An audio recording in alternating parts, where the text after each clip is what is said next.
Okay, happy Saturday. Stream day for Extra Life. There's information below if you'd like to go donate. You can also check it out. So they do a game day once a year, I think, and that is today. And I thought I would try do something, do something positive for the world. Let's try to make something good happen. So if you hey, Paint Minis Live. So if you feel it in your or you have a little extra to you'd like to give up. It's for kids. I think it's a good thing. So we're gonna be streaming now. I put up some polls in various places, and I think last I checked, playing solo is winning. But I'm gonna try to do that later because I still need to work on my adventure. I think working on gaming stuff did come in second, so I don't feel too bad. Hey, Krister, uh, didn't feel too bad. So I'm gonna switch. I'm gonna switch over to the cams here. For some reason, on the one hand, I feel like I don't have a ton to do, but then I also feel like I got a lot to do.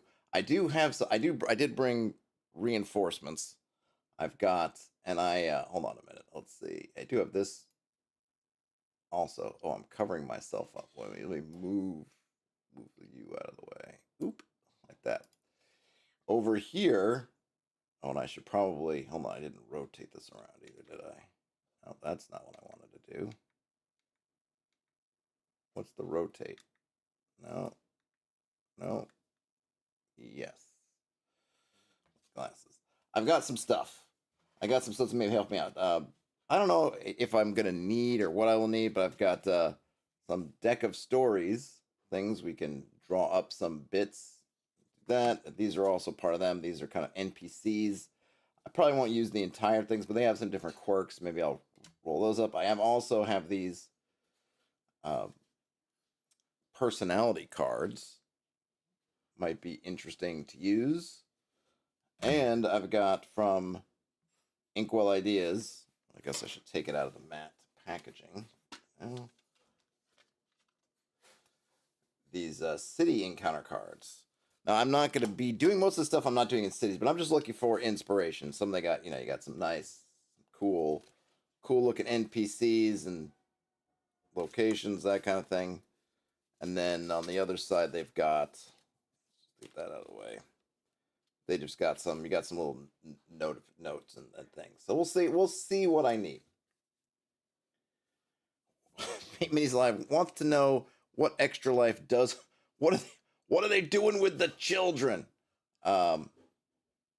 Whoops. Wow. Excel, get out of here. Yeah, save. Thank you. Get out of there too. Yep. Save you. Get out of there. Yeah. Thank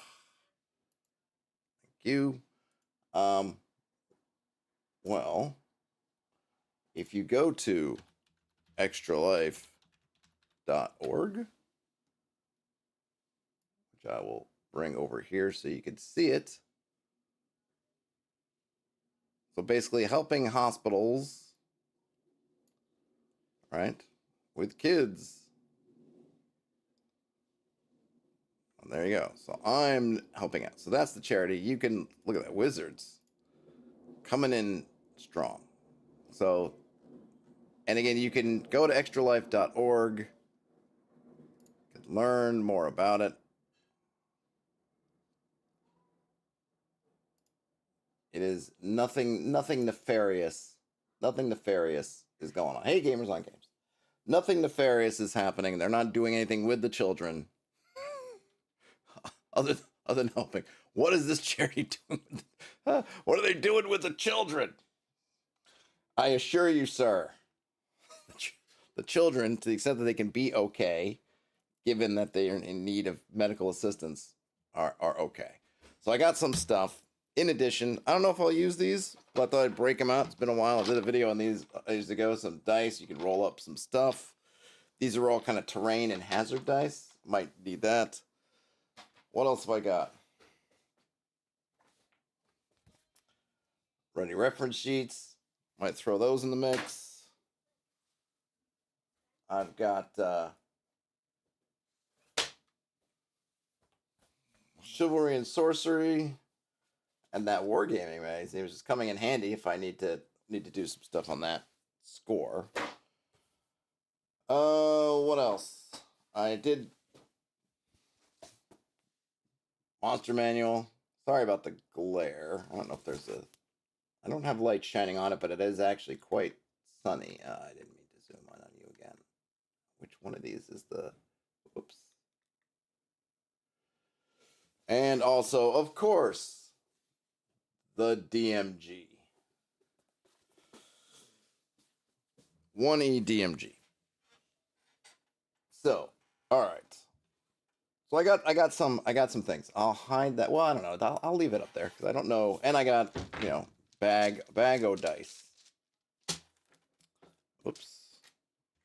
I got something else here. What are these? These wooden dice. Oh yeah, I have these wooden dice that I've got was given as a gift. What do these do? I forget. Oh, these are food. They do foods. Pretty funny. These wooden dice that have different food choices. So if you're not sure what to order, for takeout, you could roll and get salad and sushi. But I don't think I'm gonna need salad or sushi as of yet. So that right now is my kit. I might have to take some breaks now and then, and then I suppose I could jump off to grab something. I think these. I went over these a while back. These have these. I think they would. Well, this is. These are NPCs. Oh, the story. Sorry. Well, I should pick one of these. These have. They use a system called Orc, which I think is what opening. Complication. Was it opening RC? I don't remember what the Orc stands for. One is kind of your beginning, middle, end kind of thing.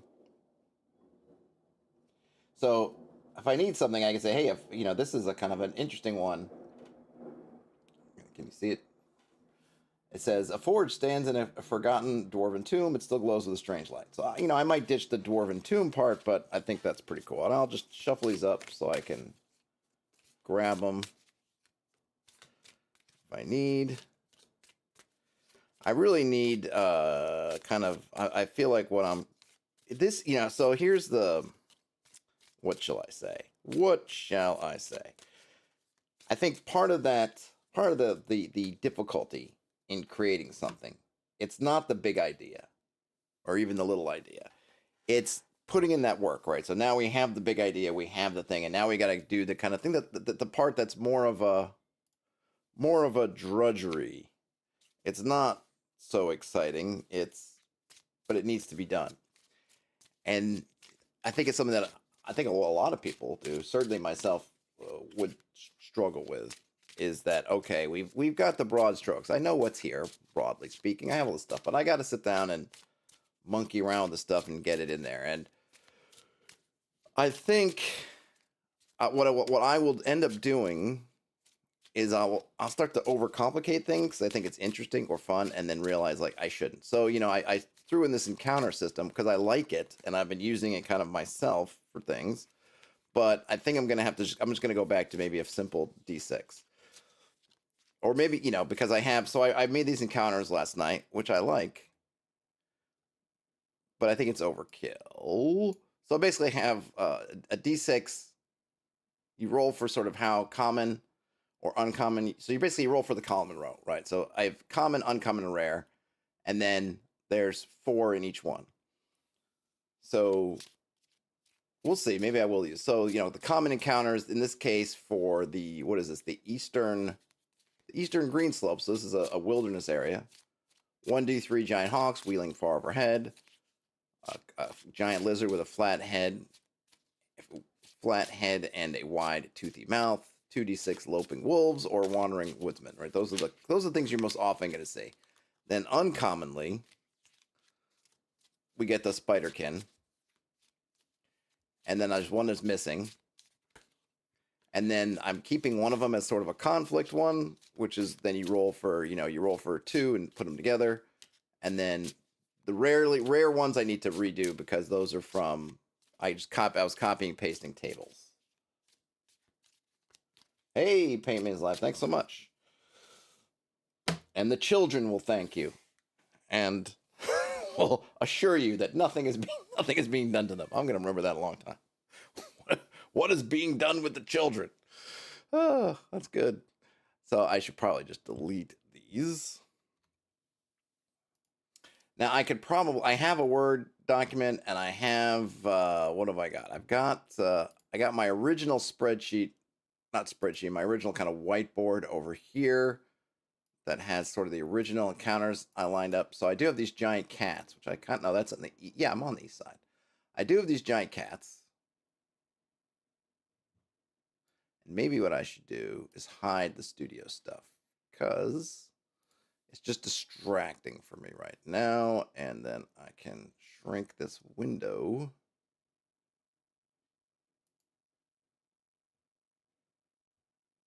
I thought it was going to give me that. You're going to give me the thing that says you can.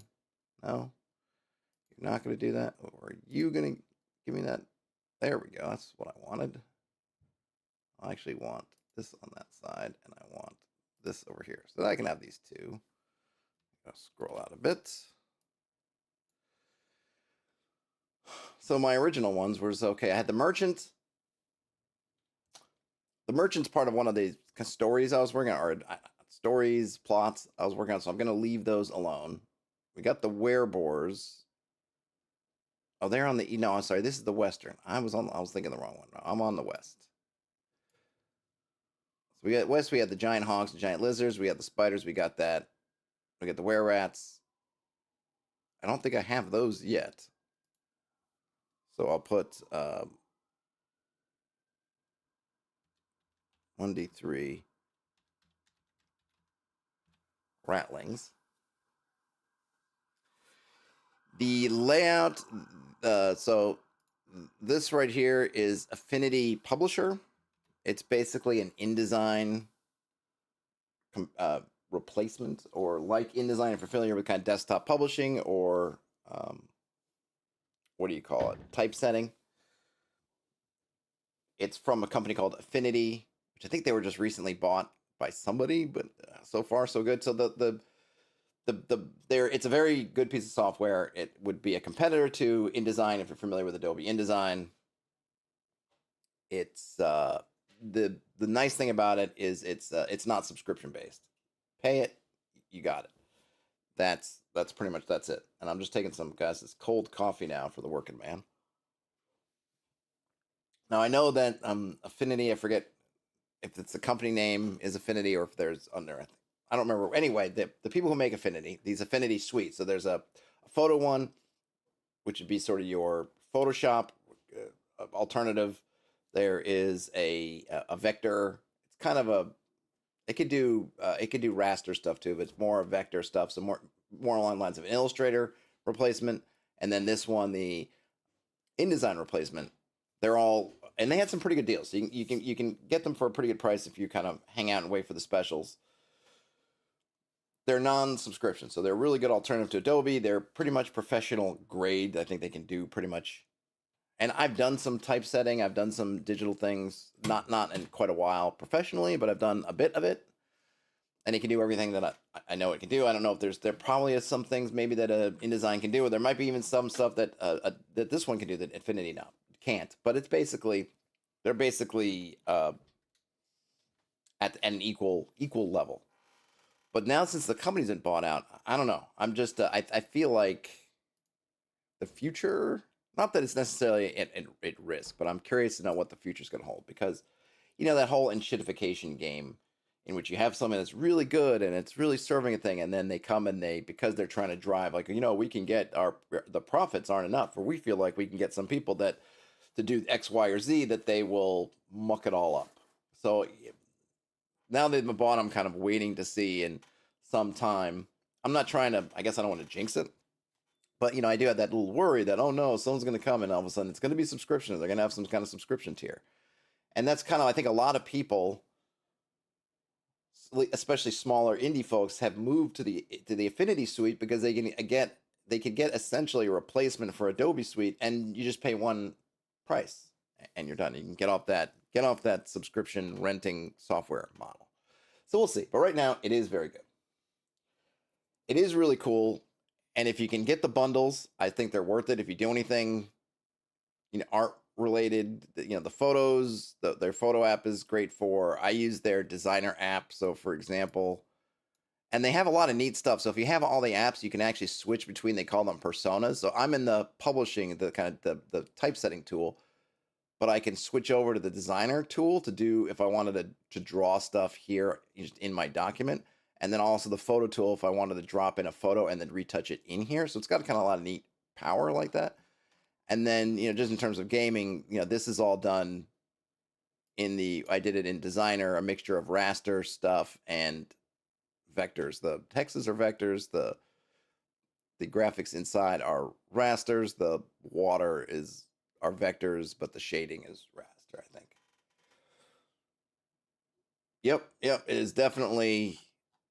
Yeah. Now it's now I would definitely say, just so you know, Pay Minis Live, that it's definitely not a bad deal as is. However, if you don't need it right away, it might be worth waiting because they do run periodically, and the end of the year's coming. They might run some kind of end of the year thing, but it's totally it's if you something that you think you could use now, and the sooner you get off the Adobe, if you're paying for Adobe, the better.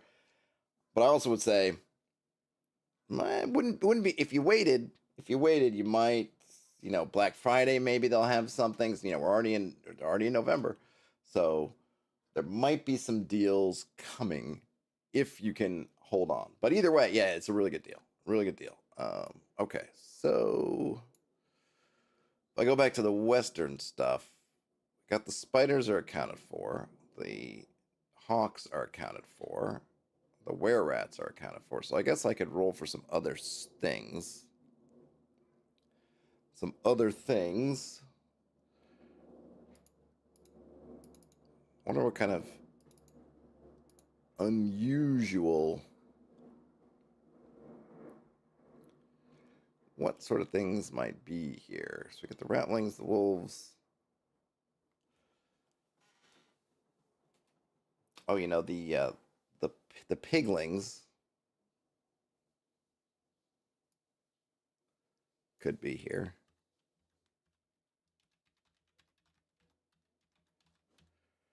Pigling raiders. I'd like to give this. I should give them.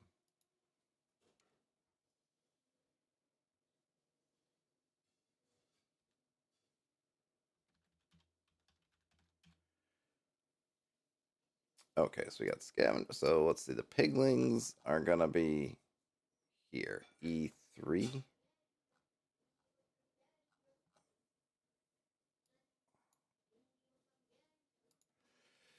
C. E3 below. Okay. Pigling. We got the pigling raiders. We got the rattling scavengers.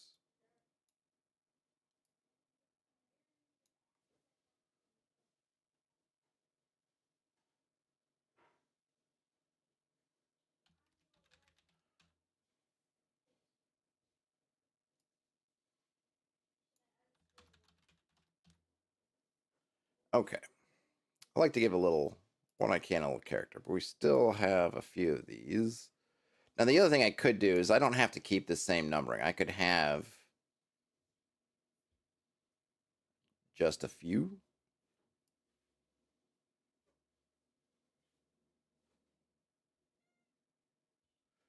But we'll see. We'll see. So what other kind of interesting things? Whoops. What sort of interesting things could there be in here? No, I forget. Does the monster manual? I don't think the monster manual has any actual roller lists. I think it literally just has the critters and no tables or anything. I think I got to go to the DMG for tables. Methinks.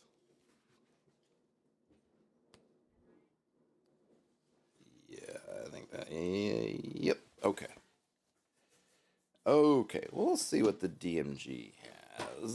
So DMG ought to have tables somewhere for this. It's got tables for everything. I know it's got tables for this. Adventures outdoors, adventures in the air, campaign, random monster encounters,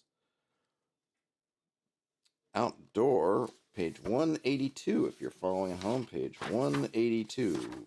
Page 182. I love some of those images. 182. One. Oh, I think I had. Did I have it? No, I didn't have it saved, but okay. Ooh, psionics. No. Not gonna have any psionics. Outdoor. Oh, yes, that's right. So there were. All right. We're not in the Arctic.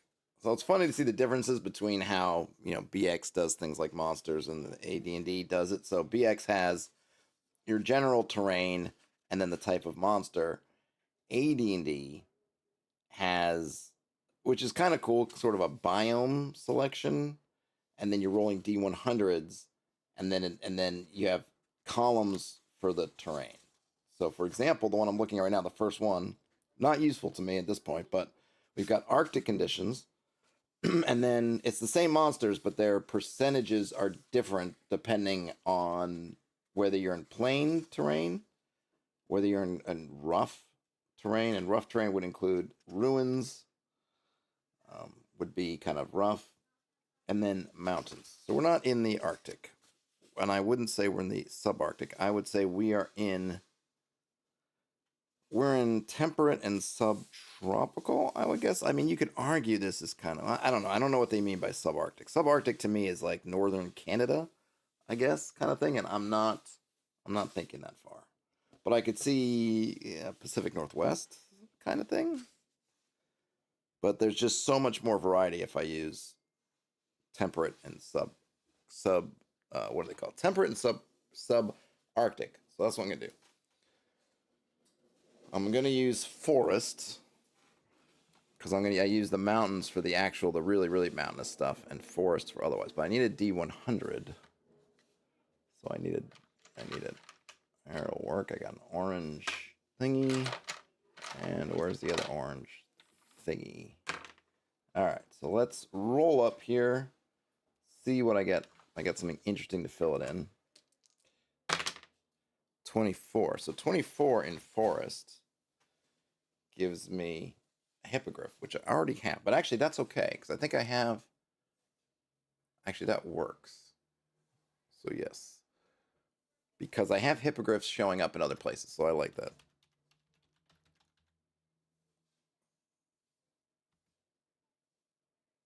Hippogriff.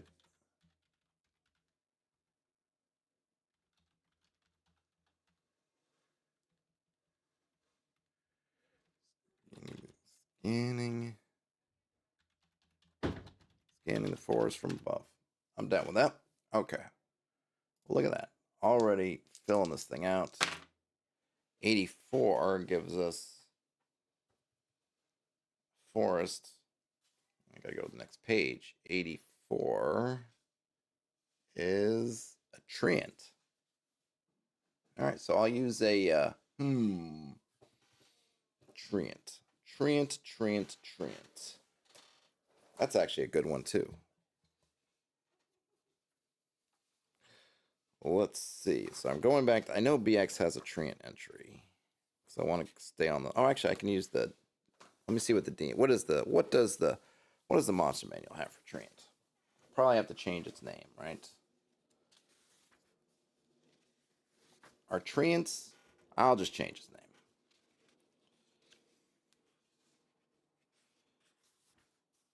I'll come up with my own thing, like maybe a walking tree or whatever.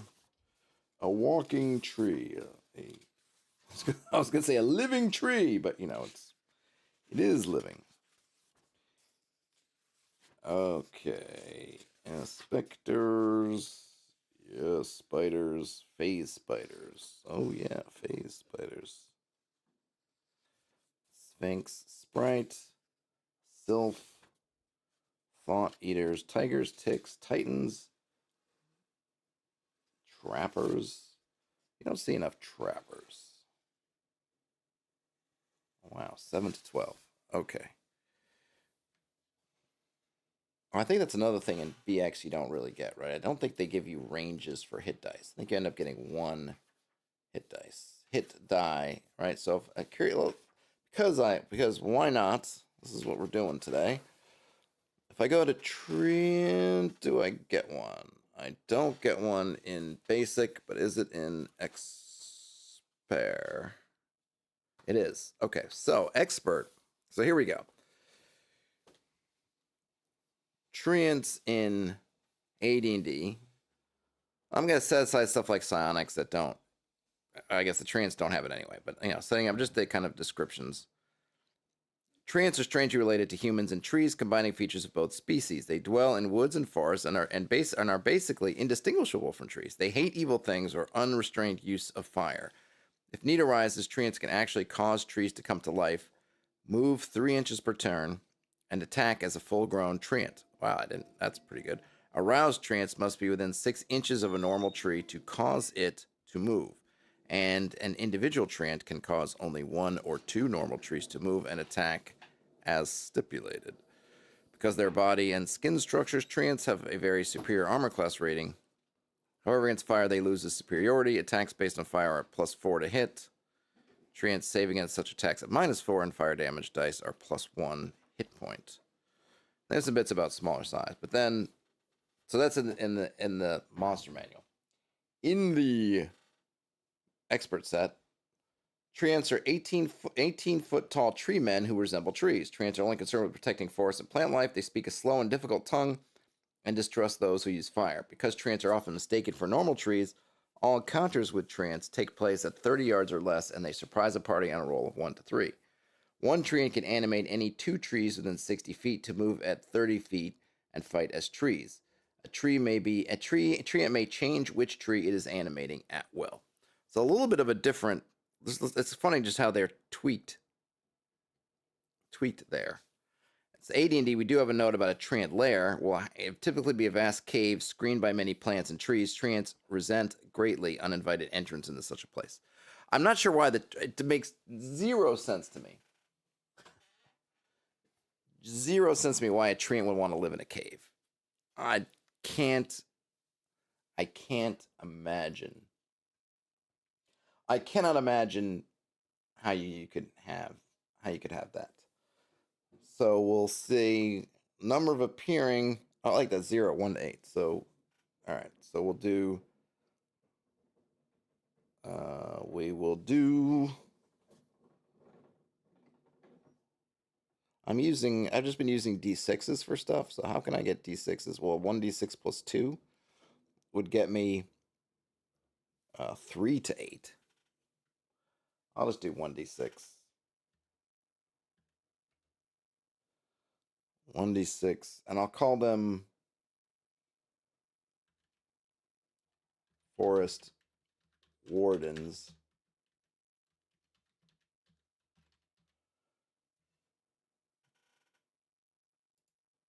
And I'll have to make a note. So let's make I guess, where should I put them? Oh, let's see.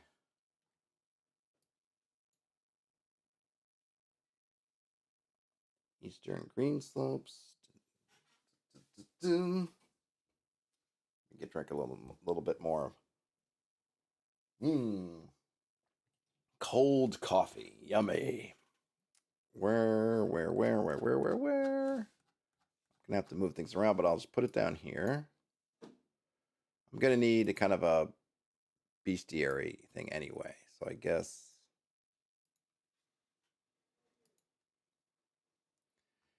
Can I just copy? Where can I copy some?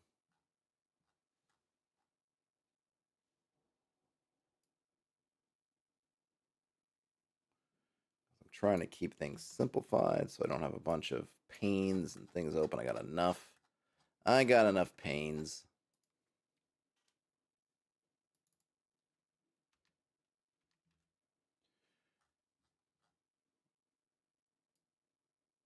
Sure, I'll just use this right now, just so I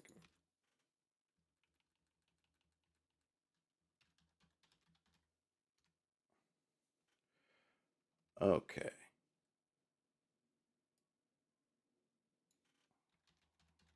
Forest Wardens. These are. So are they? That's fine. So AD&D says they're related to humans and trees. Expert just says tree men. So I will say this: forest spirits that take on the appearance of humanoid, of vaguely humanoid walking trees. Trant stonk. Yep, something like that. And these are, yeah, giant awful fey. I'm gonna go with the BX kind of thing. So they are 8 hit dice. Oh, if ever I didn't give her. Oops, I forgot to give her an armor class. AC 2.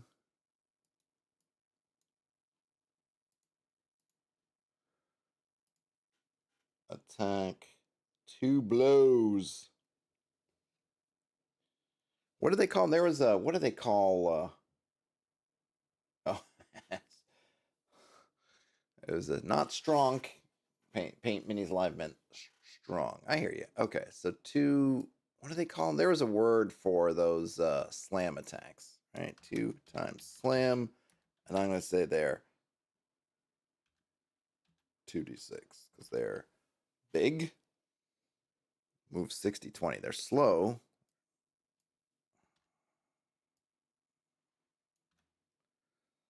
Morale is 10. Oh no, I'm looking at the wrong one.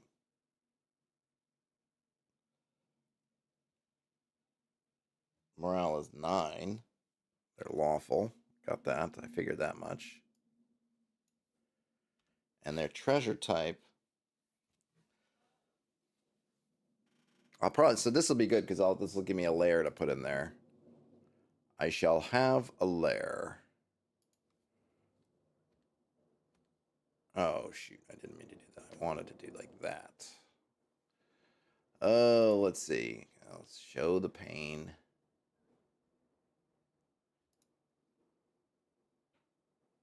And description.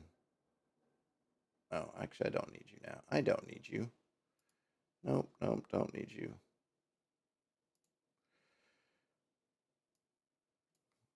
I bold, bold.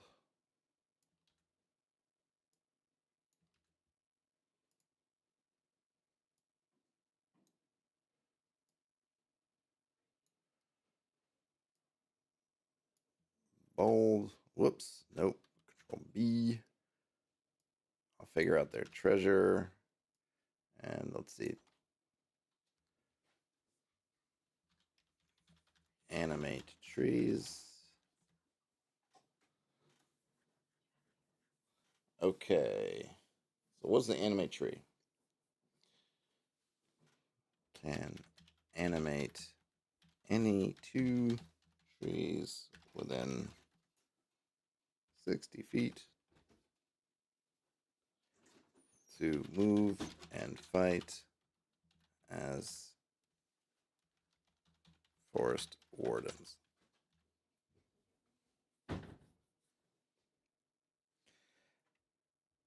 That kind of is a cool. That's a cool little trick.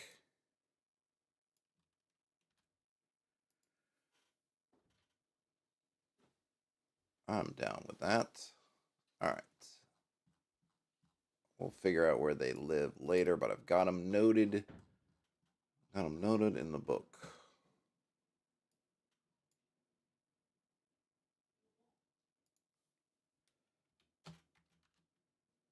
Oops. The bestiary below. And then finally, one left. Let's see what we got. 10. 10, 10, 10, 10 wins. 10, 10, 10, 10. 10 in the forest gets us a stag beetle. stag beetle. What do we get with the stag beetle? What do we win? We rolled stag beetle. Tell them what they've won. Ba, ba, ba, ba. A stag beetle gets us. Of course, I gotta find you. Not a shrieker, not a skeleton, not a sphinx, not a spider. Okay, I got a stag, a giant stag. Okay, it's gotta be under beetle. I had it all wrong. Beaver, beetle. All right, so we've got bombardier beetles. Oh, wait a minute. Bombardier beetles seem kind of cool. So the bombardier beetle, this beetle is usually found in wooded areas above ground. It feeds on offal and carrion primarily, gathering huge heaps of such material on which to lay its eggs. If this beetle is attacked or disturbed, there's a 50% chance each melee round that it will turn its rear towards its attackers and fire off an 8 by 8 by 8 cloud of reeking reddish acidic vapor from its abdomen. This cloud causes 3 to 12 hit points of damage to any creature within it. Furthermore, the sound caused by the release of the vapor has a 20% chance of stunning any creature with a sense of hearing within a 16-foot radius, and a like chance for deafening any creature within an additional within the 16-foot radius, which was not stunned. Stunning lasts for 2 to 8 melee rounds, plus an additional 2 to 8 melee rounds of deafness after stunning. Jeez. Deafening lasts 2 to 12 melee rounds. The giant bombardier can fire its vapor cloud every third melee round, but not more often than twice in 8 hours. That's a lot. And then, okay, so the stag beetle that we rolled. I know that bombardier beetle might be the thing, but let's read the stag beetle.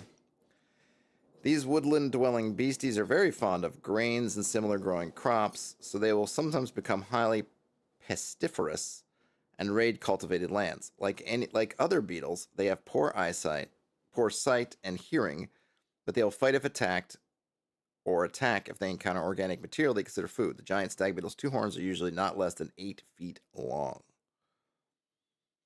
All right, so I think I actually like the bombardier. The stag beetle makes more sense for near to some of the settled areas, and this area is not really. It's wilderness. We're in the wilderness.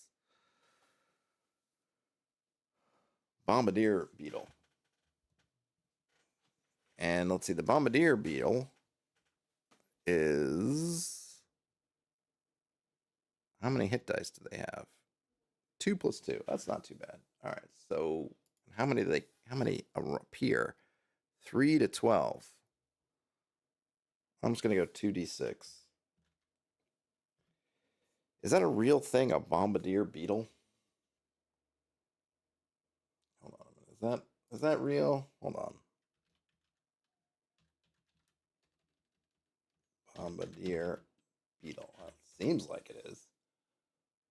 Well, let's see, Wikipedia. Bombardier beetles are ground beetles in the tribes Brachyini, Paucini, Ozanini, or Metriini. All right. When disturbed, they eject a hot, noxious chemical spray from the tip of the abdomen with a popping sound. Peyton is live asking. No, the bombardier beetle. The version of it. This one is from the AD&D Monster Manual. I don't believe there is a bombardier beetle in basic expert. I don't know if it was added to in BECME. I think did I bring the rules encyclopedia with me? I don't think I did. But I could maybe grab it later and check there. But no, this is from AD&D. The Monster Manual adds a bunch more critters, and I didn't even grab Fiend Folio, which maybe I should have. But I left that behind for now. So actually, I can just use them. They're a real thing. So I'm just going to put giant bombardier beetles. Did I spell? Oh, it is bombardier. I was calling it bombardier. Bombardier. Beetles. See bestiary, because I'm going to edit these slightly. Below. I might have to move this table at some point, but I'll worry. That's problems for another time. For right now, just so I'm not clipping. Well, clipping doesn't really do anything here anyway. up. Pop you right there. Okay. All right. So we've got giant hawks, giant lizard, some loping wolves, a wandering woodsman, some of the two different types of spiderkin, ratlings, piglings, hippogriff, the treants, and the bombardier beetles.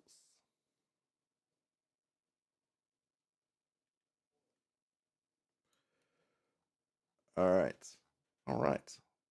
Do I have any more descriptions I need to write? That's kind of the thing where I feel like I'm tripping up. Not tripping up, but that I need to do more. I didn't. Oh, yeah. I was going to write more description.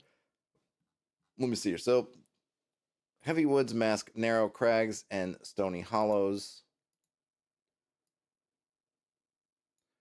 The lands rise up towards the high peaks to the south. I think that will do for now.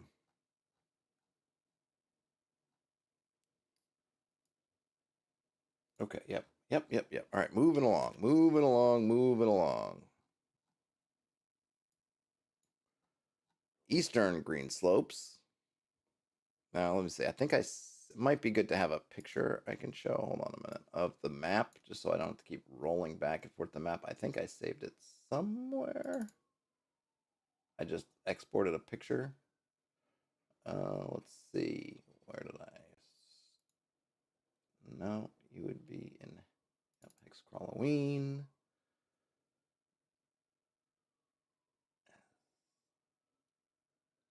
This it?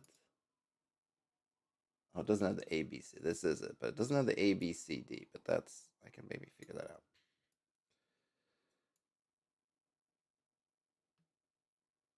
Okay.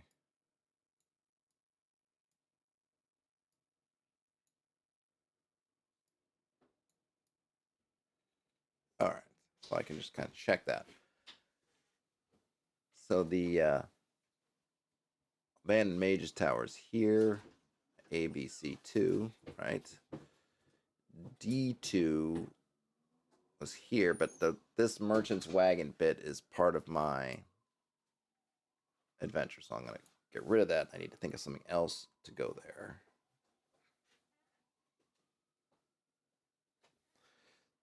The fam is leaving. The fam is leaving. It's just you and me now, stream. Just you and me now. Okay. Yeah. So, what is in here? What is in here? So I thought try we could try to use the old ready reference sheets.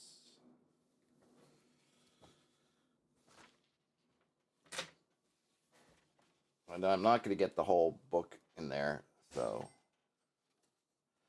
there's all kinds of stuff in here. I don't really, I don't recommend it at this point to get it. I think there are more modern tools available, but I have this one.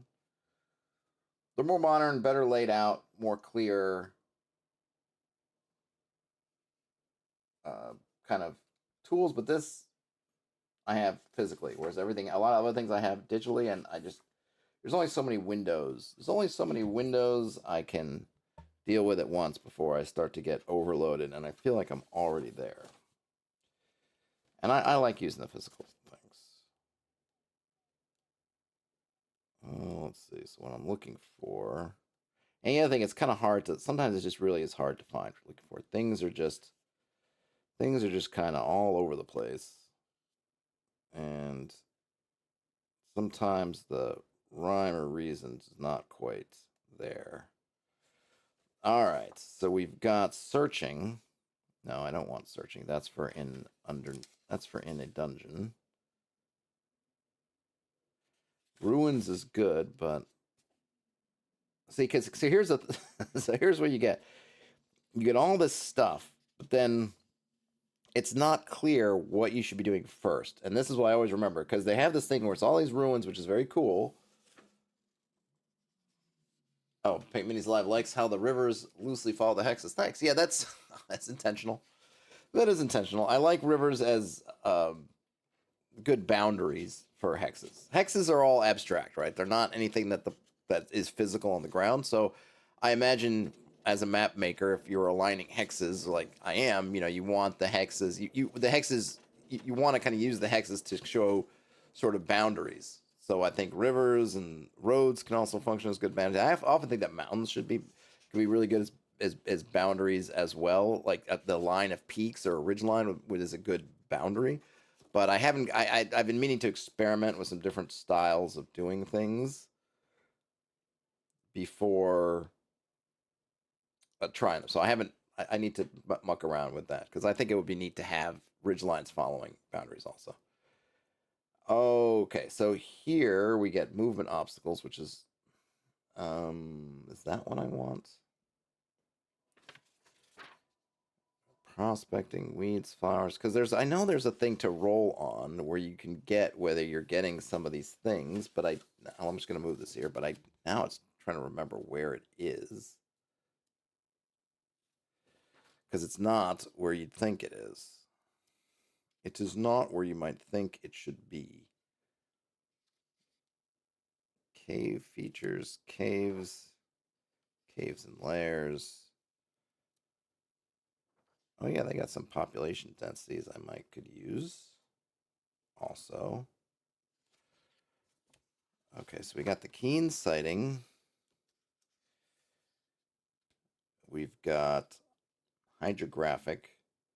Fine. We've got construction, partial blockage. All right, so I'm just going to read. Let's read. Krister says in their hex crawl system, mountains are very dangerous and time consuming to cross, making them the de facto boundary. They've also made a small small donation. Hey, appreciate it. Thanks, Krister. Yeah, I think that making them boundaries, I think also helps. And then you can with mountains as boundaries, I think it totally makes sense. Just peaks. You're gonna you're not climbing Everest to get over the Himalayas, right? You're finding some kind of crossing, the easiest crossing you can potentially find to get through. And having them on the boundaries then makes it so that you're writing, if you're drawing lines here following that ridge line, then you can put some kind of marking, say, hey, here's a crossing, right? I'll have to mess around with that stuff because I think other thing was having mountains like that, I think would make more clear where if you wanted to kind of be specific about sort of your valleys and things, it might make it easier. I'm not sure. I got to mess around with it. That's something where I think when you're using I was thinking of the Civil War style where you not necessarily having uh, the contours necessarily, but those sort of dashed lines to represent hills and things and different, I kind of guess different levels of elevation. That helps because you can sort of show where things are getting higher into some kind of peak. But ultimately, I think probably using the kind of line, almost just using that top-down mountain view where you sort of see that ridge line and then you could show things coming down. Maybe makes more sense. But like I said, I gotta monkey with it. And all right, so keen sighting. The range of unobstructed sighting possible should be varied according to creature type. For the purposes of this guideline, a man of normal height is assumed to be the observer. Allow 5 miles per foot of height from 1 to 10 feet, and additional 2 miles per foot. That's fine. And then you have obstructions. That's also fine. So we can roll for. So we have hydrographic terrain, which would actually be pretty good, but I just want overall. See, there's stuff here, but what is this? I could have sworn there was something where I could roll to see something. But man, it's it's just tough. Maybe if I go this way, maybe it's towards the back, because that's just the thing. There's some of it's in the back, some of it's in the front. It'd be really nice if they just said, hey, roll these things one after another. And then you will get what you need. All right, so we have vegetables. Yeah, these are all things. Triumphant Grand Tactical. Oh, this is exactly where I was. No, it's not quite where I was. Okay, yeah, so I think actually this is it. So Triumphant Grand Tactical, which we don't need. So they have some stuff about movement points if you want to use movement points.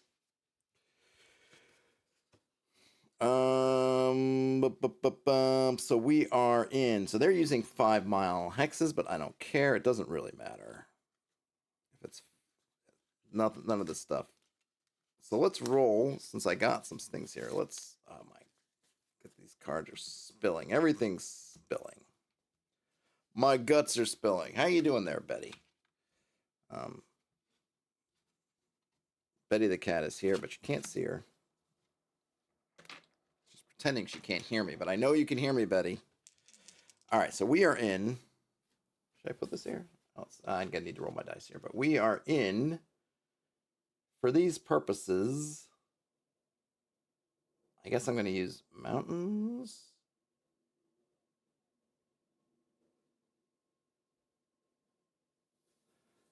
Well, let's see. How are we supposed to do this? To determine movement obstacles, dice on the following tables adjusting for the type of terrain. All right. I don't know if I really need to do that. We're in. Well, I suppose. Okay. So we have the mountains. So we're in the mountains. I'm going to use. Maybe I'll use hills. I'll use hills instead of mountains for this. So we basically roll in this D10 table, which is going to tell us a subtype. Either flatlands, uplands, lowlands, and then flora, fauna, hydrographic, or uplands again. There's when they say 1 to 10, it's because they're some of their tables go up to 20, and this is telling us just use the results from 1 to 10. So let's see, for example. So we got, I don't know, I only need one of these. We got a D10. I rolled a 10. So I got uplands 1 to 10. So let's roll another 10. I got a 2. So now we go to uplands 2, and we get, let's see, you can see it now. We get,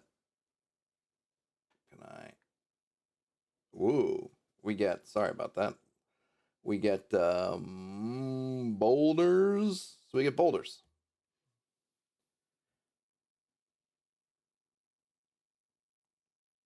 And there's a bunch of different things. You can get cul-de-sacs, boulders, rises, elevations, mounds, hummocks, hillocks, knolls, buttes, hills, ridges, mounts, cliffs, pikes, vantages, spurs, tors. Well, only for our purposes, only the first 10, so up to hills. And then if you were in mountains, you could get those other things. Now, I don't think there's a boulders subtable, but some of them have subtables. I think they tell you whether you need to roll. I think. We got excavations, no. Crests, no. Ridges, no. Cliffs, no. Dingles, dingle, dingle, dingle, no. All right, so that's it. So we got a boulder field.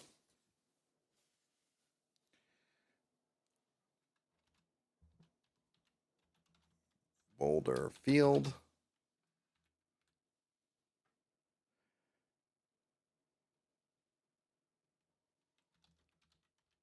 Oops. The slopes are strewn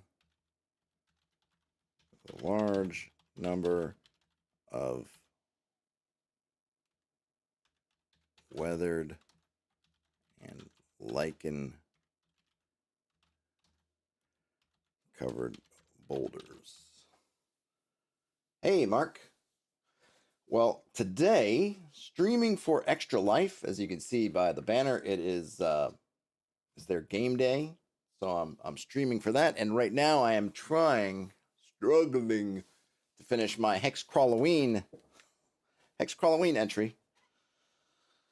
So I'm writing up. I'm just gonna need to make sure where is.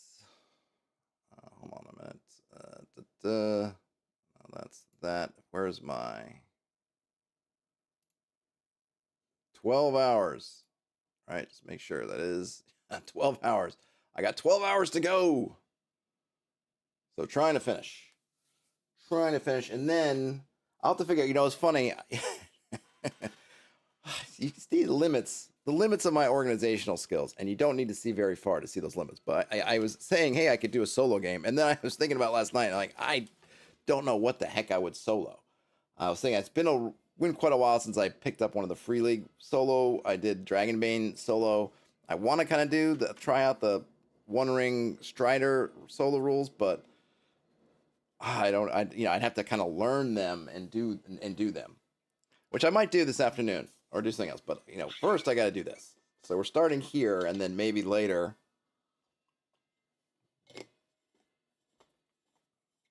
Maybe later. Okay, the slope. Okay, yeah, the slopes are strewn. I don't know if I need to. I keep saying slopes. We're on the slopes. We know that. So maybe I'm just gonna get rid of that.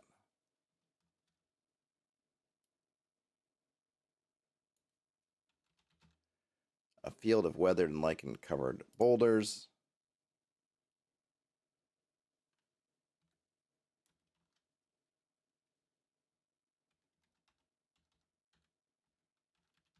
Trees grow in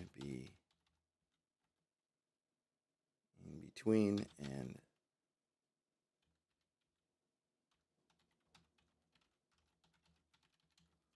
over the tops of them. The ground is loose and pebbly.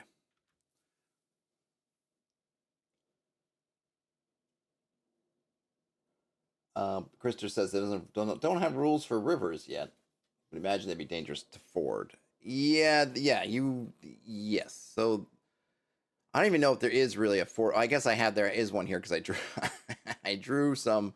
I didn't really draw those. I plunked them in. I stamped some homes in here. So presumably there's probably a fording point, or maybe I'll put a bridge. There's a bridge over there, and then there's a bridge over here, across here. But yeah, that's about it. There's a lot of this is obviously high elevation. Then you're coming down. Lots of falls and kind of rapids, and then into the swamps over there. Um, so yeah, D2, the boulder field, right? So that's right there.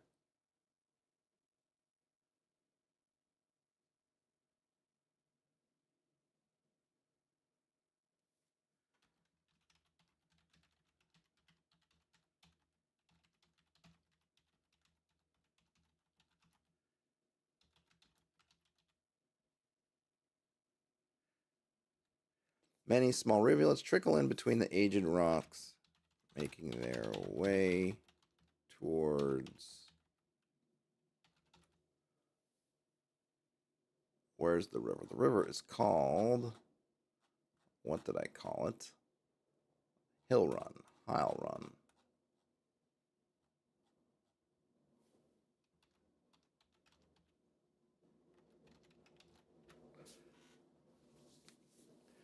All right, a field of weathered and lichen-covered boulders. Trees grow in between and sometimes over the tops of them. The ground is loose and pebbly. Many small rivulets trickle in between the aged rocks, making their way towards the Hile Run River. I think that works for that. So this campsite also doesn't exist yet. So I'll have to roll again for this one.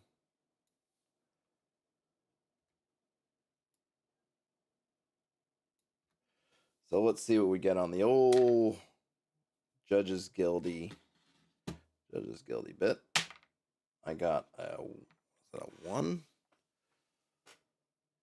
1 gives me flatlands, which actually makes perfect sense because it is mostly, I guess it's not, it's mixed. But flatlands, it's a D20.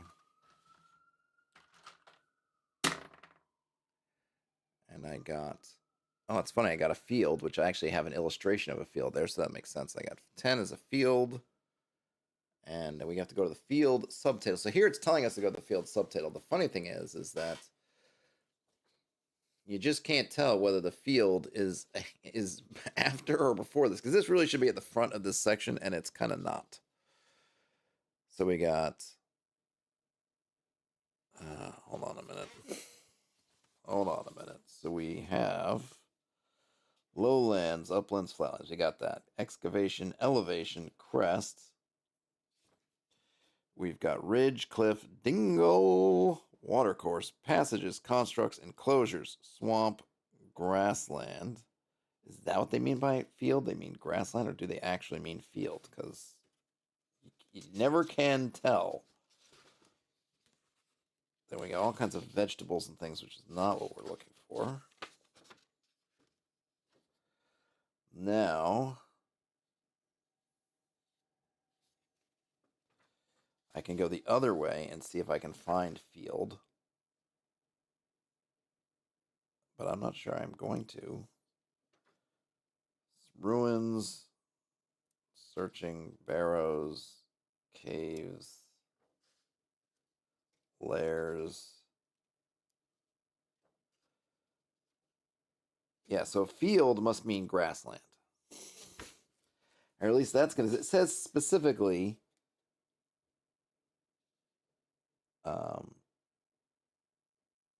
wait, did I roll that right? Yeah, field, see subtable. But there is no subtable named field. See? See what I mean? You know?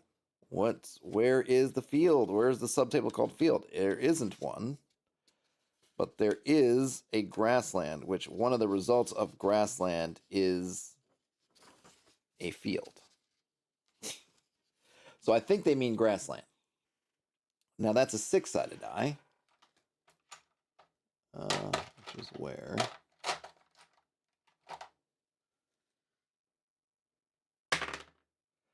I got a 4, which is a meadow.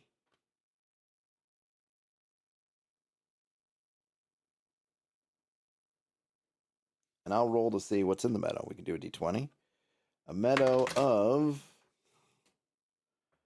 daffodils.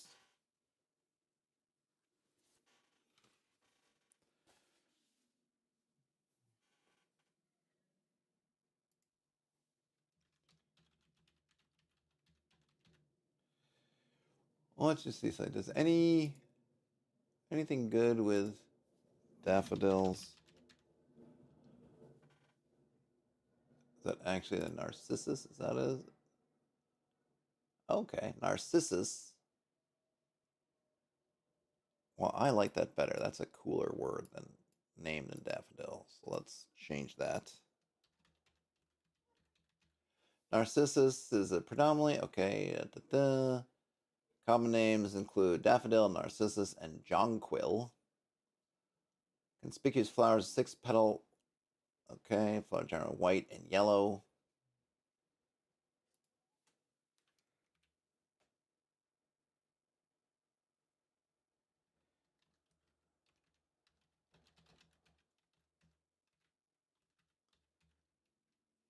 Well, it stretches out in the spring. When do they flower?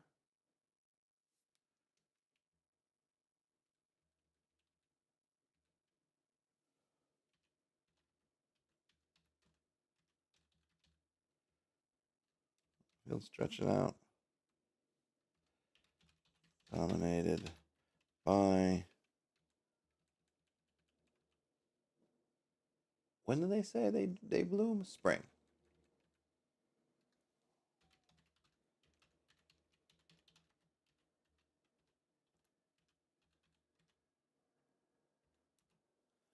Narcissi.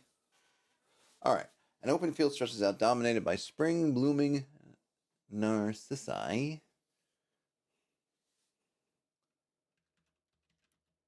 Their flowers are white, yellow. Oh, let's get them all the color: orange and pink. Anything interesting about them? So they were well known in ancient civilization, both medicinally and botanically, but were formally described by Linnaeus in 1753. Oh, okay, but what did they do? Is there anything they did? The exact origins unknown. To make numb. Ooh. Orange and yellow. If the flowers are gathered and prepared,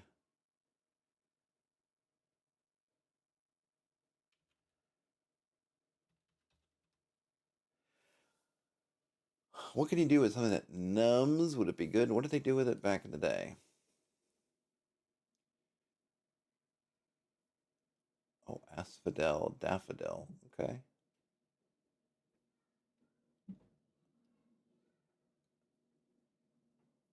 Mm. Daffodil is the national flower of Wales and the symbol of cancer charities. So maybe it can cure disease?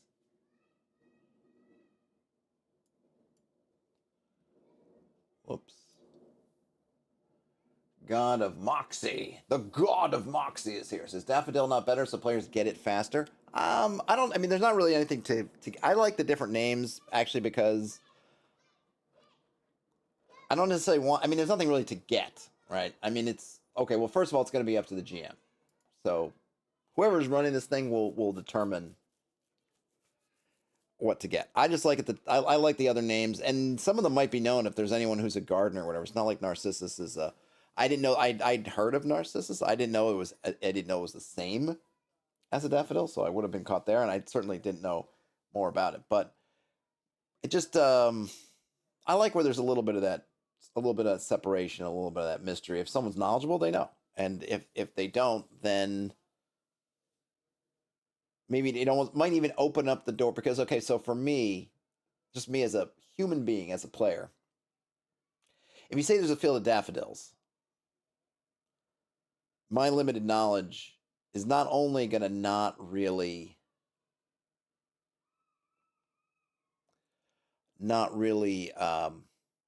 process it for. I don't have any, or I guess I have no further information. So daffodil to me is going to read as very common, like oh, they're daffodils. Okay, it's I got daffodils in my backyard, or I don't know, I got daffodils growing out of my ears. Like it doesn't necessarily speak to. I wouldn't necessarily go, ooh, well, what can they do or anything like that, right? Because it's something it's a daffodil.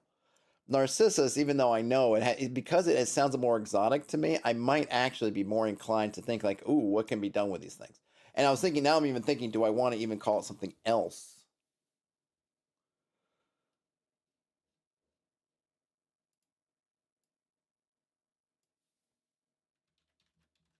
Describe it more, and then maybe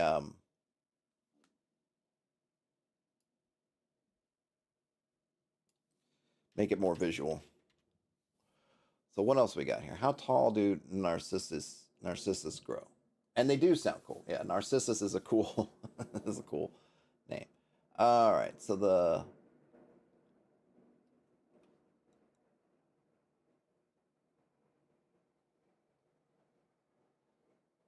I guess perennials.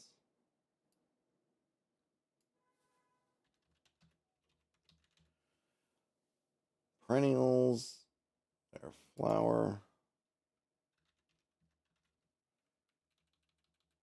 their six.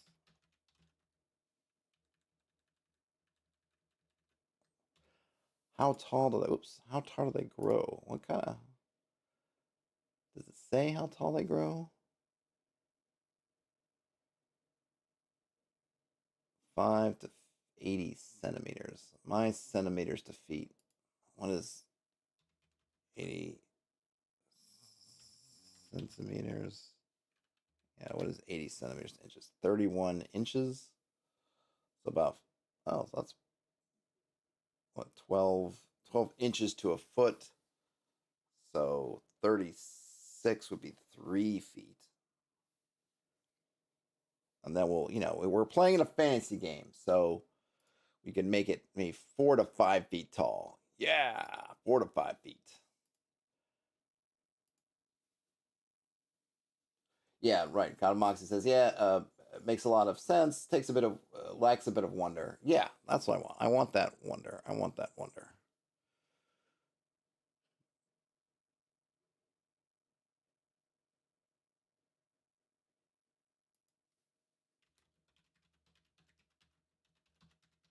An open field stretches out, dominated by spring blooming perennials, 4 to 5 feet tall. Their six petal flowers are white, yellow, orange, and pink. If the flowers are gathered and prepare, they can be made into a poultice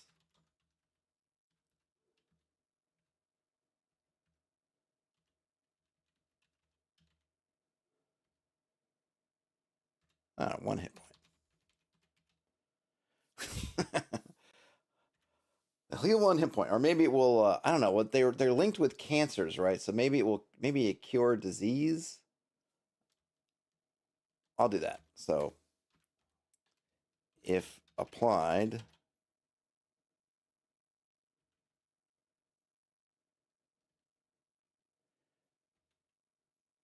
if applied,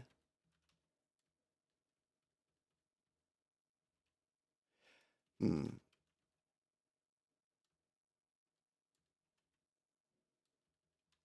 if applied, it allows the, I guess, the wearer to make a save versus death.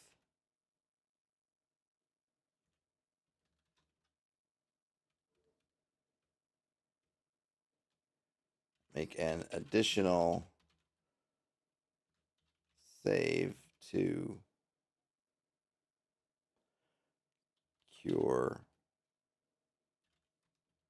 any single poison or disease that they suffer.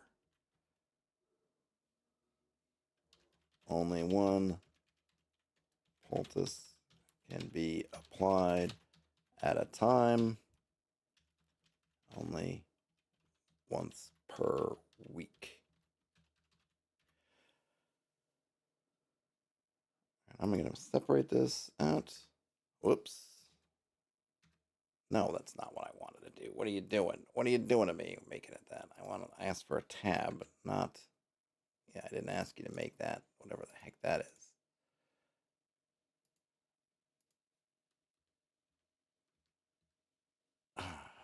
All right, I need the. Where's the pain?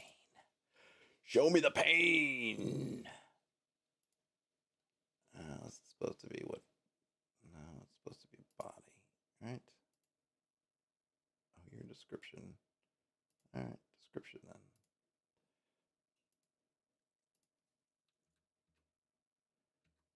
Why are you doing that? Do I need to add a tab stop? I guess I do. So it's not driving me crazy. 0.25.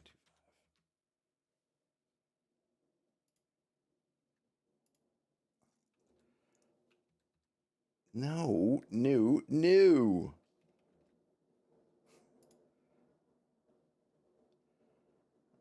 I just want you to put a tab. Why? I don't know. I know it's trying to help me in some way, but I don't need. I just want a tab. There we go. All right. I don't have time. I don't have time to be monkeying around with why that's happening. I know it's trying to. I think it's trying to. The hierarchy stuff is kicking in, and I've just kind of done these styles very loosey goosey, so I'm not very good. All right, so an open field stretches out, dominated by spring blooming perennials, 4 to 5 feet tall. Their 6 petaled flowers are white, yellow, orange, and pink. If the flowers are gathered and prepared, they can be made into a poultice. If applied, it allows the wearer to make an additional save to cure saving throw. I'll just say save. Should I say save or should I say saving throw? I guess saving throw, right? Saving throw to cure any single poison or disease that they suffer. Only 1 poultice can be applied at a time and only once per week. I think that's pretty good. I think that's pretty good. Who knows this information? I don't know. That's kind of up to you, but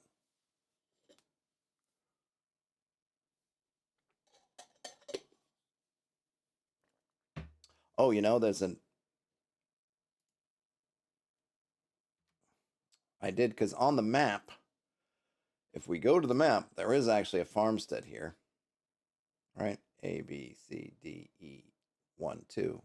And so maybe I'll have that I'll put them in there. They know. They know. All right. Huh, now it's giving. On the banks of the I'll run is an isolated farmstead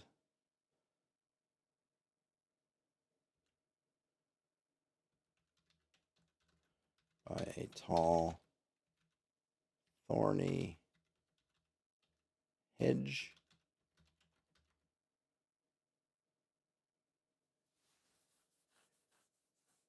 And a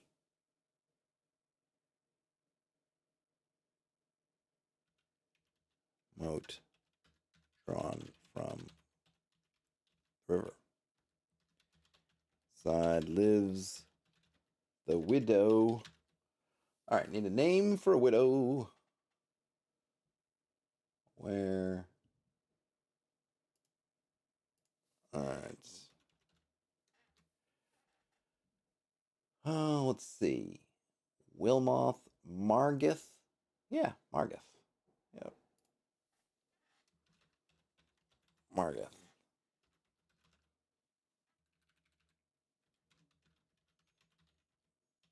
Human.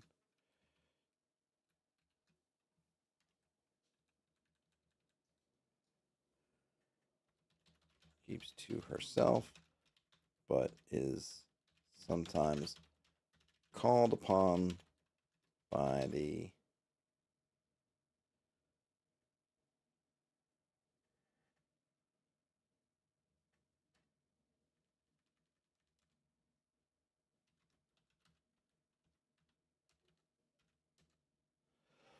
what did I call? What the called upon? Let me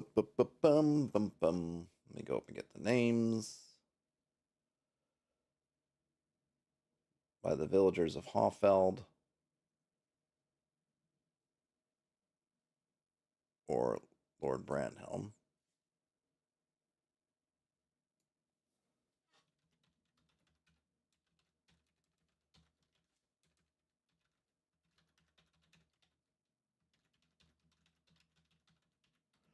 On the banks of the hill run. Oh, I think this is normal again, and I don't want. Sometimes studio. Quickly, just fast. I need some shortcuts. Don't hide the studio. Yeah, I want description. There we go. Thank you. All right, on the banks of the hill run is an isolated farmstead guarded by a tall, thorny hedge and a moat drawn from the river. Inside lives the widow Margith. She keeps to herself, but is sometimes called upon by the villagers of Hallford or Lord Brandhelm for her remedies and cures.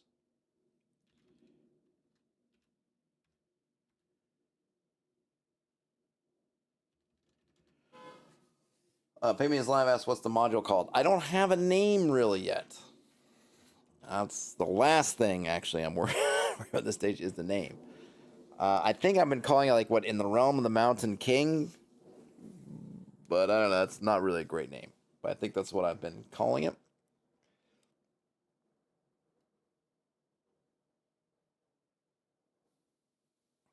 Okay. That's what I got. But I'm not going to say it's not. I wouldn't call it super good, super crazy good. So we got Narcissus Meadow. An open field stretches out, dominated by spring blooming perennials, 4 to 5 feet tall. Their 6-petaled flowers are white, yellow, orange, and pink. I'm just going to call it vast open field. Vast open field dominated by spring blooming perennials, 4 to 5 feet tall. Their 6-petaled flowers are white, yellow, orange, and pink. Flowers are gathered and prepared. They can be made into a poultice if applied. It allows the wearer to make an additional saving throw to cure any single poison, disease, or disease that they suffer. Only one poultice can be applied at a time and only once per week. And I guess we'll see. Widow gets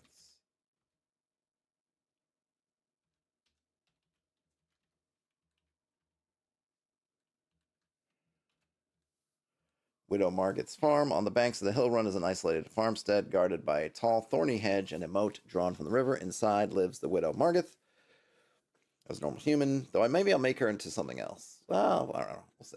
She keeps to herself, but is sometimes called upon by the villagers of Hallfeld or Lord Brandhelm for her remedies and cures. I think that's good. I don't need to overdo it. Oops.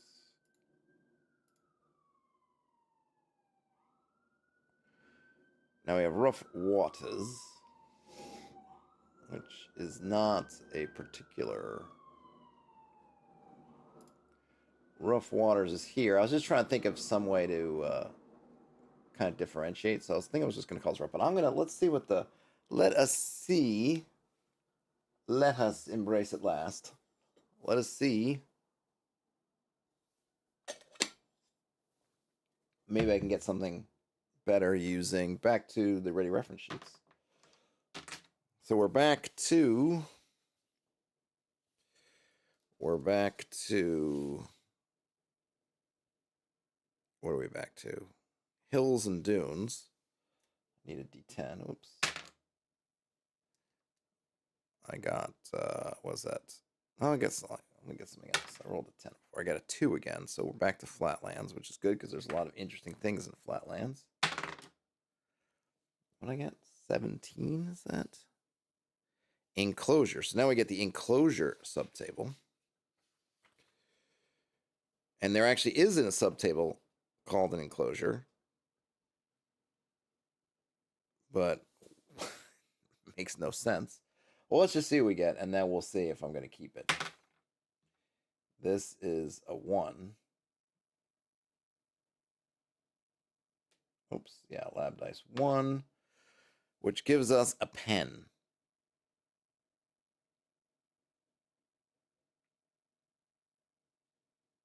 All right, well, what? So what critters do we have here? We haven't really thought. So who could be penning what? What could be penned? Where's my thing? Where's my? No.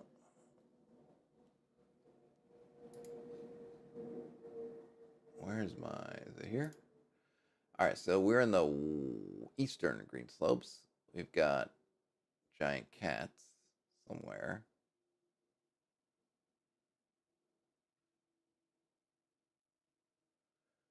We've got, yeah, so maybe.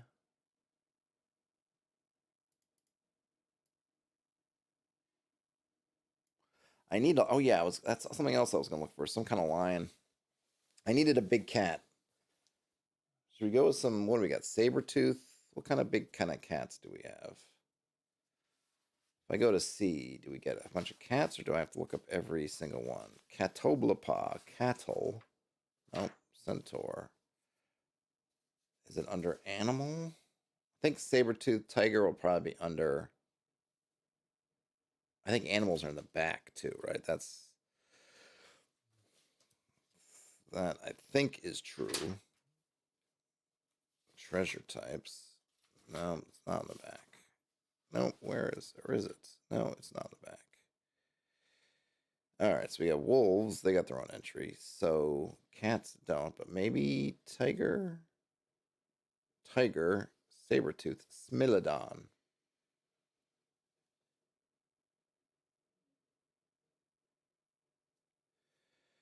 So maybe mountain lion would be under M if I want a kind of a, or L, I guess, for lion. Leopards. Yeah, not a leopard kind of thing. Lions. Spotted lion. What's the spotted lion? Oh, cave lions.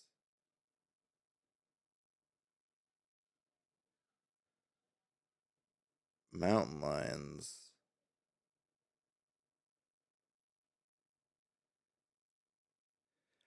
The creature is not actually a true lion, but a species of great cat. They inhabit forests and deserts as well as mountains. They are somewhat cautious, but they are fierce fighters. If threatened or cornered, they could spring upwards of 15 feet or head at least 20 feet to attack. Their rear claws each rake for 1d4 hit dice. Okay, hit points, rather. So the mountain lion, 3 plus 1. That's fine. So we'll. Okay, so this.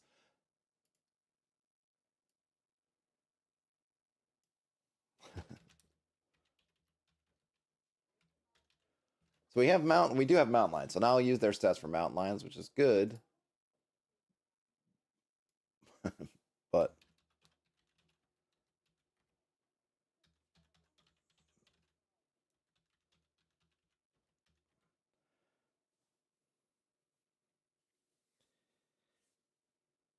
a hermit,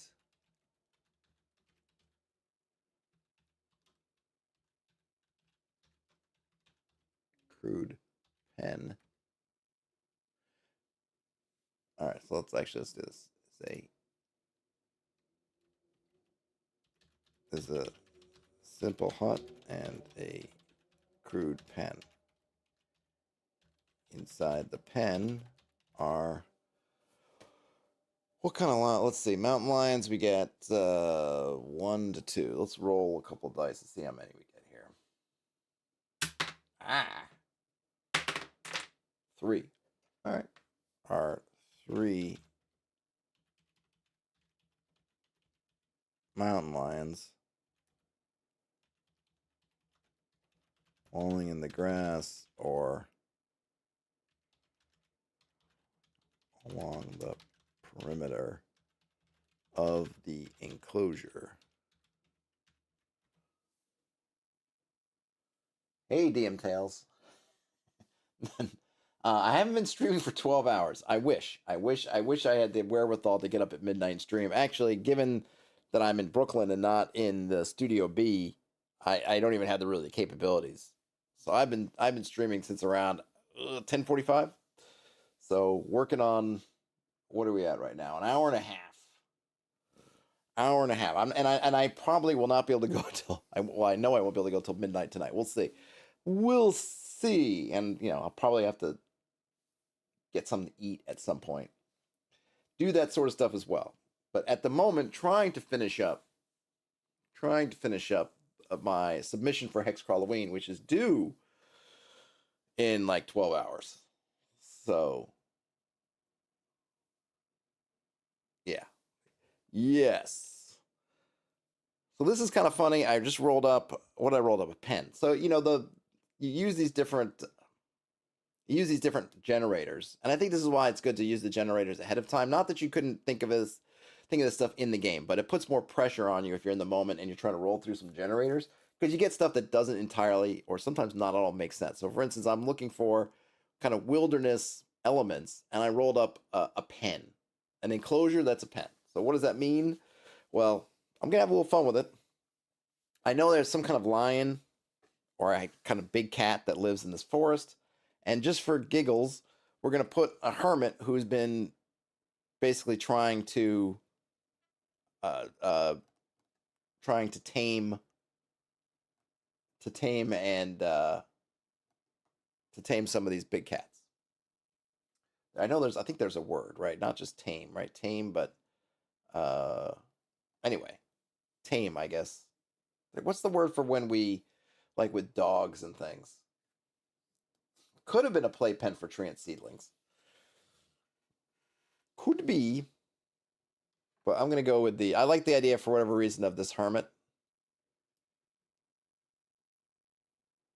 Maybe he'll be and he'll be bandaged because he'll have been attacked by some lions.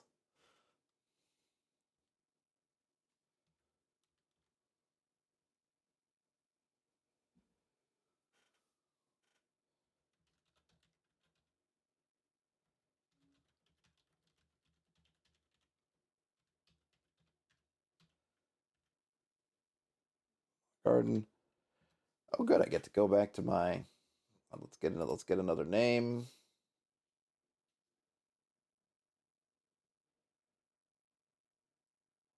Marball. Sure. Sure. Sure. Why not?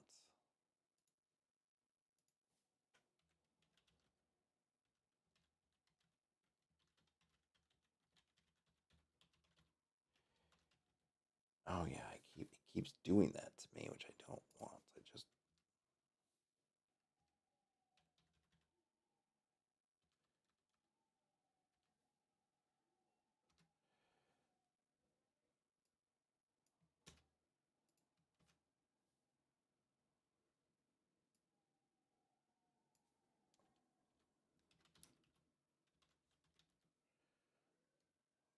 This marble. Oop.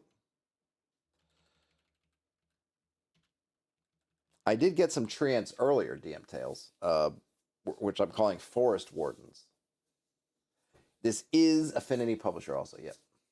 Oh, I missed something from Paint Minis Live. Paint Minis Live says, would I have any interest in listing the modules on PMO sale? Yeah, sure. We can talk about that. I mean, I need to let me finish. Let me actually get one finished. And then, yeah, sure. All right. The Hermit Marball lives here. He never strays far from his home. Oh, yeah. As normal human.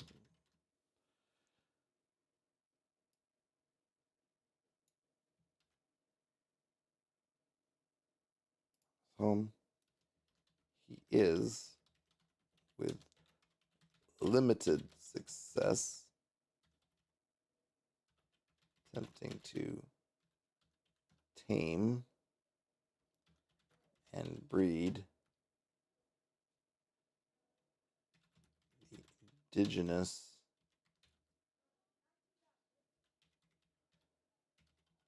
mountain lions. He sports a wide bandage around his waist,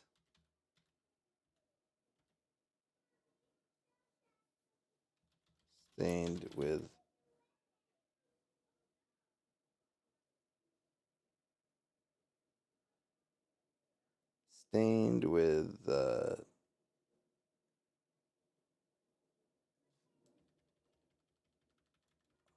splotched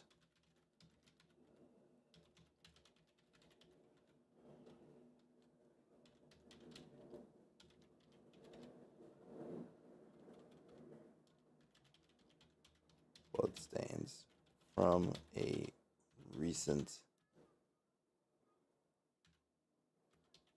lion inflicted wound. The Hermit Marball lives here. He never strays far from his home. He is, with limited success, attempting to train and to tame and breed the indigenous mountain lions. He sports a wide bandage around his waist, splotched with faded bloodstains from a recent lion inflicted wound. So that's something just kind of. It's nice to have a little bit of almost a little bit of humor, right? This guy's out there, and look, I always find it funny. When you think back in the history of humankind, the history of our people, when you look at some of the, I always you read these stories, not even particular stories, but you read about how things have developed over the long span of ages, and it always makes me. There's all part of me that makes me laugh at these certain things because you just wonder how did we get here? So the one I like to think of is I think it's almonds. Almonds, the nuts almonds, and people love almonds. I love almonds. I guess wild almonds are pretty seriously poisonous. I don't know if they'll kill you or just make you extremely unwell, but you don't want to eat them. Somehow, some way, back in the mists of time, humans figured out a way to cultivate non-poisonous almonds. And that's great. These are the almonds of today, or at least I imagine maybe that there's still wild almonds in places. I don't even know. I don't know the whys and the hows of how we figured all this stuff out. But presumably, there there's still wild almonds out there that are deadly or seriously poisonous. Then you have cultivated almonds, which are delicious and even have health benefits. But you have to wonder, way back in the midst of time, what did this process look like? Who was out there tasting almonds and trying to figure out how to, like, one, if something, you eat something and it makes you, let's just assume it doesn't kill you. And I don't know how many you have to eat. I'm sure maybe it could kill you in certain amounts. Again, I don't really not trying to go through the rabbit hole of how many wild almonds do you eat to die. But just assuming that one of them maybe doesn't kill you, but it's still going to make you pretty sick, presumably. Even if it didn't, even if it's just like, ugh, why would you keep coming back to try to figure out how to eat it? If I taste something and I'm like, this is gross, I'm not eating it anymore. I'm putting that on the list of things that Todd is not eating. I'm not trying to figure out what I can do to it so that I can eat it. But some people did, presumably multiple people did, and so we have the almond. So I kind of find it funny in this thing that there's this guy trying to tame mountain lions. It seems like a fool's errand. It seems like you're going to come back in a week and he'll be, dead. Maybe I should even put a note in here. Roll 2d6 on a 2 6s, he's dead or something. But that he's trying to tame mountain lions. Maybe it's a fool's errand, but maybe in this world, somewhere down the line, him or if he had any kin will end up having tame mountain lions. I don't know. It's just kind of funny. It's just funny to me. DM Tail says that coffee is also one that boggles the mind. Hey, we saw this rodent eating berries and then pooping out the seeds. Let's grind that up and toss it into boiling water. Yeah, was it first is that how it first came out? The rodents pooping out the seeds? I mean, because coffee is another fascinating one. I love coffee, but you take the berry, which apparently does not taste good at all. You have to get the seeds out, which are the coffee beans, and then and then that's not even the thing. Well, I'll just eat the beans. No, don't eat the seeds. Not yet. We have to roast the seeds. Then we got to grind it up into a powder. Then we make it into a solution with hot water. Then you drink it. How the heck do you get all the way? How the heck do you get all the way there? Now there is Paint Minis Live. There is a type of coffee bean. I think it's called Lutwak or something that does. They actually, but you shouldn't buy it if it's available because the practices are horribly done. Where they do it literally goes through this poop thing, and then they do it. But now it's not. It's done in a very it's not done in a very animal friendly way. I don't know if it was originally through rodents pooping it or something else, but there is a kind of coffee that I think it's called Lutwak. It's expensive because of the whole process, but now that it's become sort of a marketing spiel, so it's turned into kind of a really bad for the animals, just bad all around thing. But yeah, the process of how you get from coffee when you see the tree with the fruits, little berries, to kind of what we drink, it's pretty interesting.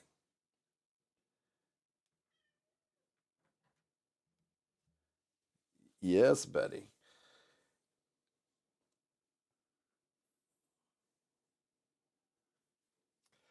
Well, I mean, to be fair, that's how most Paint Minis Live, before you turn up your nose at coffee being pooped out by rodents, whatever. That's pretty much how things are transmitted, right? So I think that's kind of why plants create berries and fruits to begin with, because animals will eat them, and then because the seeds that are buried in the fruits or the berries will prove inedible and are protected from acids and whatever, they end up getting deposited in a nice bit of composting around.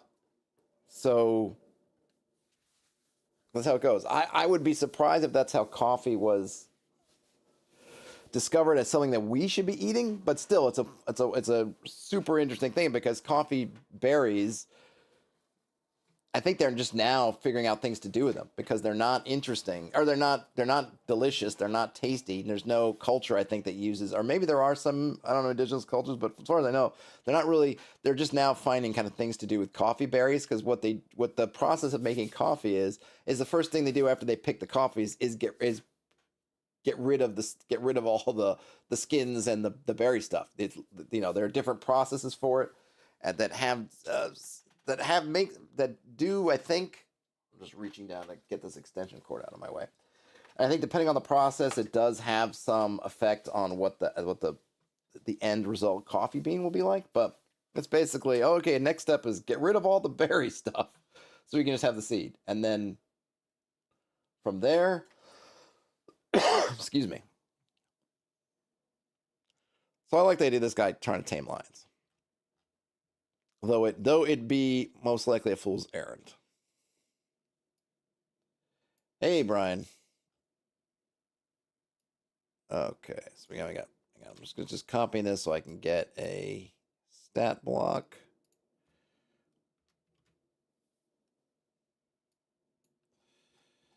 And I'm going to push this to the next page just because I want to have it all together.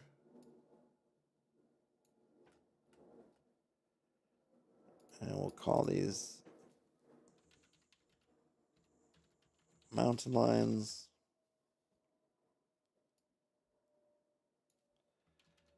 Large animal. Mountain lions have got.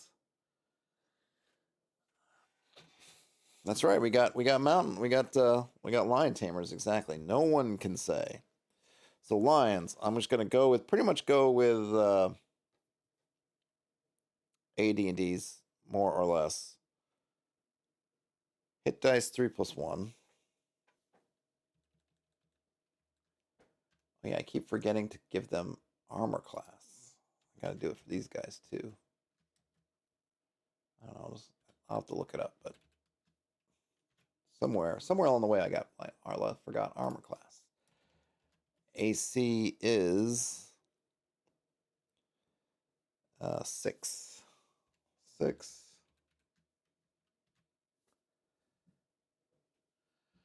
Attack. So they've got quite a few attacks. Jeez. Yeah, they got a lot. Number of attacks, 3. I see. I'm not gonna. I guess it's claw, bite, but they also. I'm not gonna do. There's some interesting things here.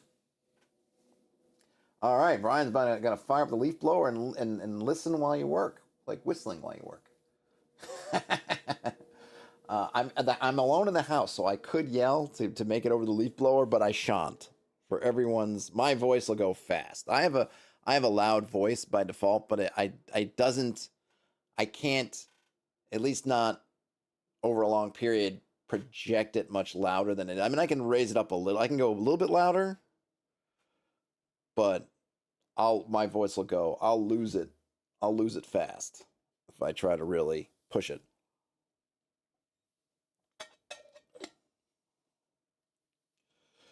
All right, so now we got the mountain lions. Large animal, 3+1 hit dice, armor class 6. Attack, 2 times bite. No, sorry, 2 times claw, 1 times bite. Oh, what I was gonna say is, so this is the thing you get with AD&D, and it occurs in other places too. But I feel like one of the things that makes AD&D so fascinating. I mean, all these early books are fascinating for this. I think the white box, because it's so slim, has got a lot of room. Because the white box is so slim and has so kind of few words in it that every word it does have is just heavy with potential interpretation of what they mean, or the spaces where they don't tell you anything. They just put something in. AD&D has a similar quality, but it's almost because of a different reason. It's got plenty of words. Goodness knows, tons of words in it. But you'll find these things that are put in there in which they just don't really mention. So for example, with the lions, they've got 3 attacks. We know they have 3 attacks. And they don't necessarily say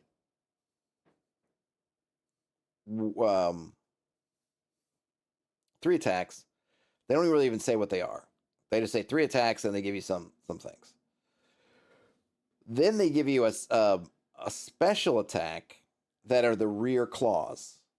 So if you've seen your cat, ever play with your cat, and a cat, mostly it's their front claws and then biting, but then they'll bring their back claws and they'll do that, which is kind of the, as far as I understand it, from what I understand, it's essentially the disemboweling piece of it. Whereas if they get on you and then disembowel you with their, and I'm not going to seek it out, and I haven't seen if that's how they actually do it in the wild, but that's my understanding, that's what that motion is. That's basically like they've got you maybe by the something, and then they're basically, if they've kind of got you, say, under your neck or something like that, and then they scrape down. So this rear claw, but the rules just give you that. They just say special attack, rear claws. They don't tell you what it is. I imagine that if you have some familiar with cats, that you can input your own reference about your playing with a cat that you have or seeing playing with cats or whatever, and seeing it where you, what I imagine, like when we, I guess the question is, so when do you use the special attack? It's got this special thing called disembowel, right? When does one use it? Do you just roll 5 attacks every round? I would say no, you don't, because the cat, to use its rear claws, it can't really be. I mean, I suppose you could, if you wanted to argue that it was like whipping out its back paw behind you and scraping at you, I suppose you could argue that, but I wouldn't. I would say that if it grabs you with the bite, it could make an addition. It's kind of grabbed you, then it could sort of scrape, but it doesn't tell you that. It's all for you to sort of figure or not. And just interesting because you get all this stuff and he just adds in all these words and things, and then it's like, oh, well, what do you do with it? What are you doing with all this data, all this info that you get? It's like, I don't know, do what you want. I'm not going to tell you.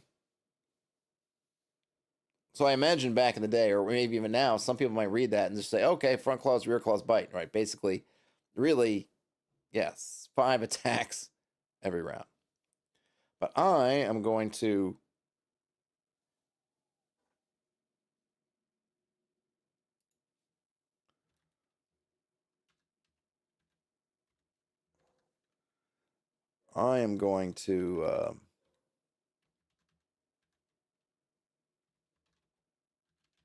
I'm going to spell it out, or at least a little bit, because I think it's fun.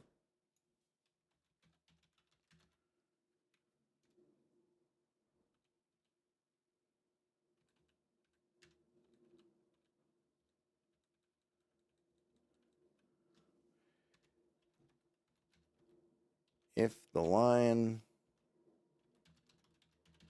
successfully bites a victim, it is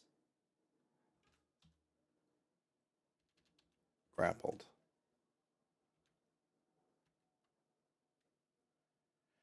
If the lion successfully bites a victim, it's considered grappled. I don't know.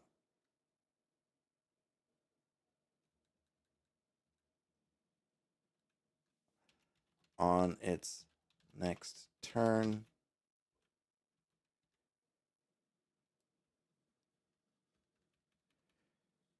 all right. Maybe I should, let's see. A success. Let me try to write this. What's a good way to write this? On a successful bite, the lion grabs and holds onto a victim's throat. On the following turn, I will rake it with its rear claws for 2d6 damage.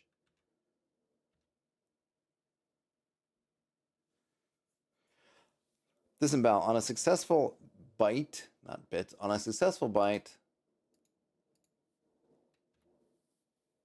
I just say grabs. I don't need to say the line. Grabs and holds onto a victim's throat. On the following turn,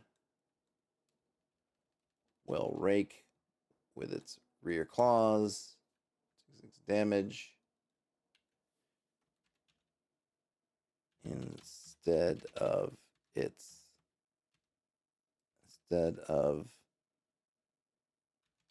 biting or clawing. Hey, Payment Minis Live, thanks so much for hanging out for a bit. Appreciate it. Drive safe. Okay. On a successful bite, grabs and holds onto a victim's throat. On the following turn, rakes with its rear claws for 2d6 damage.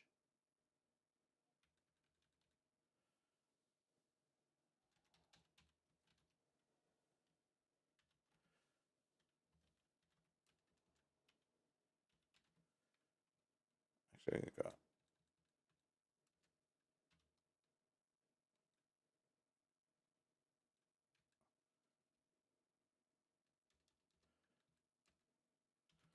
making no other attacks.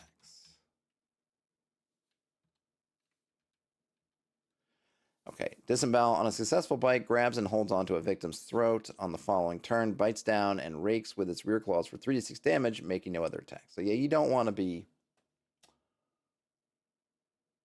Maybe I'll do this 3d6. Because 3d6, I'm just saying, one bite because it's got its mouth on you and it's going to keep biting, and then the two claws.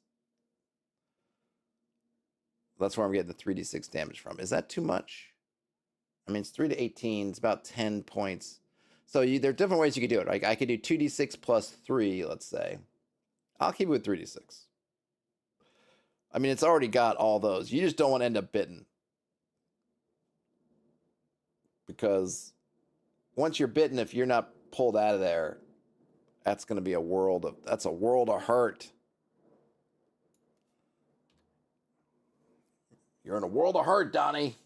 Or no, what was it? No, what's it in Lebowski? Is it Smokey? You're in a world of pain, Smokey.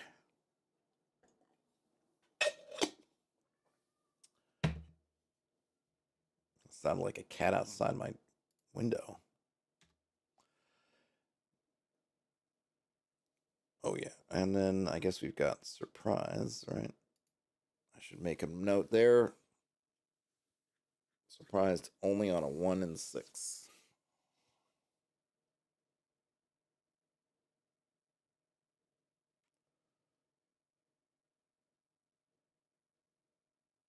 I'll leave it alone. I'll leave it. I'll leave you. Now leave me alone. All right, so what do we got? The Eastern Green Slopes. I need to put in some kind of description here. We have the abandoned Mage's Tower. Kings Road follows a ridgeline as it rises up into the heights of the high mountains in a valley. Screened from the road by several ridges covered in thick wood is a sturdy stone tower. It once belonged to a renowned wizard. They have not been seen in many years. The trail to the tower is overgrown. The boulder field, a field of weathered and lichen-covered boulders, trees growing between and sometimes over the tops of them. The ground is loose and pebbly. Small rivulets trickle in between the aged rocks, making their way towards the Hill Run River. Narcissus Meadow, a vast open field dominated by spring-blooming perennials 4 to 5 feet tall. Their 6-petaled flowers are white, yellow, orange, and pink.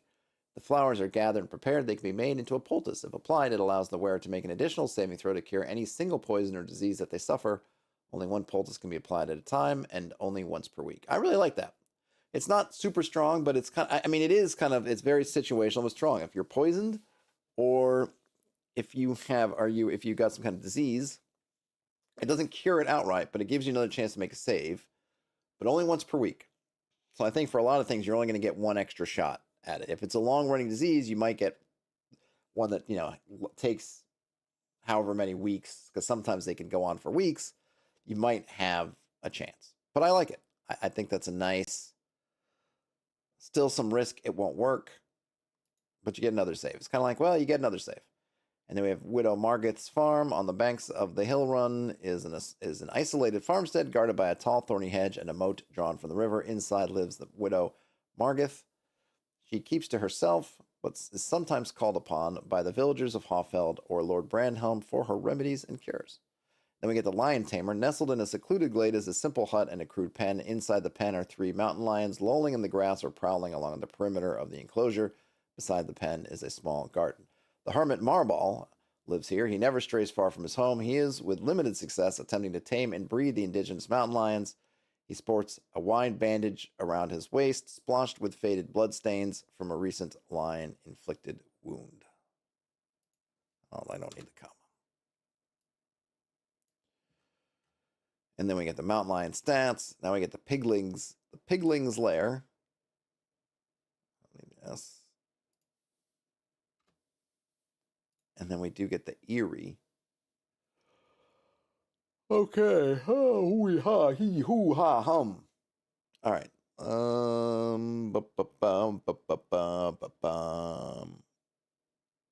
what should I do now? Oh, I need to do the lair. Yeah. So I think there was going to be a cave here. I think it makes that easy. Or maybe I'll roll up, because there's a thing here in the ready reference sheets for rolling up ruins. So maybe I will use that to roll up, which is where. There we go. Ravaged ruins. So let's see what we get. Okay. We need D10s. Ravaged ruins, roll class, condition, covering, if applicable, state, keeper, and subtitles. I might not need keeper, but we'll see what we get. So 4 gives us vestiges. So that's the class. Where's the vestiges? All right, so vestiges. Now we need a D6. A monolith. And this is a monolith. 2, a hewn statue. Let me mark this stuff down here. So we have vestiges, monolith, hewn statue. So that's just one bit. Piggly Wiggly or Piglings Wriggling? It's got to be Piglings Wriggling, right? Now we get a condition. I need another D10. 7 beneath an overhang. Okay.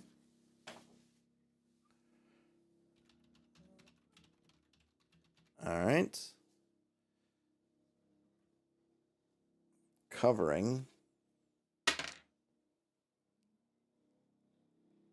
Collapsed and tumbled.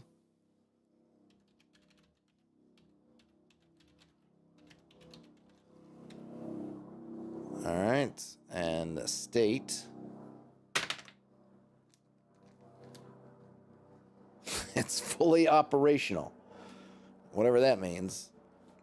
Fully operational. What does that? And now there's a keeper. Interesting. I got 7 animals. Well, we got the piglings, so that kind of makes sense.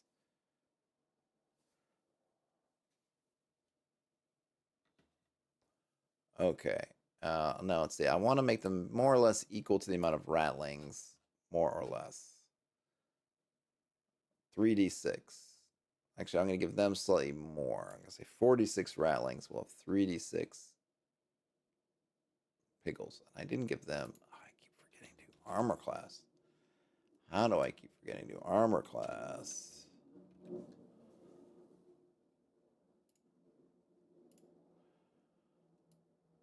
And I did for them too. I just have to go back and give things, make sure I've got armor classes given, because I keep forgetting. What armor class was those lines, by the way? Just so I don't forget the lions. 6. Okay, so there's 6. All right. Just got a bloop. Who blooped my phone? Where's my phone? Oh. Keys. No keys. Okay. All right. 46. Oh, so I want. Oh no, that's the thing. So there's 3d6. Okay, so. Yep. All right.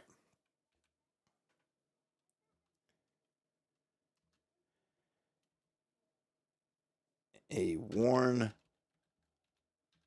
statue stands under a partially collapsed overhang.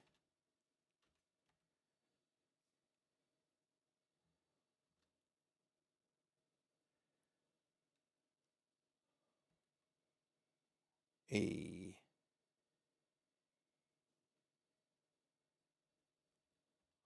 call it 3d6.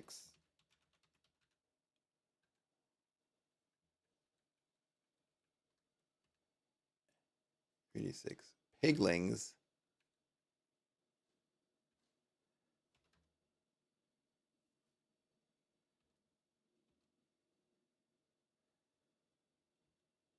Six piglings live here. Oh, this is interesting. Statue of what? This is where I could use some tables. What would be a statue of?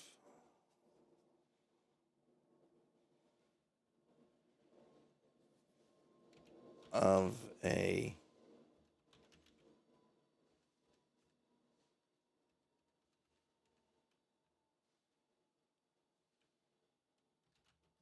the statue portrays a female figure in flowing robes, and her hand out towards the sky. Okay.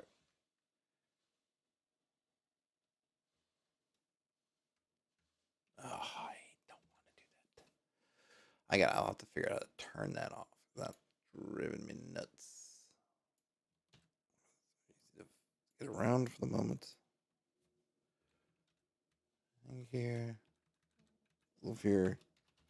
They have no living memory of the statue's purpose, but they still gather and place offerings at its feet.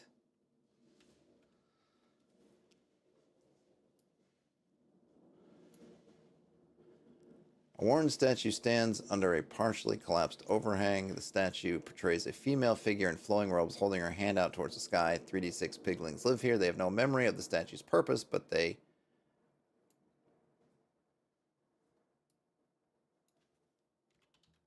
instinctively gather and place offerings at its feet.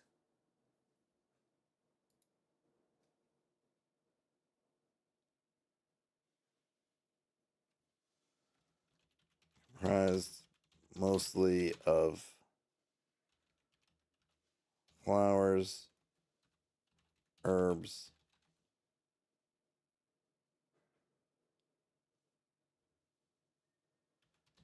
mushrooms, flowers, herbs, mushrooms, and other things found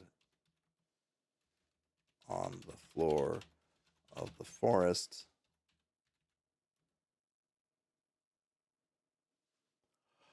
Three D piglings live here. They have no memory of the statue's purpose, but they instinctively gather and place offerings at its feet, comprised mostly of flowers, herbs, mushrooms, and other things found on the floor. Within the strata of offerings are bones of animals and other creatures.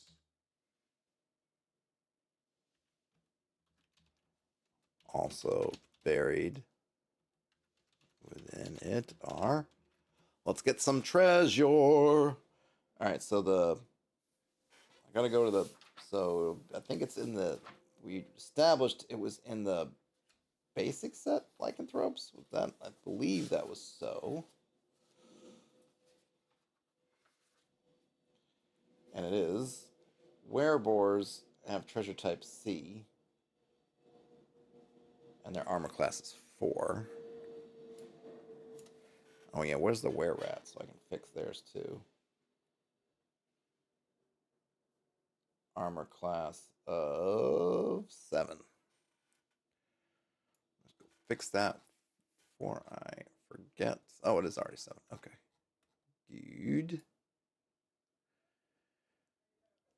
Krister says, long stream. Going to be streaming until I achieve the 1,000 donation goal. I probably won't be possible. But if you don't, you was it? You shoot for the moon, you land in the stars. I mean, I'm pretty much this is my day. This is my day. However, however long I end up being able to stream, we'll see. So right now, I'm a little bit over 2 hours. I might just run out and grab some candy or something or maybe I'll order some food. I don't know. All right, let's get some treasure. Treasure, treasure, treasure. Let's see. I had. Yeah, let me see that. And then.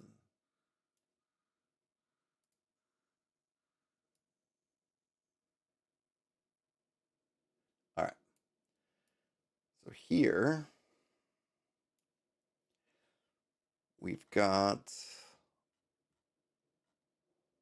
the explanation of treasure types and then the generator. So this would be a horde for sure. Well, let's see. Yes, horde treasure type C, and I usually have to roll these a few times. And just because of the nature of this area, a bunch of coins is not gonna do it.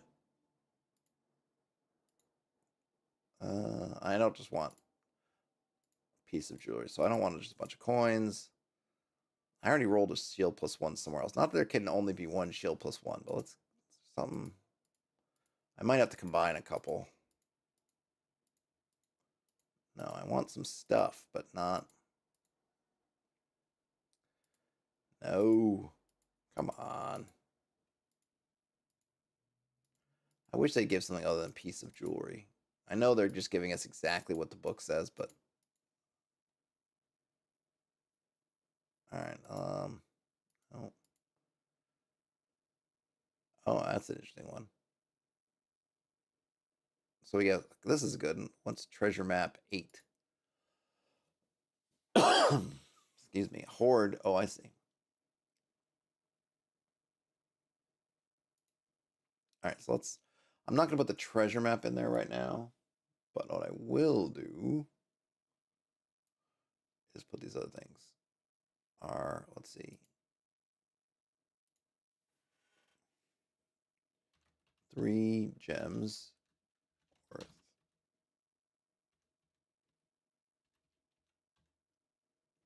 Oh,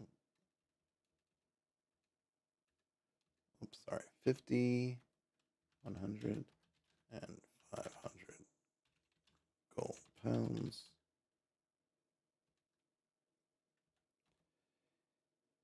A necklace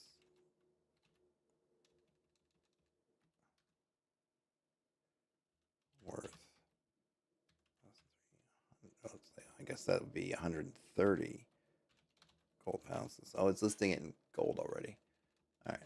I thought for some reason I read it as something different. Gold pounds. A sword +1 +3. Oops. +3 versus dragons. Oh, I guess that's it.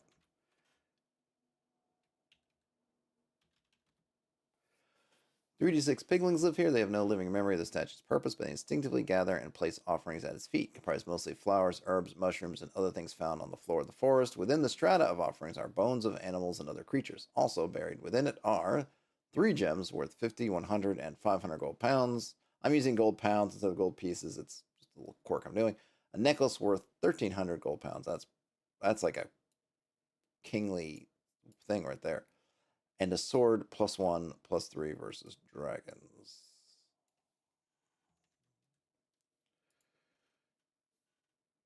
Not too shabby. I need to probably go back and add some more layer stuff, but at least I got that in there.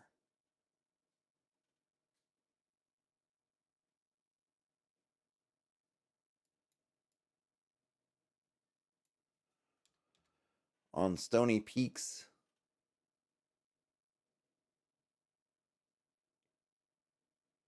Stony Peaks.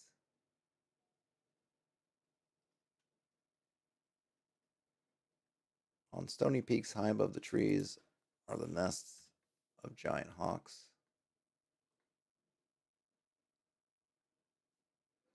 Mixed in the bones and branches of some. Right. Yep. We'll add some loot for them too.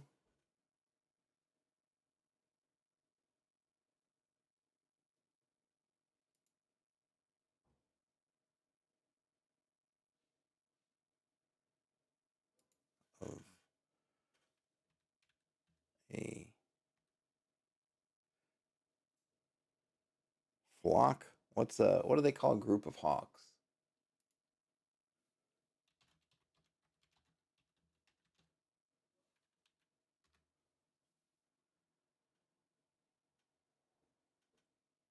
A kettle? Bird fact. A boil or a cast? Hmm.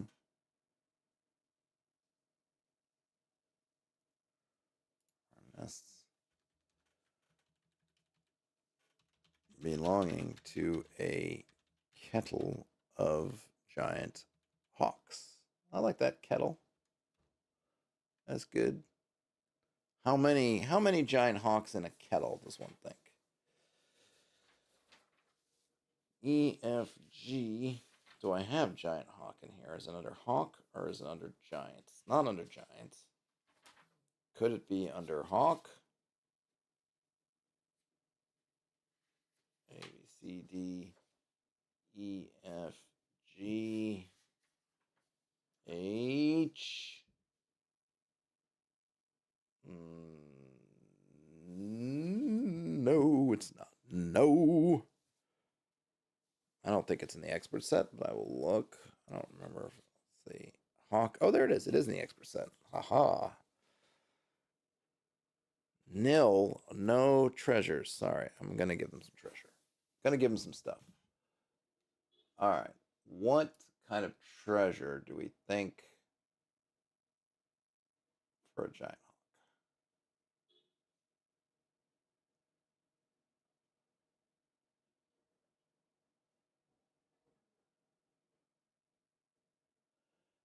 A, B. I'll say B. B looks like a going, but give me some. Give me something good. Whoa, cursed plate mail. How mean. All right. On the stony peaks of the tree are nests belonging to a kettle of giant hawks. So how many giant hawks did we say? We didn't say. How many are there? Number appearing 1 to 3. All right.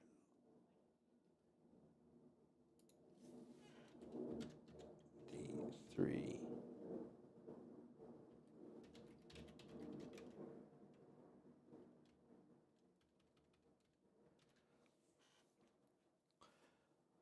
Mixing the bones and branches of the hawk's nest are the following. 7,000 is a lot, but all right, I get now. I'm gonna call it 700 loose copper pennies. Get rid of the silver pieces. 3 gems worth 10, 50, and is that the same as I got before? I guess so. Pounds and a suit of cursed. That's funny because the cursed plate mail, maybe that's why it ended up there. Because whoever wore it wasn't as protected as they thought they were. There's probably a funny story about that. Or somebody put on some cursed plate mail, didn't realize it was cursed, decided to go fight some giant hawks, lost, eaten, and the cursed plate mail sitting in the nest. That's good. That is sort of funny to me.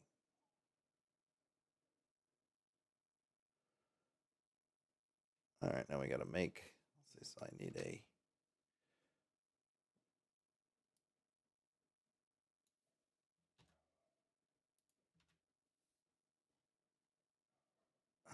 Let's get a giant hawk stat block going.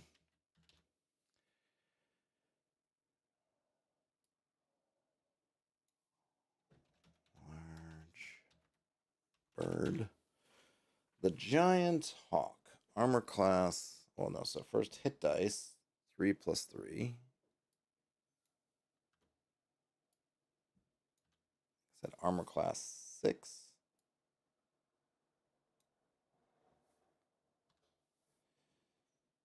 Move 450, 150 flying. Oops.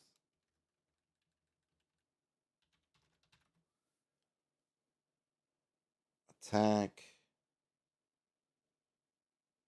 I'm going to say 2d6. One, was it claws or bite? What are we talking about?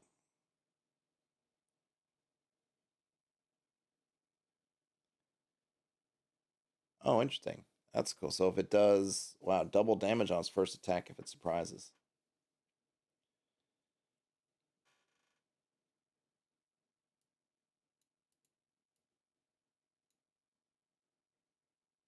What do they call that? Is it a bite?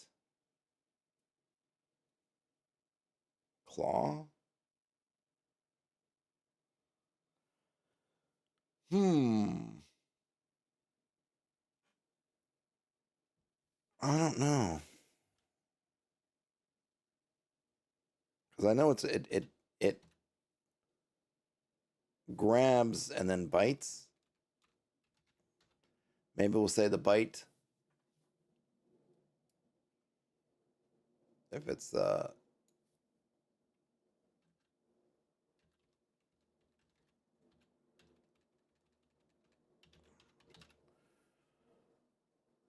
rankable. What's the morale of the giant hawk? 8.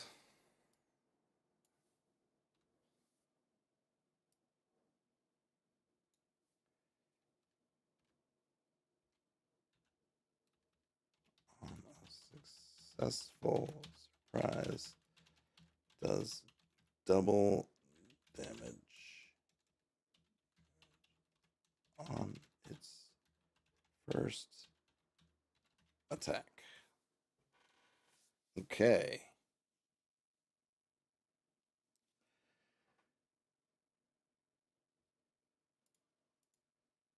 Double damage on its first attack. And we're into here. We're into here.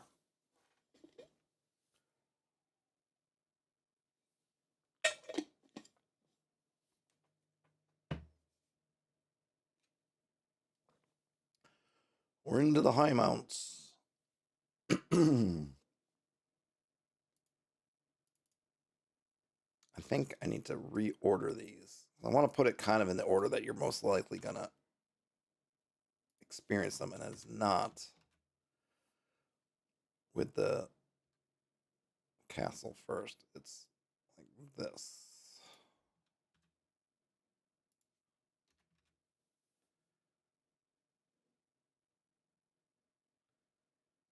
Oh yeah, there's no scout camp there now, so we can get rid of this. We'll have to roll up.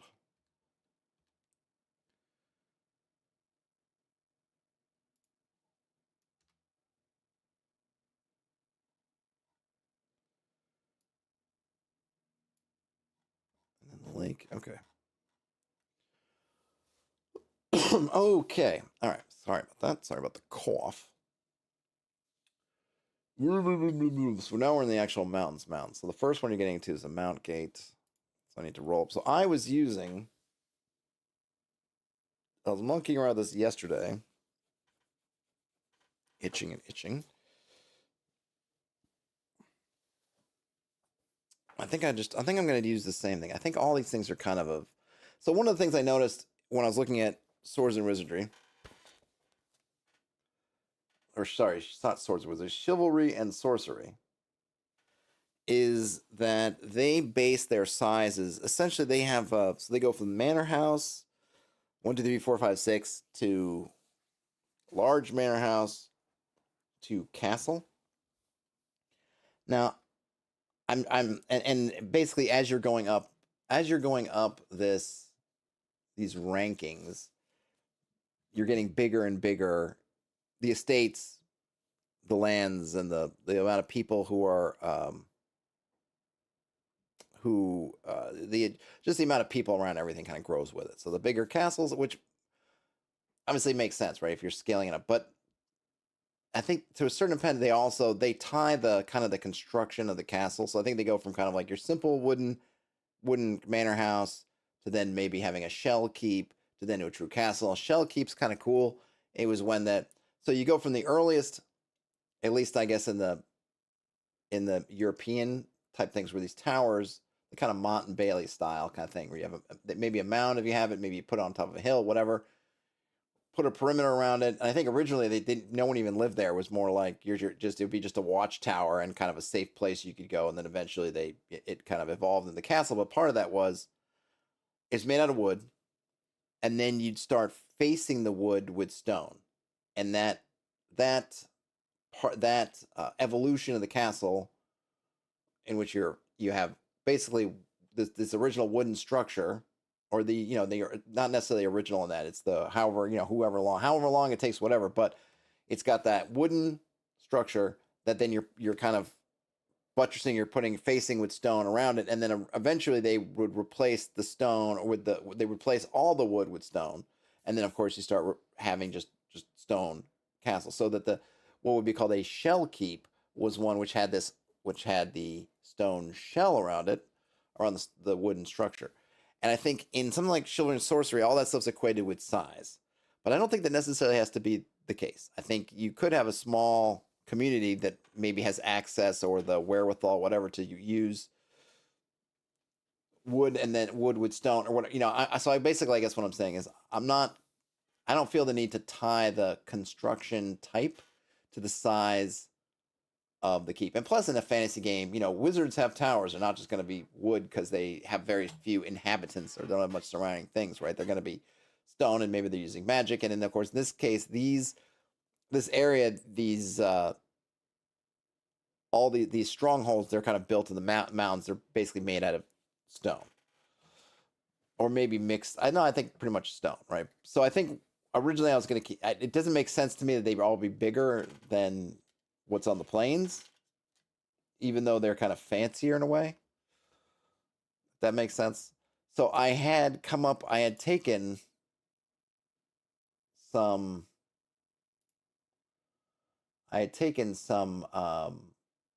some of the numbers from chivalry and sorcery, and kind of just throw them into dice modes. And I used it on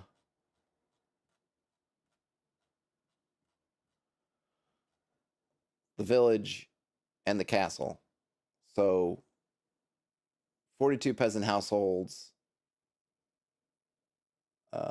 And then for this, so I'm gonna do something similar. I'm trying to look back. I used the dice roller in a Discord to do the actual rolling. So I'm trying to look back and remember what I rolled. So the first one I did was for the I don't know. So for the number of households, I rolled 15d6. But that was because there was a whole other village. I think for these, I'm going to roll, because in the Children's Sorcery, they give you numbers for the amount of kind of, they split them up into serfs and yeomen, but I'm not really, I'm just going to use kind of peasants, and I'm not concerned about that. So I'm trying to find the number. So I ended up with 20 households, which was what? Was that 2066? And then I divided by 5 and got, how did I do that? How did I end up with 20? I see the 124. All right, so let's try this. Let's try to roll this again to see how many.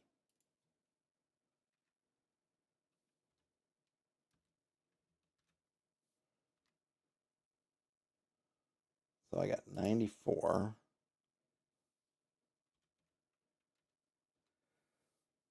So we'll just call it 95, right? Just to even it up.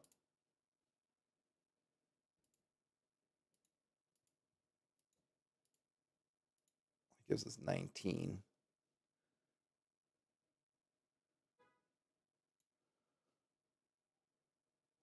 So let me. I don't have names for these guys either.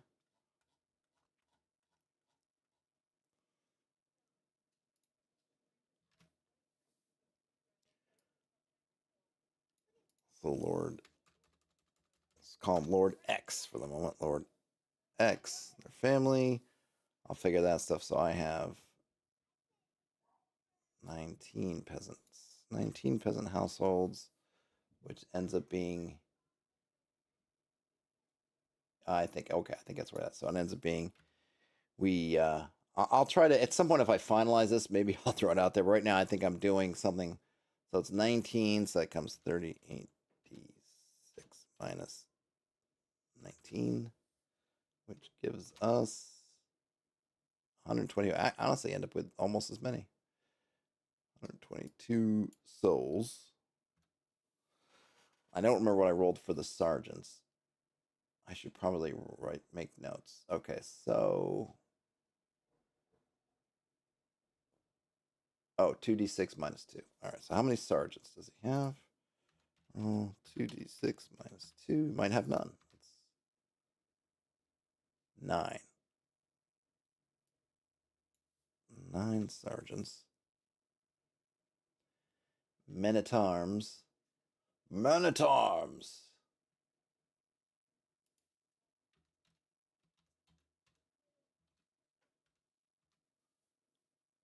28 men at arms.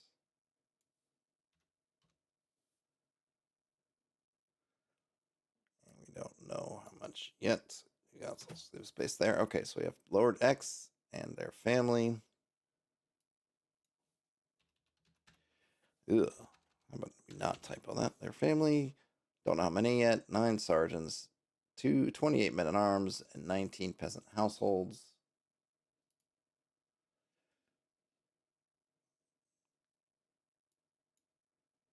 I'll leave the amenities alone.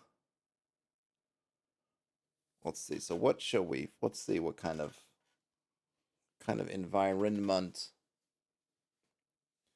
do we get? So we don't have ravaged ruins, at least not that I know of. We're in the definitely in the mountains now. So we're gonna roll a d10. I get a 5, which gives me uplands 1 to 20. I get a 5, which is a mound. And does that mound? Is there another table for mound or no? We got ridge, cliff, dingle, watercourse, trap, vegetable, no. Swamp, passages, construct, enclosure. No, I think mound is just a mound. Methinks a mound is but a mound is but a mound. Okay.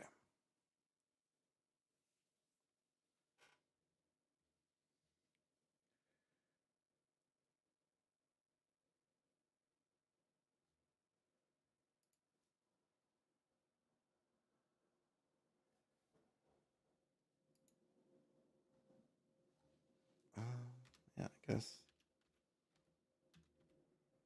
on a what might it be called? A mound?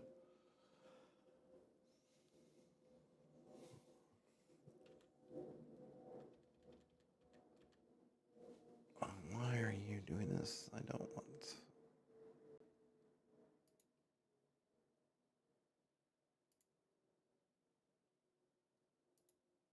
Do I have the P style?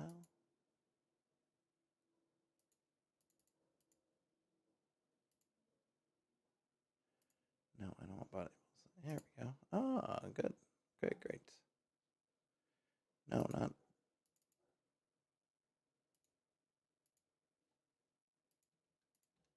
Okay, so let's see. So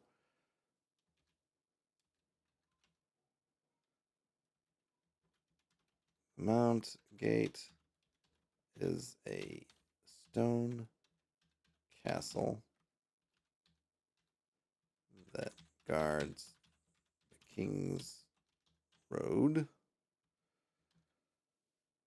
Where's my map so I can get the sense of that? So here we go. Mount Gate. There's the King Roads.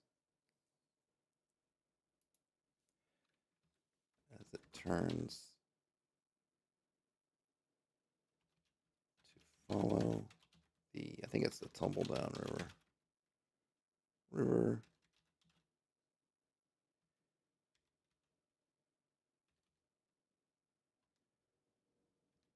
up into the high mounts.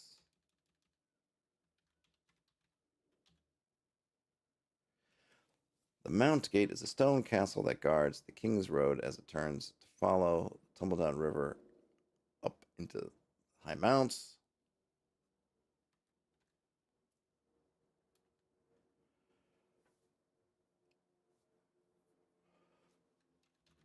Current Marshal. Let's get a name. There we go. Let's just give me a new list. All right. Dunglad. Mount Gate.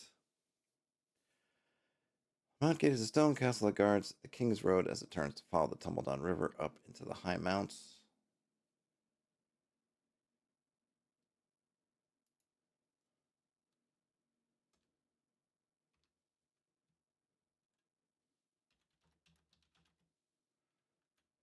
Mounts. A patchwork of farmhouses separated by low walls of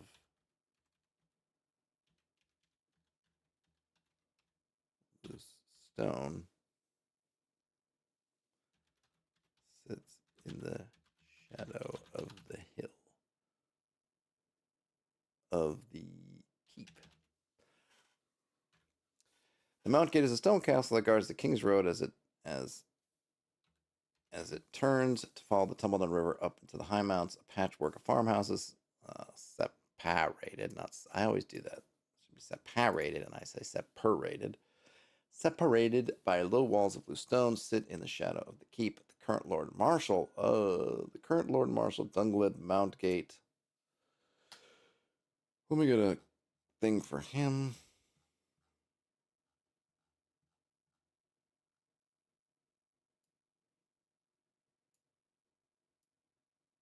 I'll just grab these two because even though they're not changing, I don't mind having them duplicated so that you don't have to try to go back and find them.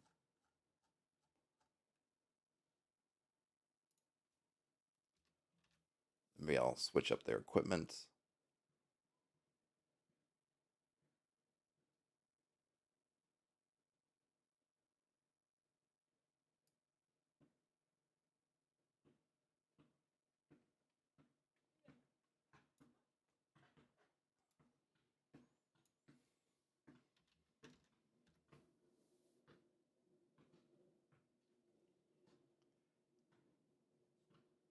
Um,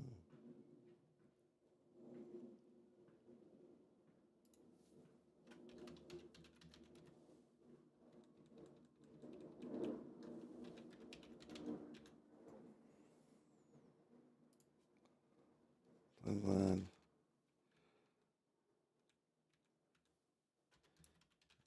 Aged. But still.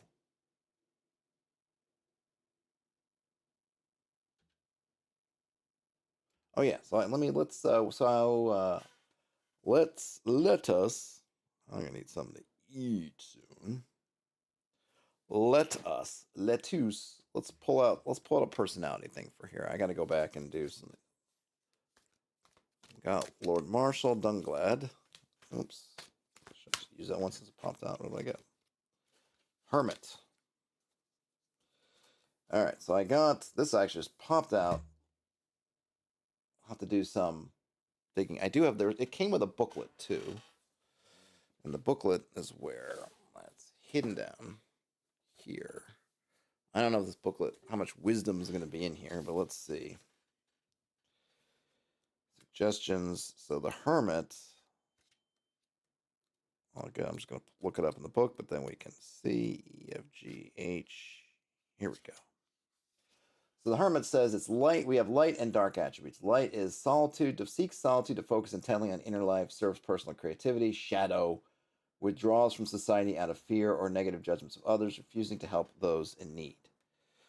And then the book, it says it's a recluse and eremite, withdraws from society to focus intently on inner life, devotes all energies to creative work or spiritual practice. Shadow Hermit manifests as intolerance, loathing, or fear of others, refusal to help those in need.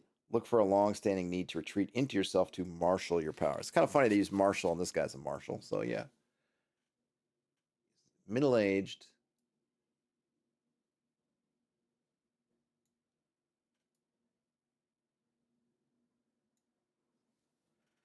Has withdrawn literally and metaphorically into the isolation there keep since the death of their wife. Actually, let me see. Even or odds, it's a lady or a guy. 7. So it's a lady. Their husband. I suppose I could add a middle one for non binary, but we'll deal with that on the next one. I guess it really wouldn't even matter. It's just the word that they use, right?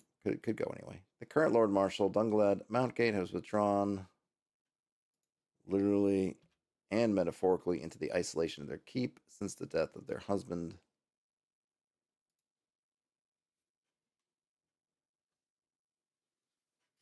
What did it say here?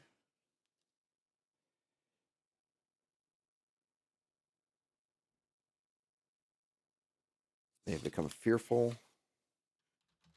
Have become fearful of strangers, loath to hear news from outside their estates. All right, the current Lord Marshal, Dungland Mountgate, has withdrawn literally and metaphorically into the isolation of their keep.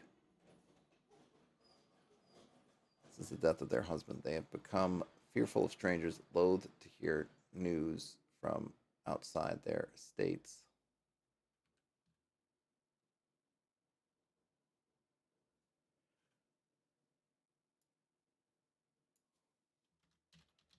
Isolated and fearful.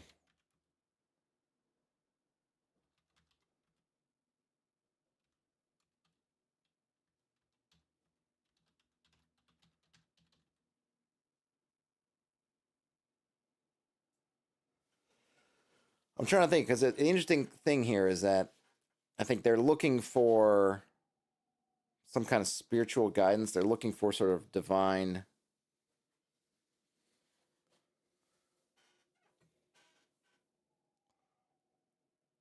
Um, I don't know, some kind of divine something. Some kind of divine something.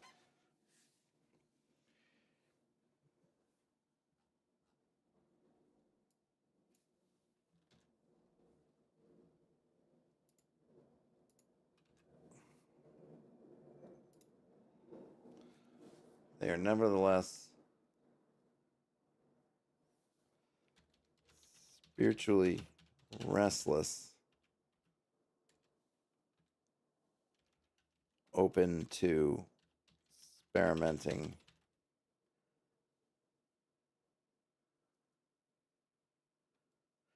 The current Lord Marshal, okay, has withdrawn metaphorically and physically, and metaphorically, literally and metaphorically into the isolation of their keep since the death of their husband. Isolated and fearful, they are nevertheless spiritually restless,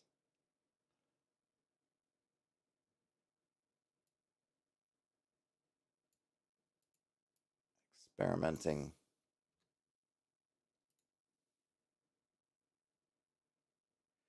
um,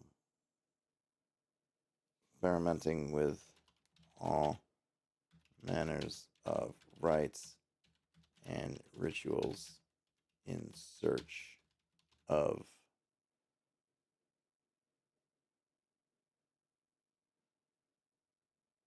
some kind of divine reassurance. The gods have not responded.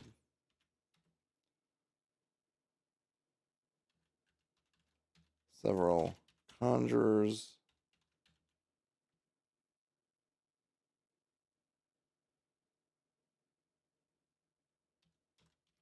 acolytes, and charlatans have plied their trade with the Lord. Gods.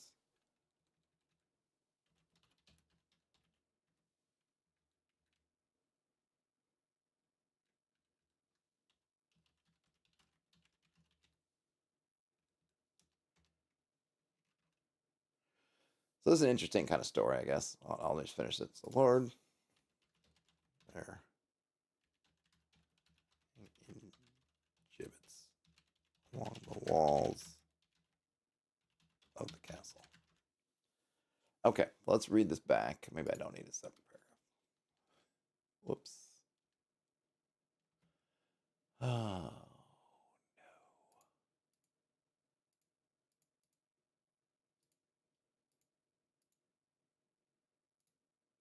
why are you doing that?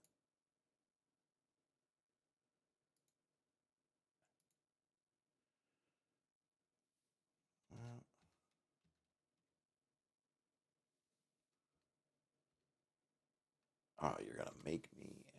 You know what? Why are you doing that? Why, Affinity, are you doing that? I just. Can you just allow me? Thank you, Affinity. Thank you very much. Okay, so here we go. The Mount Gate is a stone castle that guards the King's Road as it turns to follow the tumble-down river up into the high mountains. A patchwork of farmhouses separated by low walls of blue stone sit in the shadow of the keep. The current Lord Marshal, Dunglad Mountgate, has withdrawn literally and metaphorically into the isolation of their keep since the death of their husband. Isolated and fearful, they are nevertheless spiritually restless, experimenting with all manners of rites and rituals in search of some kind of divine reassurance. The gods have, thus far, remained silent. Several conjurers, acolytes, and charlatans have plied their trade with the Lord. Their bodies hang in gibbets along the walls of the castle. Well, sometimes you win some, sometimes you lose some. Okay. I don't know. Give her 3. It dies 3. Oh, saves. I can't make everybody fighter 4, so she's just a little bit less.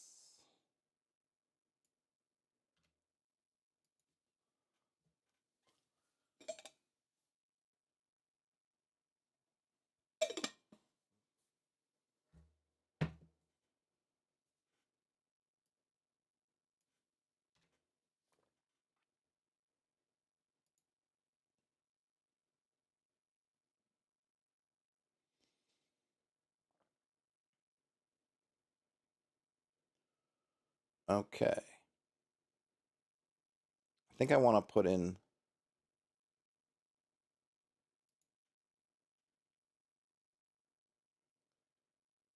Yeah, a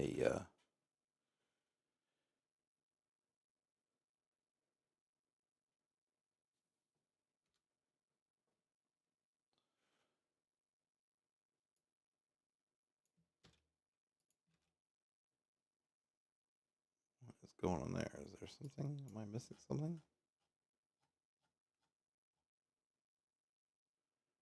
Oh,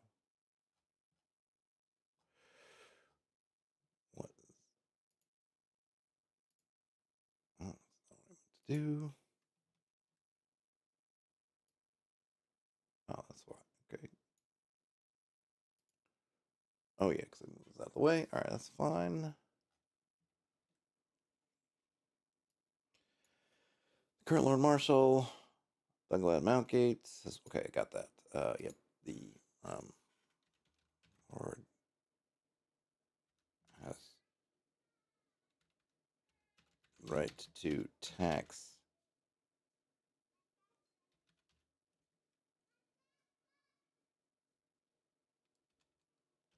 the travelers who pass through her through, through the domain.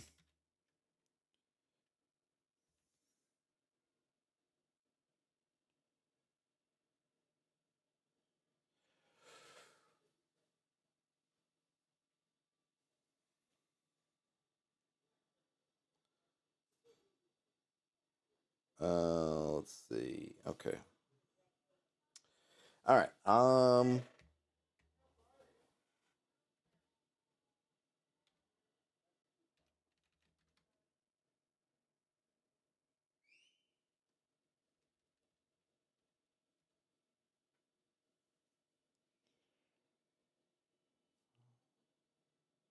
Lord,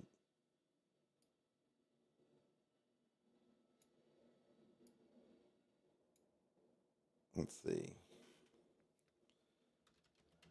All times, company of 2 sergeants and 10 men at arms.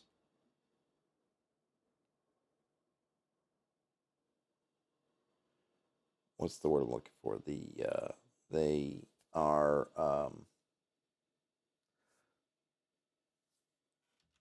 enforce a toll on the road of, let's see, let's roll some dice. 43 silver shillings per person.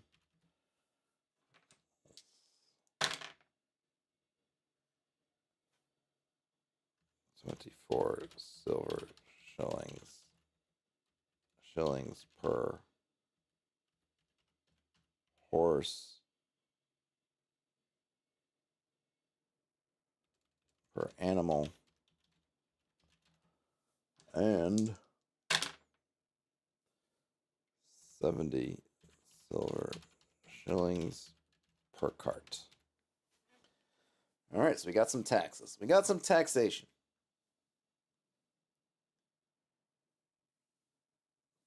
Two sergeants and 10 men at arms force a toll upon the road of 43 silver shillings per person, 24 silver shillings per animal, and 70 silver shillings per cart.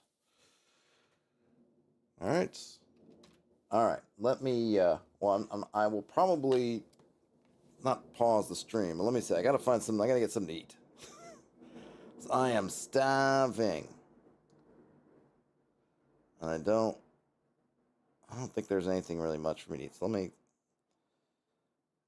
it's funny, we should probably get rid of it because I hate Amazon. I don't really like Amazon, their practices, but Amazon Prime is super handy. And now they've they've uh, added,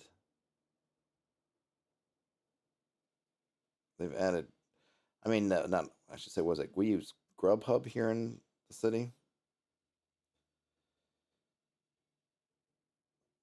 So now it's like I gotta go through the Amazon app for Grubhub, which is fine because it eliminates some of the fees, but it's also kind of clunky. Okay, I want something. Are there lunch specials?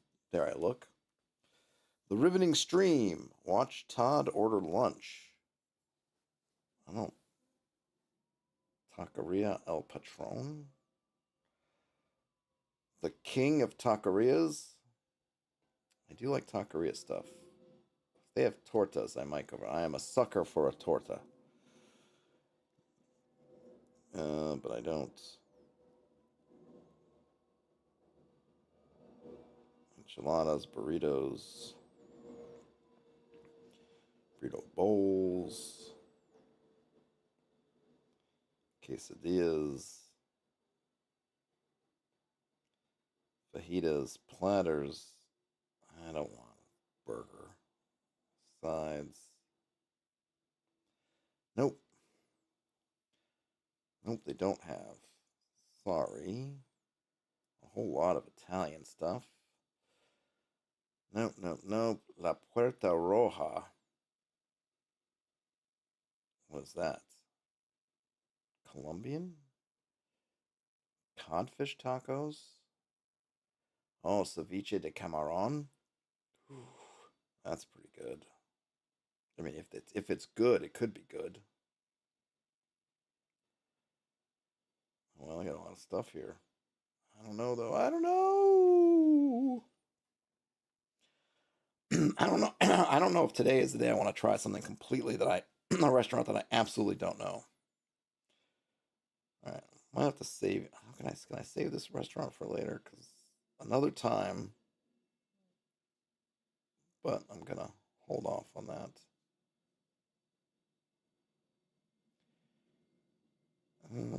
More pizza. Yes, I'm in Brooklyn. Lots of pizza. Fisherman's Cove. The name sounds good, but it's got 4.7 stars because the picture does not do it justice. Got to get a good picture. More pizza. Goodness, you'd think there's only pizza around here. Oh, Wang's is good, but Kings of Tandor. Vietnamese sandwiches are also good.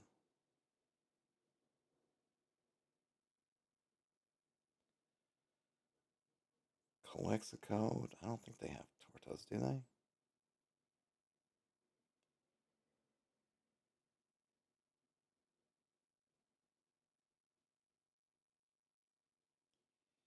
Yeah, they don't. If I get Mexican, and I guess I feel like maybe I'm thinking Mexican, this just seems to be what's occurring to me. I need, I want a torta, which is a sandwich.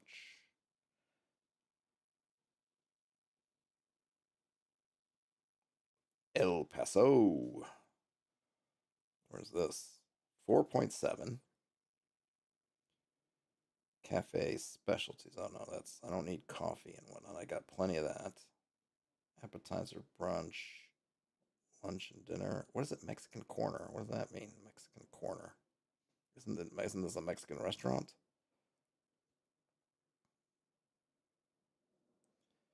What the heck is a wet burrito? That don't sound too good. Oh, I guess it just has the stuff on it. Okay. Taco melt. Now we're in the Mexican corner. I don't know what does that mean. Seems more like main courses. No, no, I don't know. No, no soups. No, I don't want a salad. Nope. All right. Maya Taqueria. Come on, Maya. Come on, Maya. What we got here? Chilled beers. No. Cocktails. No. Fall editions. What is this? No, okay, you actually have food. Yeah, you're just giving me drinks. Drinks don't help me too much. All right, lots of soups. Birria. I need to try the birria sometime, but I don't think today is going to be the day for birria. Tacos, tacos, salads, specialties. Tamales are good, but not what I want. Nope. All right, let's. I think I can search for torta, can't I? I think so.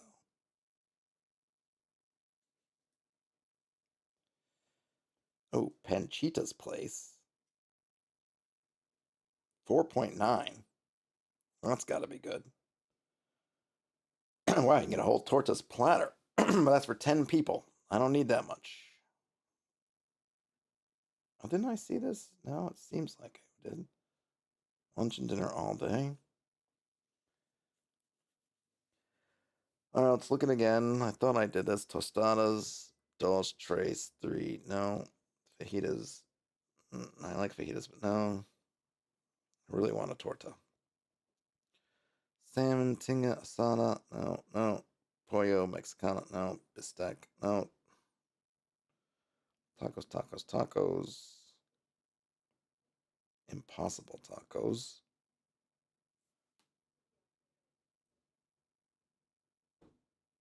I thought I was here and I did not see torta. So why did you send me back here?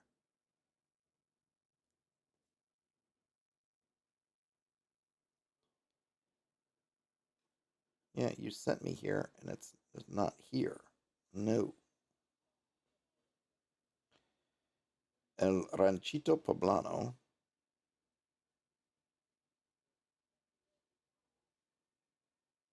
Brooklyn Burro. Now they got a torta there. All right. So, I don't know if you're not aware of a torta, that is a torta. Mexican sandwich. Is good. Is very, very good. Nachos, quesadillas.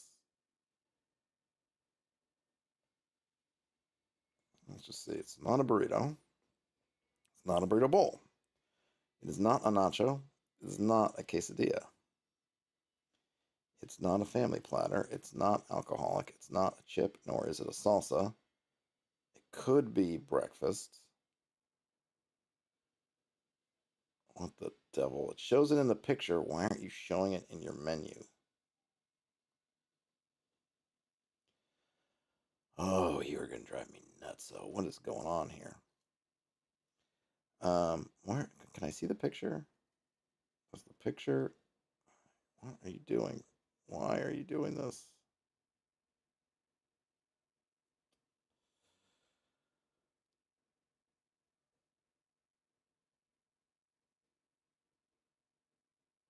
All right, I'm searching here. Did I miss it?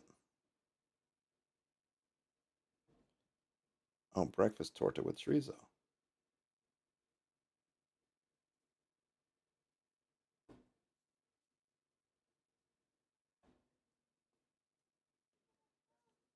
It's under breakfast. I don't see breakfast. Oh, wait, here it is. Because they don't have it. Oh.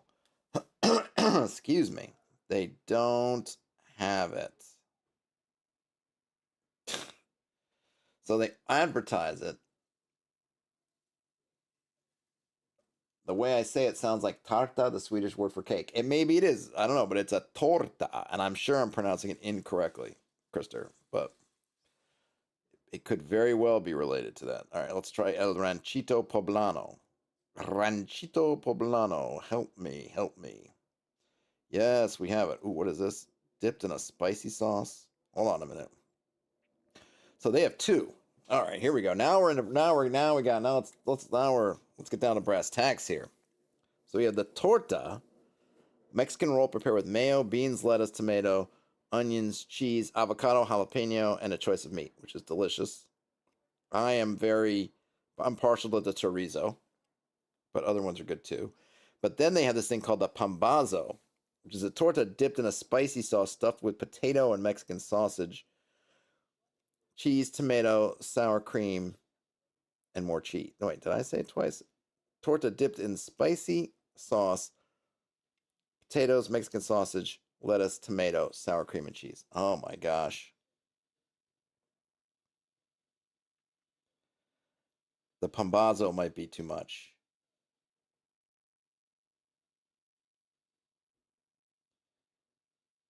I think methinks that's what I want. Anything else before I hit the go button on this?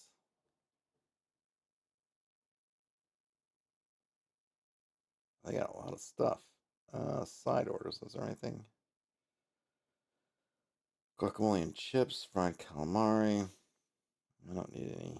I was wondering if they have. Do they have the sweet plantains? They do. All right, I got too much. I got too much, but I will see if they have. What do they have to drink? Do they have the Jamaica? Do you have Jamaica? They do. Mm, mm, mm, mm, mm, mm, mm. All right, agua de Jamaica. That's the stuff. 40 to 50 minutes. Don't need utensils. Seed to check out. No, I don't need any grilled jalapenos. I got jalapenos in my sandwich.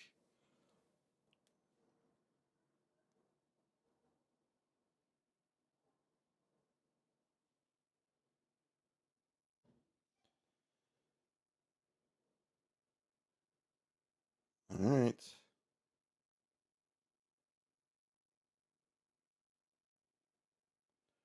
Order away. All right. It's going to be here in a while. Oh, Krister says the way it sounds. Well, I mean, a lot of I don't know what the linguistics stuff, but it may be very, there may be, because we have tart, which is like a cake. It's the Mexican one spelled Tor. In French, there's, tart, same as in English, basically Tart, though Tarte, I guess, like tarte aux pommes for kind of would be like a apple tart. I'm not sure what other. I always love that stuff, right? Go to Edam Online. Well, I guess we can take it. Why not take a short? I'm sure it's going to come up as from the French. From English, I mean. No, tart. And not the immoral woman. Not the immoral woman. All right, let's see. Late 14th century baked dish of a flat pastry shell and filling of meat, cheese, or fruit from Old French tarts. That's what I thought. Which is possibly an alteration of tort from late Latin torta panis, rounded loaf of bread, which is, I'm sure, that the Spanish comes from there. Past participle of torquere, to twist, as in torque. Later used especially a small pastry with no crust on top and filled with preserved fruit or other sweet stuff. So I'm betting, actually, Krister, that they come from the same root. That would be my very uneducated guess, given what we know.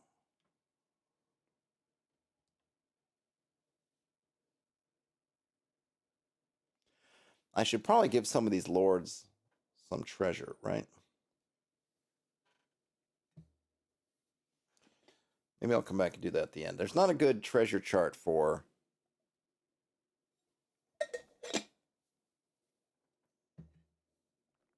NPCs. So what I'm probably gonna do is I'll probably keep digging around, mucking around in here.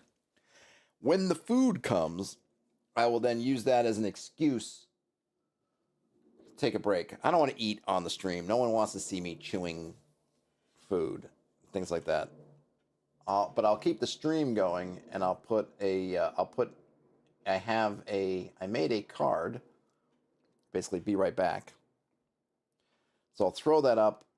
I wish I had some music I could play, but I don't. So I'll throw that up and then do that. But that won't be for another hour, 50 minutes, something like that. Okay.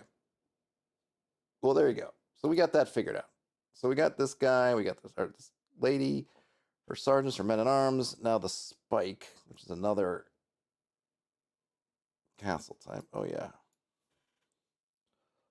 Lord Marshal Dunglad and their family, which I'm going to give is a little roll of die. So this is, I'm gonna say they got kids, but they're widowed. So how many? Oh, six. No, that says one. Well, I want more than one. The heck is that? Oh, did I get six? No, I did get six. Well, we'll subtract one, so we'll call it five again.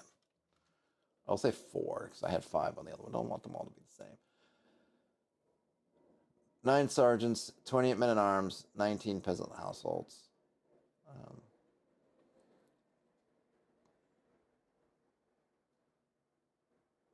I do like this bit. The current Lord Marshal has withdrawn literally and metaphorically into the isolation of the keep. I'll just say that instead of the keep. Since the death of their husband, isolated and fearful, they are nevertheless spiritually restless, experimenting with all manners of rites and rituals in search of some kind of divine reassurance. The gods have thus far remained silent. Several conjurers, acolytes, and charlatans have plied their trade with the Lord. Their bodies hang in gibbets along the walls of the castle. Boom! A place of opportunity. Let me give her a horde.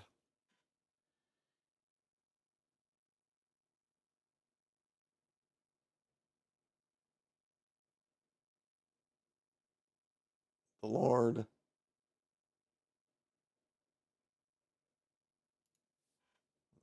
Let's see.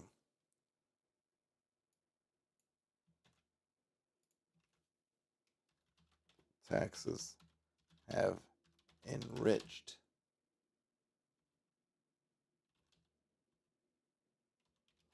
Lord Marshal's coffers.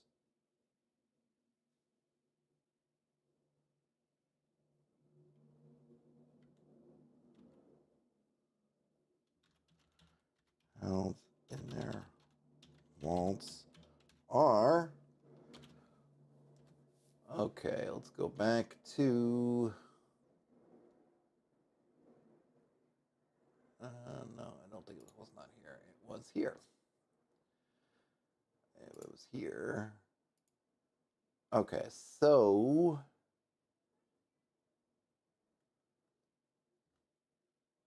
what's the 23 is G, 60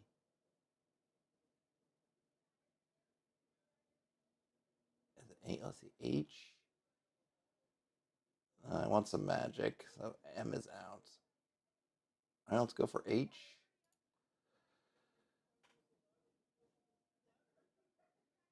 Where is it? Oh, interesting. Oh no, I think I moved it. I must have moved it over.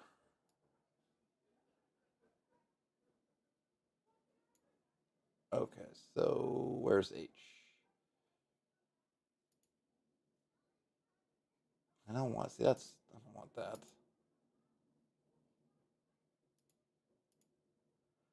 I don't just want endless jewelry, please.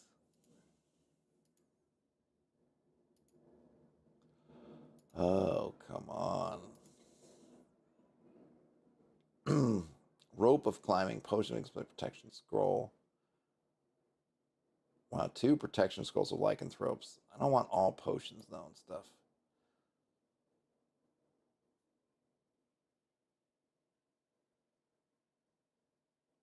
Okay. All right, let's see. So she's forget the copper pieces. So we'll go oops, 2,000 silver shillings, 10,000 gold pounds. 1, 2, 3, 4, 5, 6, 7. 7 pieces of jewelry.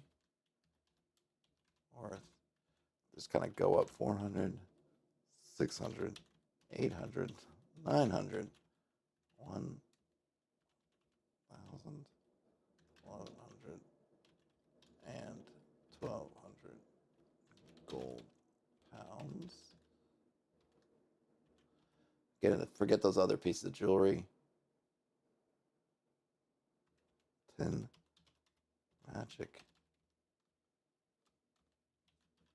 magic arrows plus 1. A suit of magic chainmail plus 1. 2 scrolls of protection from lycanthropes. 1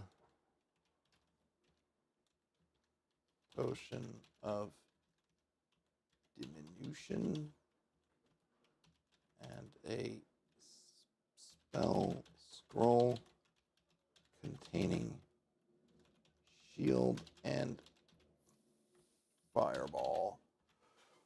Fireball. All right.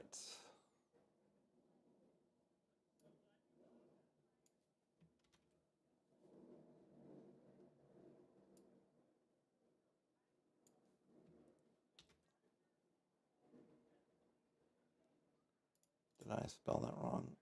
Nope, it just doesn't know the word.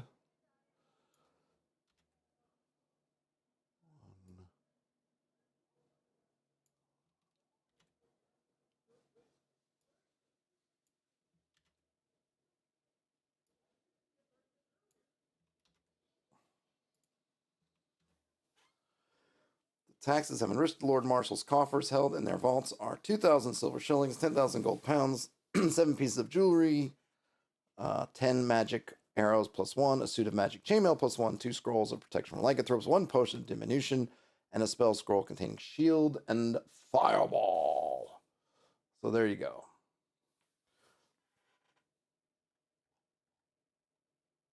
And then there's no reason to have that at the bottom of the page. Up.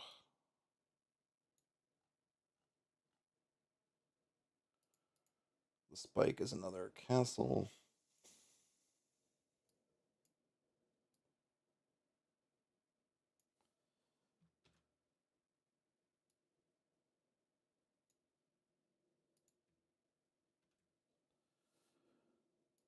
Lord X, their family.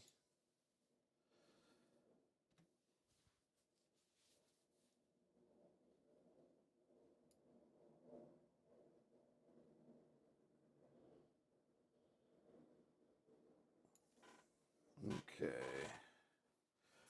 Okie dokie. All right, I got to roll up more dice. Where's my dice roller? There's Discord. All right, so now I got to go back. Let's see. 26.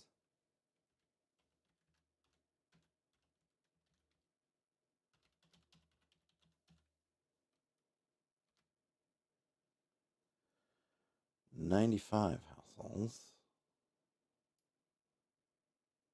I think that's the same as I got before, didn't I? Yeah, I got 90. Yes, it rounds to be the same.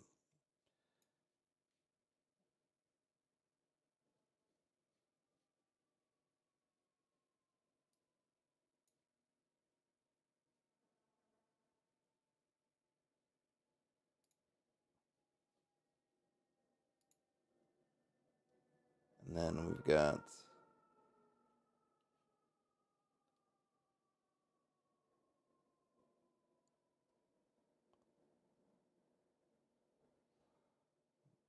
that would be, let's see. Yep. Okay, so roll.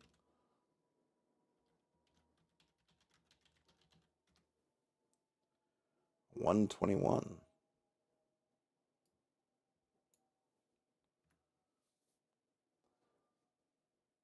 Now, sergeants. We'll see them.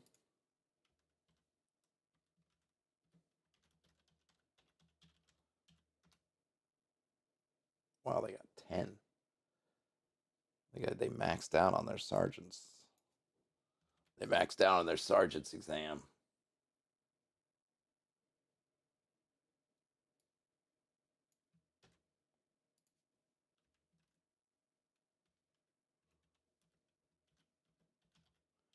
Men at arms.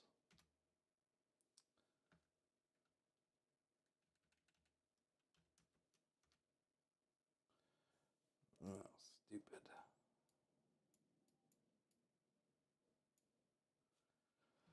Typo in Discord has slowed me down.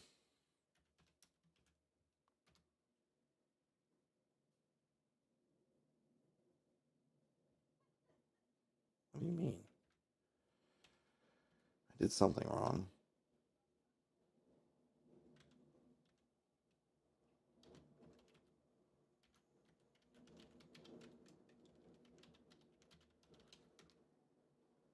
What do you mean error? Blook, blook, blook. Oh.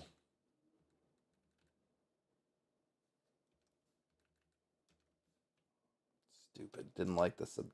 Didn't like it. Okay, 24. Oh, they actually have less. 10 sergeants, but only 24 men at arms. The spike.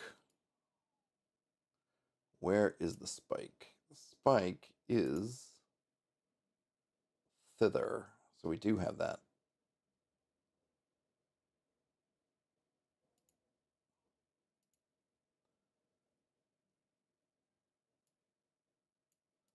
I don't think I gave this a name. Think about so.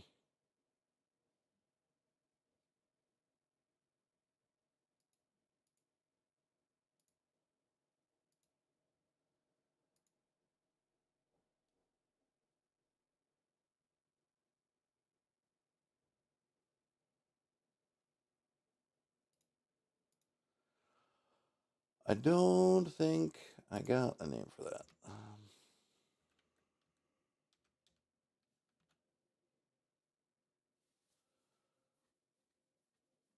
I'll have to come up with one, but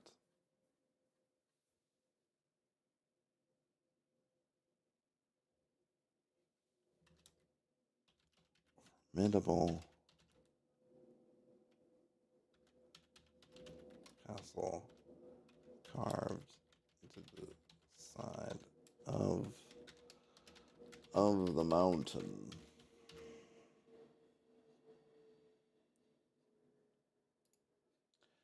Formidable castle carved into the side of the mountain.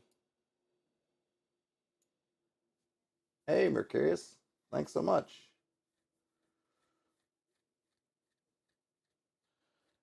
Formidable castle carved in the side of a mountain of the mountain. Oh.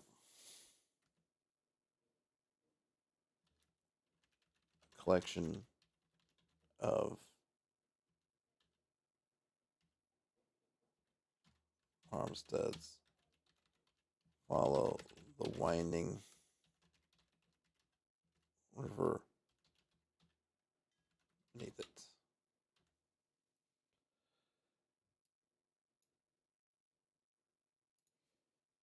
In the valley beneath it.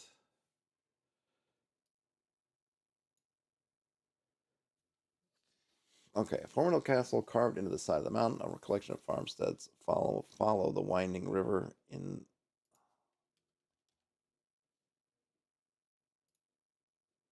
Yep. That would be my. I can't talk right now. Oh, someone call me later. Okay, a formidable castle carved into the side of the mountain. A collection of farmsteads follow the winding river. In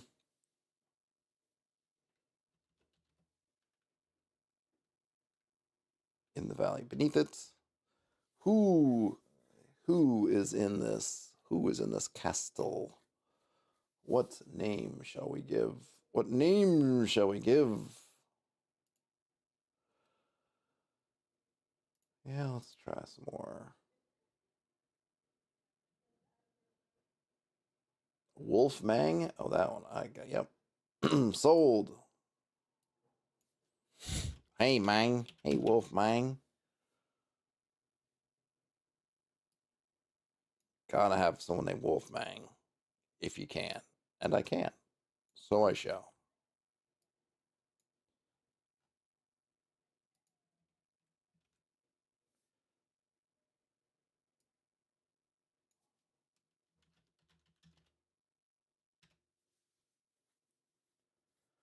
Oh yes, Petra.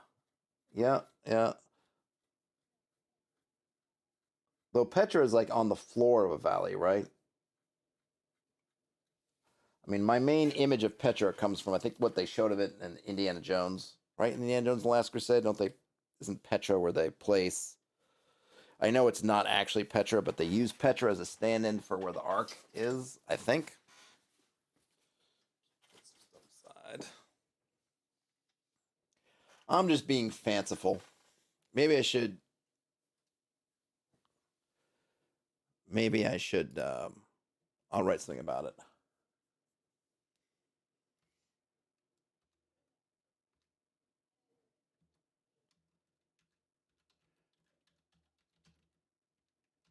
Castle predates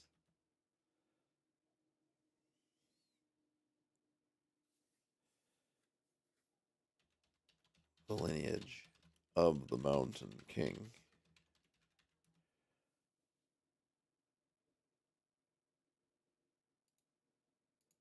Yeah, I think window.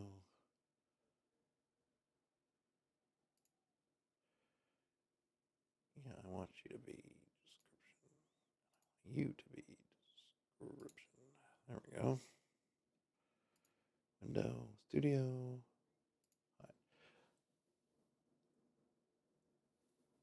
I Mercurius asked if we've seen the churches in Ethiopia which are carved in the ground. I have, and they're pretty cool. I mean, people create such amazing things. Um, yeah, pretty awesome. Krista shared a link to the Wikipedia. Yes, go to site Wikipedia. So there you can see kind of what it looks like, which is pretty darn amazing.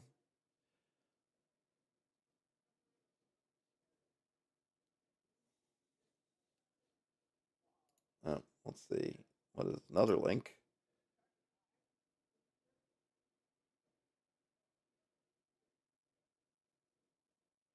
The rock hewn churches in Lalibela. The 11 medieval monolithic cave churches of this 13th century New Jerusalem are situated in a mountainous region in the heart of Ethiopia near a traditional village with circular shaped dwellings. Lalibela is a high place of Ethiopian Christianity, still today a place of pilgrimage and devotion. Yeah, they're pretty awesome because you can see they're maybe this is a better view.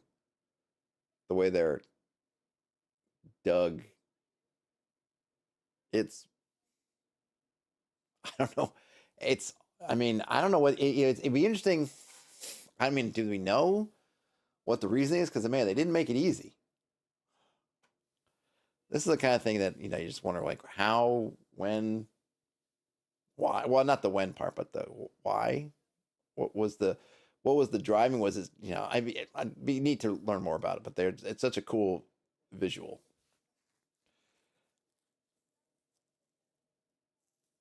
And it must be it can't I just can't imagine it's for defenses unless we're talking stealth, right? Because granted you kind of have this moat, but there's got to be ways to get out, which means you can't protect it. It's so you can't really protect people getting in here so much, and they can just throw whatever they want down on you. But really cool. The castle predates the lineage of the Mountain King. Legends suggest it was built by giants in a long ago age.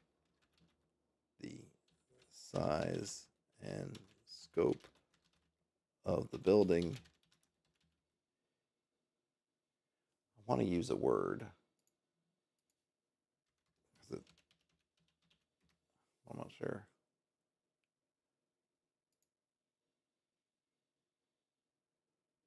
No, that's not.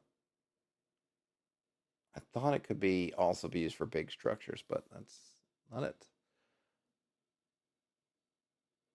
Oh yeah, it's also vast, gigantic. Okay, yeah, so I can't use it. I'm using it right.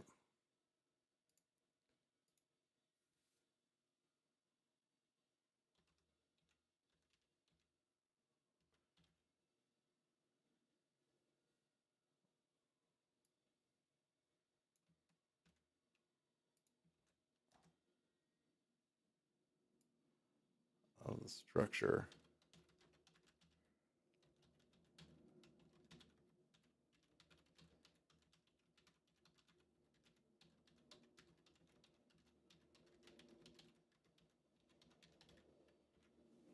The castle predates the lineage of the Mountain King. Legends suggest it was built by giants in a long ago age. The cyclopean size and scope of the structure lends truth to this tale, though its actual veracity is unknown.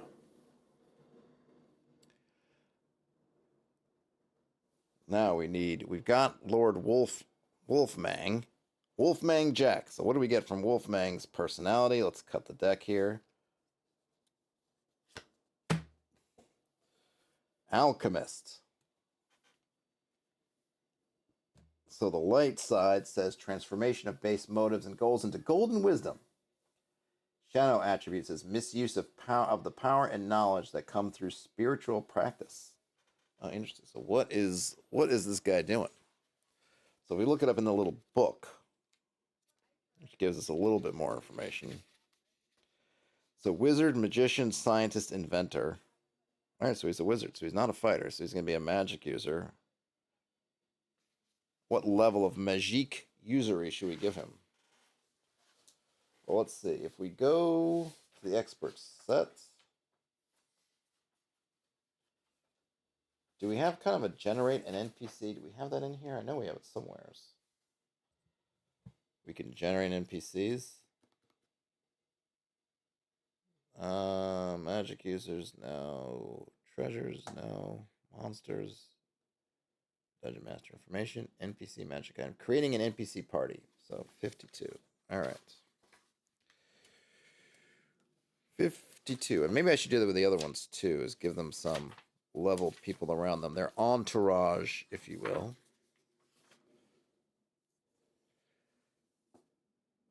Okay, if a DM is using NPC parties as wandering monsters, yeah, so magic user, 1d6 plus 3. So it's a level 4 magic user.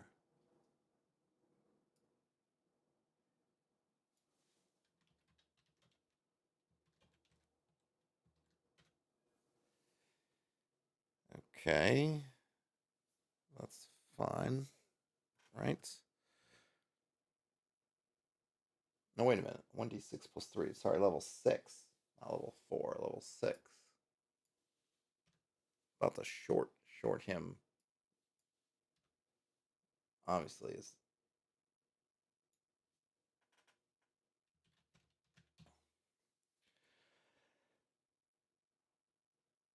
randomly choose the spells. It would have been nice if you could have given us a list.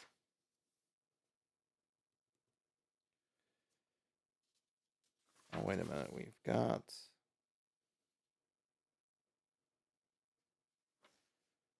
construction towers.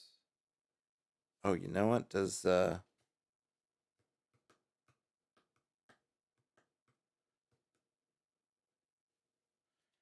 NPC magic items?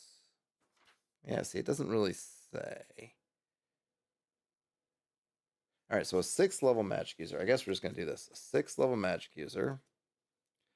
Not that much help, thanks. Expert set. 6th level magic user gets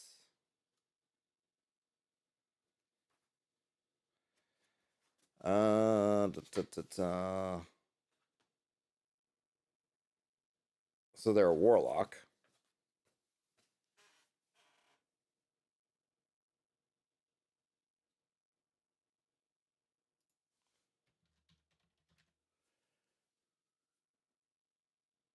I should probably put their titles in there too. I like the title. I like the level titles. Okay, so the warlock gets 2, 2, and 2. 2 first, 2 second, 2 third.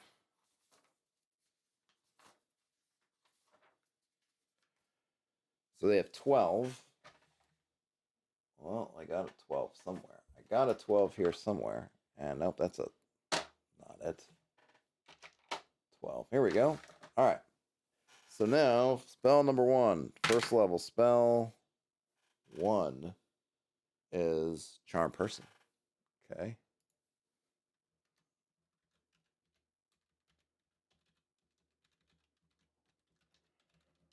Charm Person.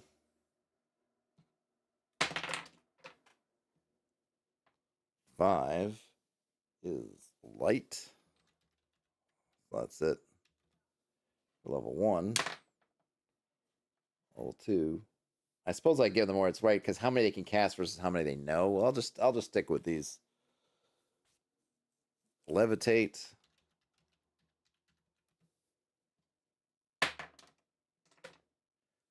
12 is Wizard Lock. That's a good one. Or it can be. And then third level. 5 is Haste. And any bets? 3, Detect Invisible. No, 3 is Fireball. Oh, they get it. They get the infamous Fireball.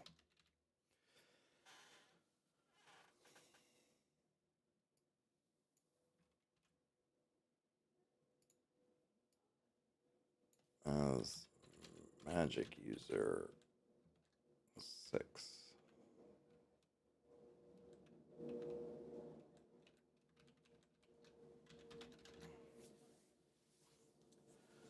Alright, so he's a Lord Wolfman, despite his name seeming like a real warrior's name. No, in fact, they are a magic user. They're a warlock. With Charm Person, Light, Levitate, Wizard Lock, Haste, and Fireball. Should I give them a couple extras? I don't know. Alright. Excuse me. Okay. Alright. They said no. There was a note about. There was a note about magical equipment. But it doesn't say much. Something like. Hold on a minute. Actually, I'm looking in the wrong space, I think. Excuse me. Okay, so they. I was looking up magic user, basically classes. No, sorry, not classes. All right, sorry. Here we go. NPC magic items. In general, NPC should have about the same. Excuse me. Number of magic items. Number of items as a player character at the same level.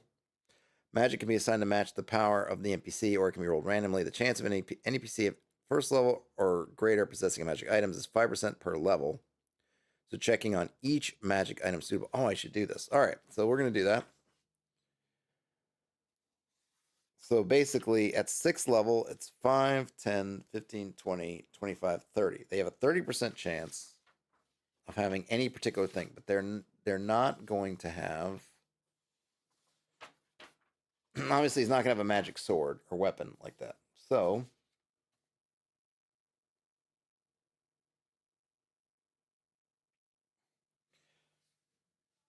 let me see. What are they? Hold on. What are they suggesting? I'm suggesting for numbers.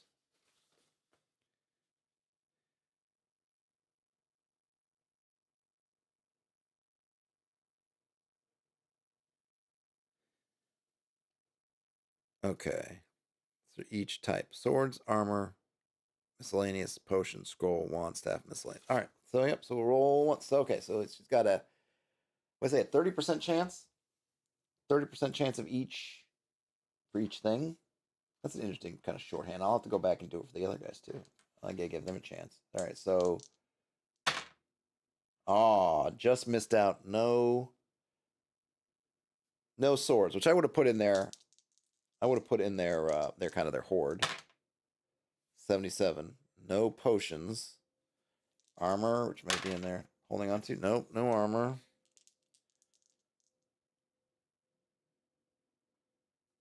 Ring. Yes, they do have a ring. So that ring is 23. Ring of Delusion.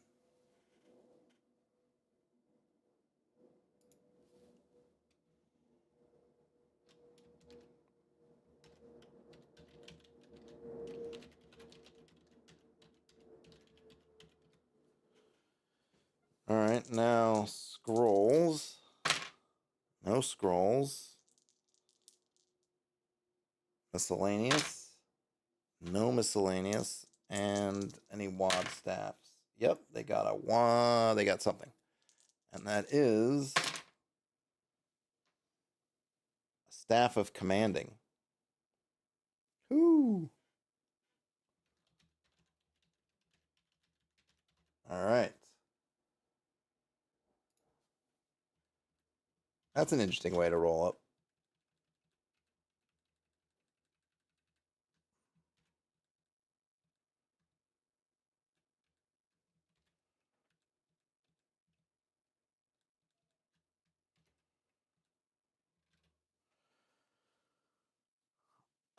Okay. So we got, in terms of alchemist, the wizard, a magician, a science inventor, seeks spiritual transformation. But are they shadow? Are they unethical? Are they trickery and seduction? Or are they good? Well, let's see. Let me roll. So I'm going to roll D6 on a 1 to 2 chaos, 3 to 4 neutral, 5 to 6 law. They're neutral.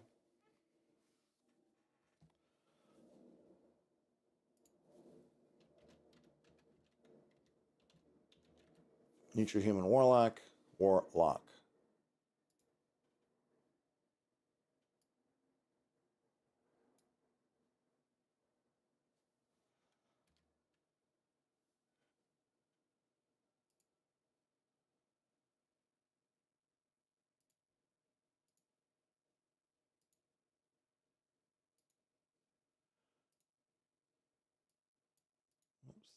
Okay. Lord Wolfmang. He's in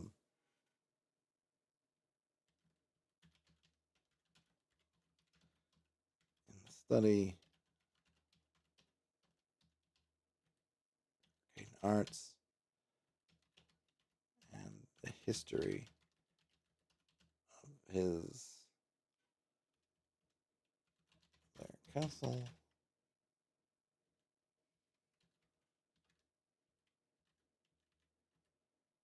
They will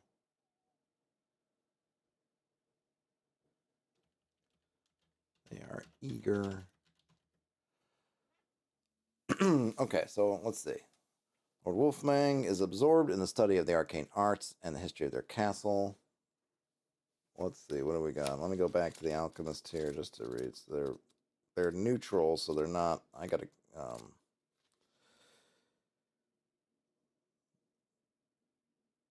All right, so they're seeking spiritual transformation, converting matter into some form of altered, enhanced expression, produce results outside the ordinary rules of life. All right, so let's see.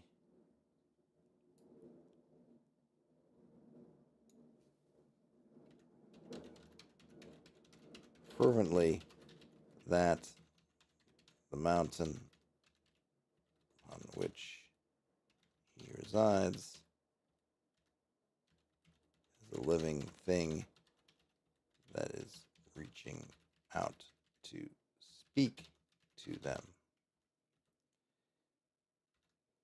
They spend all of their free time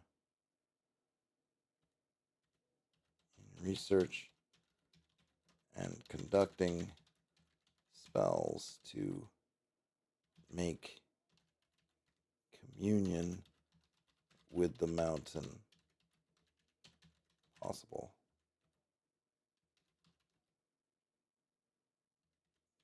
They will reward handsomely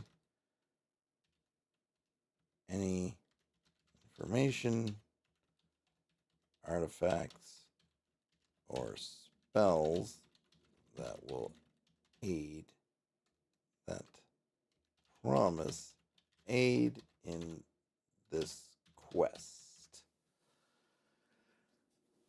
Okay, the spike. Where we got Lord Wolfmang and their family, which we haven't rolled any dice, so it's 2d6 plus 2d6.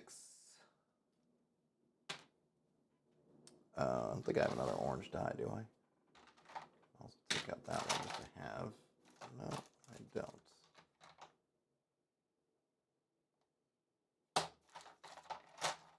I got other dice. All right, I'll just roll some. Whoops. Ooh, ooh, ooh, ooh. All right, so we got 4. That's 6, 10. So minus 2, so 8.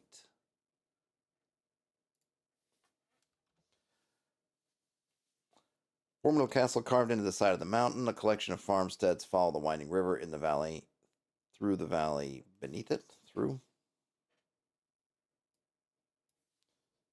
the valley beneath it. The castle predates the lineage of the Mountain King. Legend suggests it was built by giants in a long ago age. The cyclopean size and scope of the structure lends truth to this tale, though its actual veracity is unknown. Lord Wolfmang believes fervently that the mountain upon which he resides is a living thing that is reaching out to speak to them. They spend all of their free time in research and conducting spells to make communion with the mountain possible. They will reward handsomely any information, artifacts, or spells that promise aid in this quest. I'm going to say rituals rather than spells.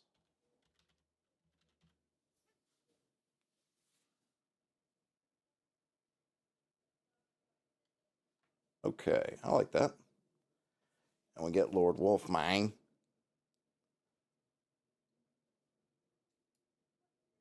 I'm going to have to add a page. Yep. All right, so let's... Studio. We got to show the studio for a moment.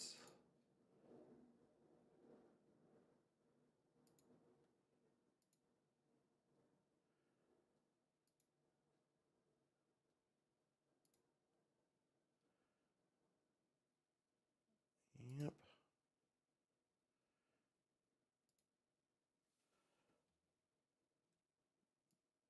I will need...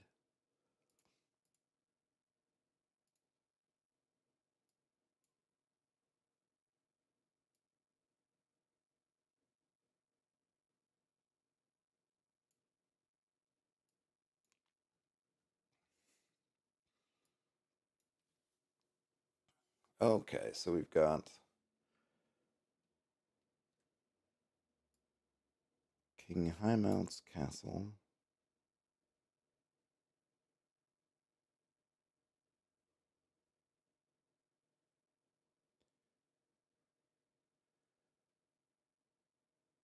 Neutral human warlock, magic user 6, has robes, tank dagger, morale 6, none. Okay, treasure. Well, he's got Ring of Delusion, Staff of Commanding.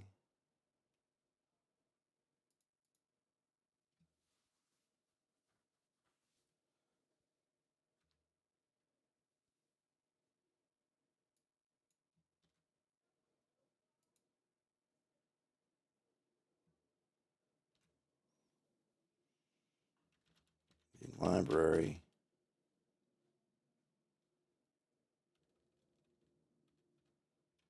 The Spikes library is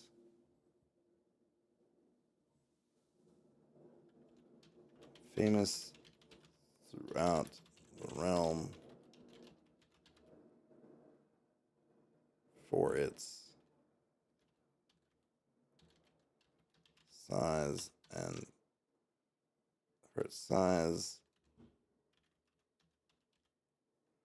I guess, and variety.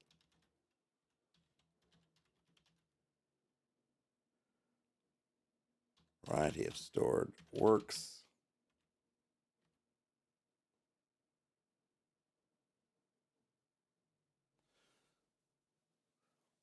The Spikes library is famous throughout the realm for its size and variety of stored works. On inspection, no, I'll leave the wrong variety of stored works. Additionally, kept in the vaults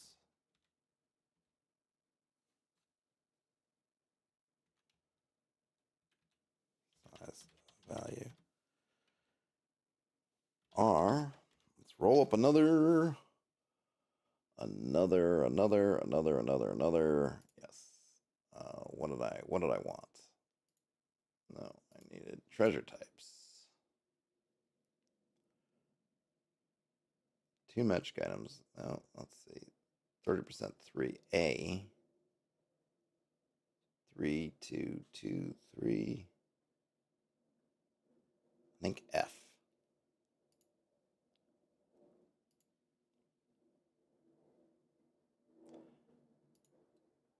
No, I don't want just coins. No. Gosh, no.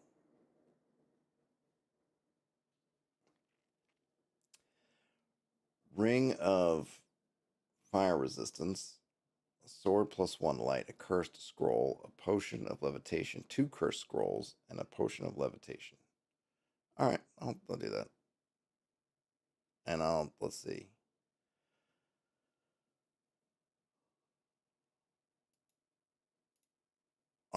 Man, 13 gems.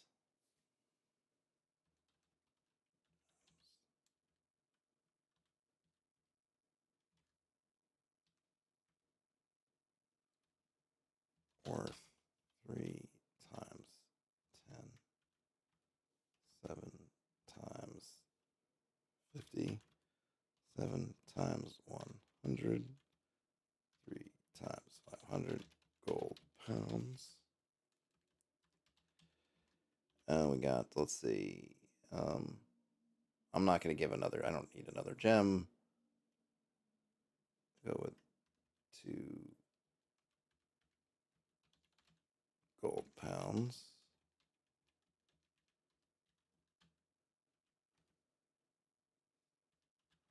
One ring fire resistance. One, oops, one magic sword plus one light. 2 cursed scrolls and 1 potion levitation. I keep getting potions of levitation.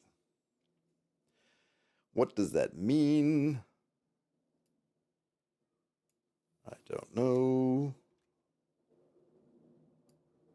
One light. 2 cursed scrolls. No, thank you. I'm not trying to save at the wrong button. And 1 potion of levitation. Spike's library is famous throughout the realm for its size, value, and variety of stored works. Additionally, kept in the vault are 13 gems, worth a bunch of money. Okay, all right, hold on a minute. All right, folks, let me let me just go get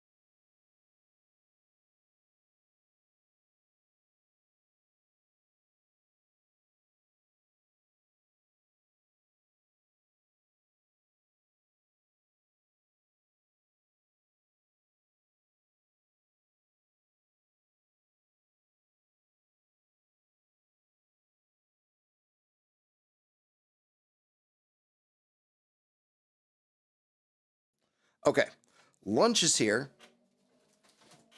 and so to save you guys from watching me eat, I'm gonna take a quick break, or I don't know, break for a bit, and then I'll be back to continue working.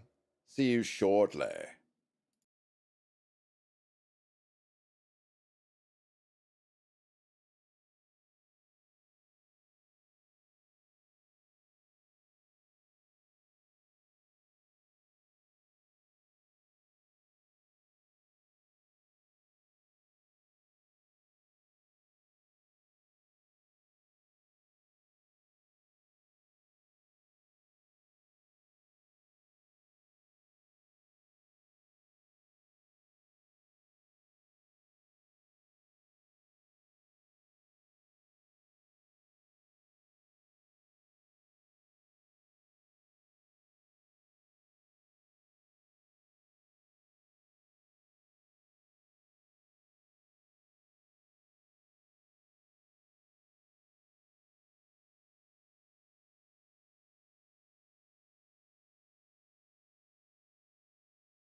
All right. I am back. One torta later, and it was good. Uh, okay. All right. I brought some sweets. Brought some sweets to give me strength. Oh, yeah. So I went out. I went out into the other room. I was eating my torta, drinking some Jamaica, which is like a hibiscus, sweetened hibiscus tea. Not tea, because it's infusions, doesn't have any tea in it. Might have to do a coffee later on, but we'll see how that goes. And I was flicking through. It's funny, I thought, well, I'll give myself 10 minutes or so, and then I'll just eat and digest. Use the take care of sundry business, and showed on flicking through Prime Video. Showed that Stargate is leaving soon. I guess their rights are running out. So I put it on for a hot second, and when I clicked on it, it showed that it had come out it premiered um, October 28th, 1994. So 30 years ago, just of the end of October. So that has made me decide I'm going to put in some kind of Stargate somewhere. I don't know what the Stargate. I'm not going to call it a Stargate, but it's basically going to be a Stargate. I'm not going to get too much into the. I'm just pretty much going to put like a portal that will open up, anywhere, um, covered in symbols. I was thinking maybe I could put it here in the spike, but maybe I'll put it somewhere. No, I have the temple. I'll put it in the temple. So I'm going to put a Stargate in there, or a Stargate-like thing, as a little shout out to Stargates and Stargate. Wow, 30 years old. My gosh. And the funny thing is, I was not a huge Stargate fan of the movies. I thought it was okay. I'm a big Kurt. I was and continue to be a big fan of Kurt Russell fan. So that was good for him. It was a weird role, I thought, a little bit for Spader, James Spader, who all through the 80s had played these kind of jerks, and uh, but now is playing the kind of the good scientist. I thought that the TV series, which was on for quite a while, right? IMDb, Stargate, SG1. It was on for. I feel like Stargate was on a long time. Stargate, and they even had some. Didn't they have at least one spinoff? Oh wow! So it came out. So the Stargate, the show, it came out, I guess, 3 years after the movie, which is pretty. One thing I want to check here. I could have sworn as I kind of sped. I just wanted to watch a minute of it, and I only had a minute to watch. I swear it said that French Stewart was in the cast, and I was thinking, what the heck? Who's in the cast? I'm on. Where's all the cast?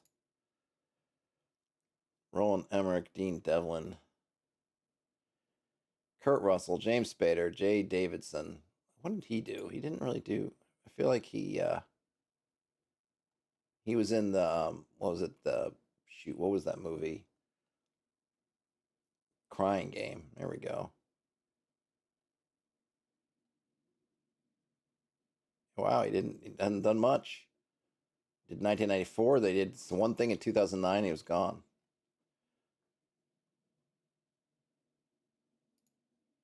All right, anyway, let's see. Um, oh, Jimon Hansu. I didn't know that. There he is, French Stewart. He is in it. Lieutenant Louis Ferretti. It's always funny when you see character or actors. I guess I was going to say character actors. Kind of actors show up in these roles. Funny stuff. What was it? Stargate SG1.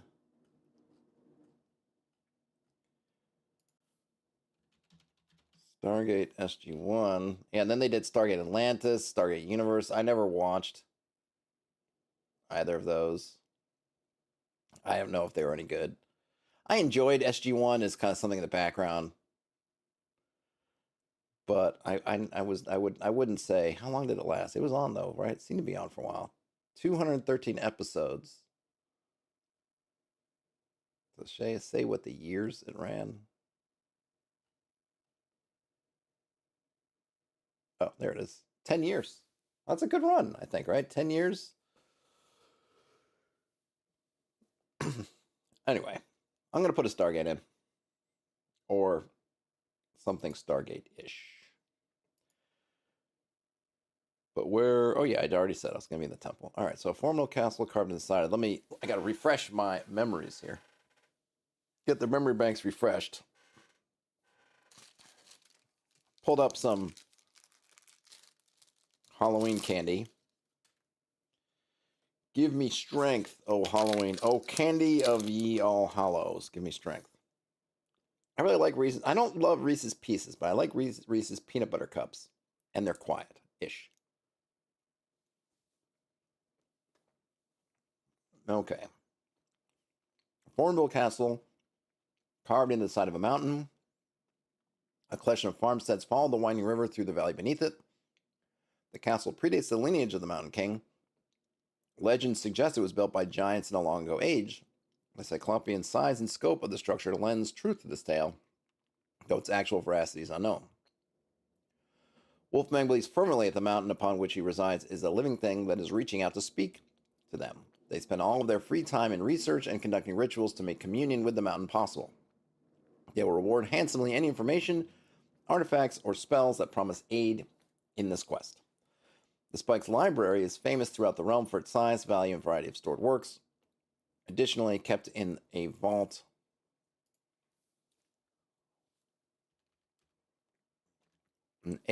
are 13 gems, 2,000 gold pounds, 1 ring of fire resistance, 1 magic sword +1, 2 cursed scrolls, and 1 potion of levitation.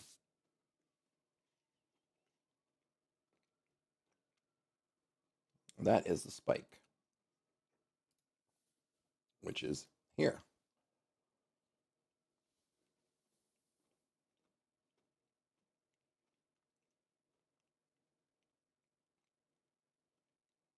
Now we get to follow the road. We get to A3.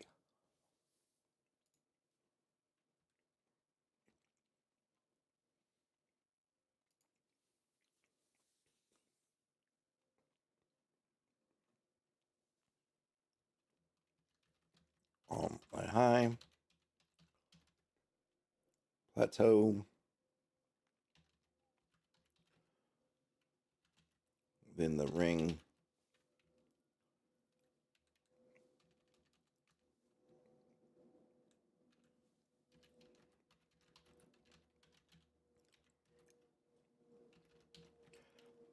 On a plateau within the ring of high peaks,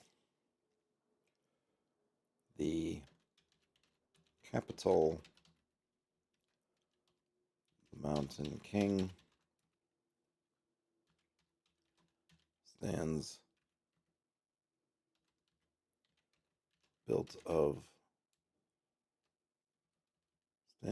on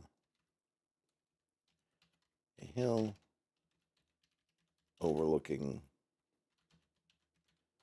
the Misty Lake.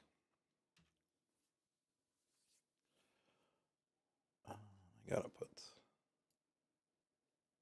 copy this stuff also. Copy.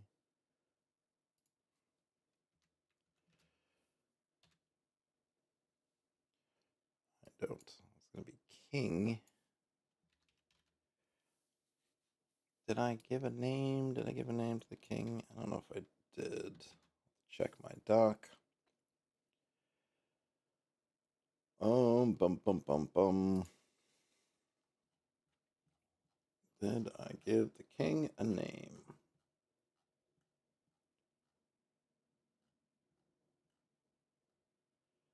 No, he was just King Highmount.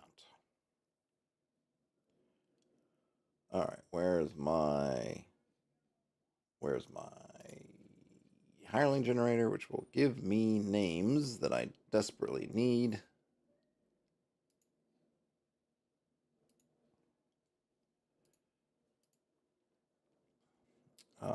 Gardathel, now Otto, Gunjar, No, none of these are speaking to me. Let's see. Githog, Gunlug, Odrun, Vigator, Varthword, Sneeron. Do not sneer at me or Sneeron. Fridwolf, Aeladrun, Marbog, Wooder. What a Wooder.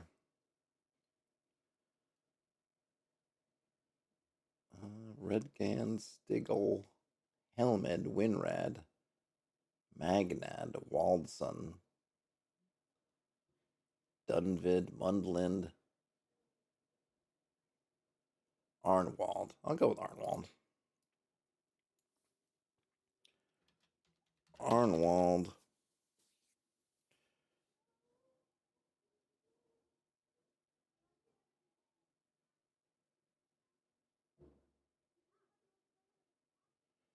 Let's roll for some. We need some peoples. We need some peoples. Okay, so I need. What is this? Households. Yep.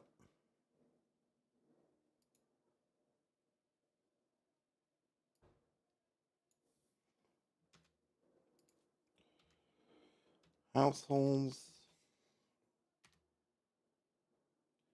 Keep getting the same numbers. I get something different. Higher or lower? Just give me something different.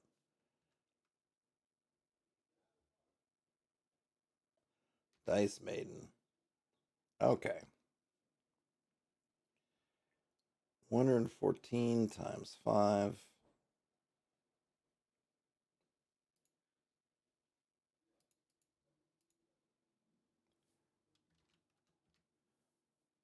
570. No. Wait a minute. How did I do that? How was I doing that? That's right. How was I doing that? Oh, 114 divided by 5, not times 5. So it's called 23. So then we'll do. All right. Yeah, 23. So then we're going to roll 44. No, I'm in the wrong. No. Now we're going to roll 44 d6. Oh, 46. 6 minus 23. And this is individuals. 132.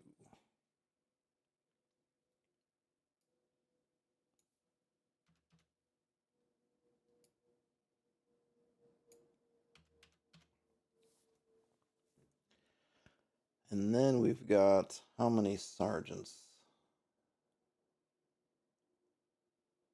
2d6 minus 2 sergeants.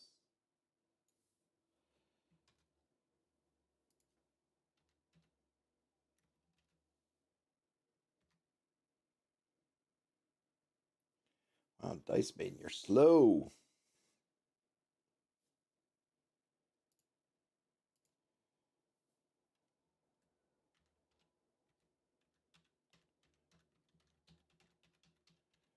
What are you doing to me, Dice Maiden? 7.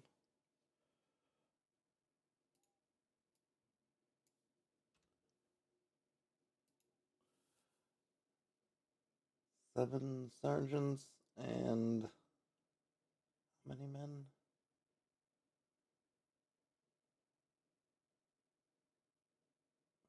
96, 7.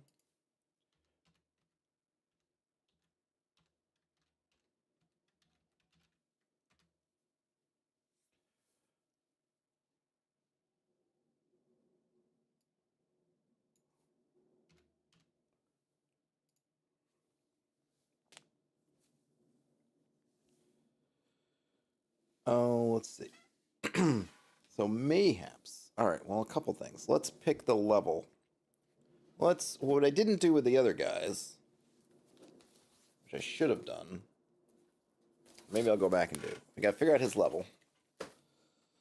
So we're gonna roll. There was a convenient set of not set of tables really, but it did give you That's if I can find it now. Where was it? NPC, there we go. NPC party. So I'm just gonna do that. So fighter 1d6 plus 5. So I got 6. Wow, so he's a level 11.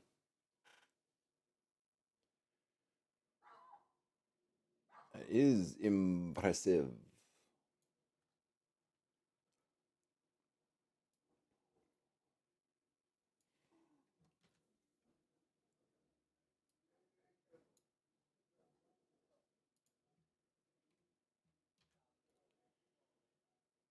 Oh, yeah, I'll make him lawful. Just because.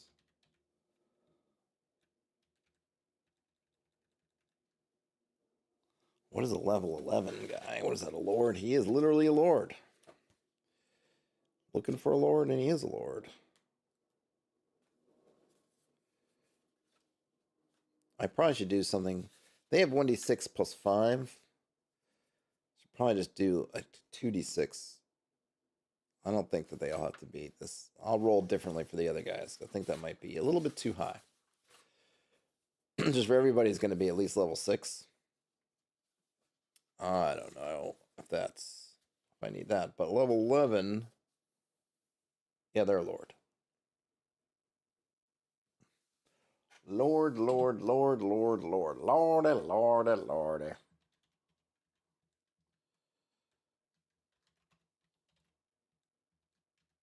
Oh, I didn't roll for his personality. I wonder if that would shade it if maybe he's a cleric or something. We got alchemist. We did that one already. I suppose I should have so many of these. No way am I shuffling these at all well. They're just going in clumps. They're stiff, but I don't use them that much, so they haven't, I never kind of loosened them up, so to speak. And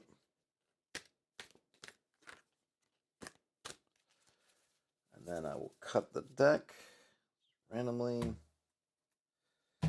and we get athlete. Transcending physical limits. Well, that kind of makes sense for a fighter then. I knew like the idea because I was thinking he's going to have in the adventure portion he's going to be going on or he's going to be sponsoring or having a hunt. So that kind of makes sense. The athletic stuff, but okay, well, fighter that works. Fighter that works. Oh, I'll probably have to fix because I don't think HD map quite so cleanly too. I'll put in there, but I don't think map. As all right, let's see about his magic now. So now I got to roll for magic. He's 11. So 5, 10, 15, 20, 25, 30, 35, 40, 45, 50. He's got a 55% chance of having any particular item. So I'm going to roll for items. And then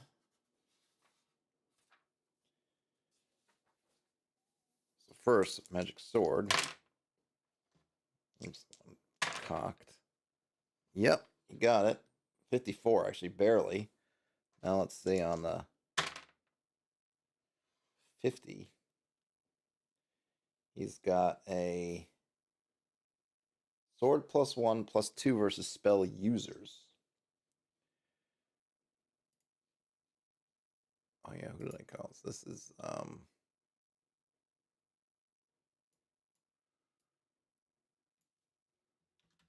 magic sword +1 +2 versus spell users. Okay. And what did I say his name was? Arnwald. So we gotta.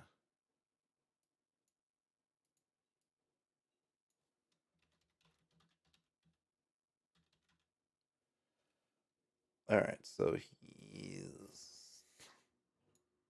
I'll see if he's got.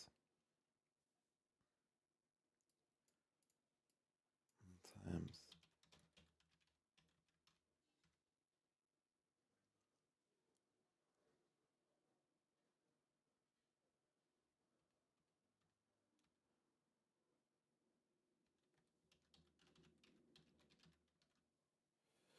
Alright, now it's a sword.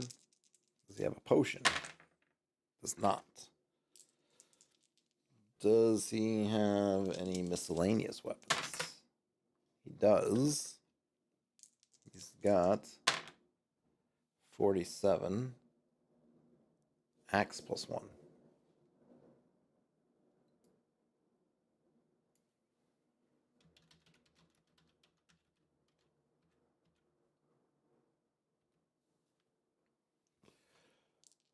Okay, does he have armor? He does.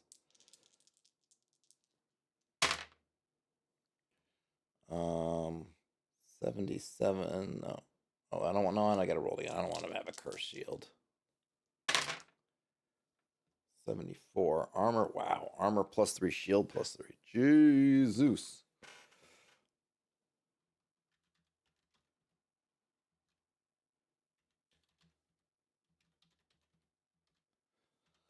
Or do I have to roll for which armor? Just says armor. What about armor? What about it? Doesn't say what kind. Oh, there it is. I got to roll. All right, never mind. Let's see here. So the D8, 8. Oh, it is plain mail. So he's armor class 0. No, armor class. He's armor class minus.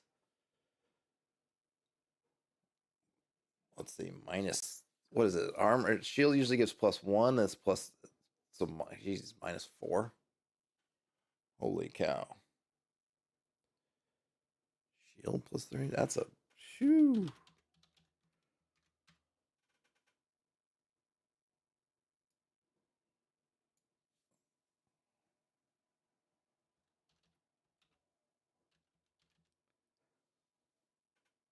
I'm just gonna say see below.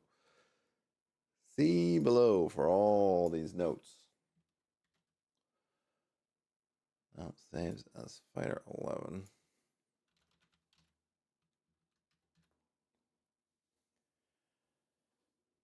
Yeah, it doesn't have any spells. Obviously, you can get rid of that.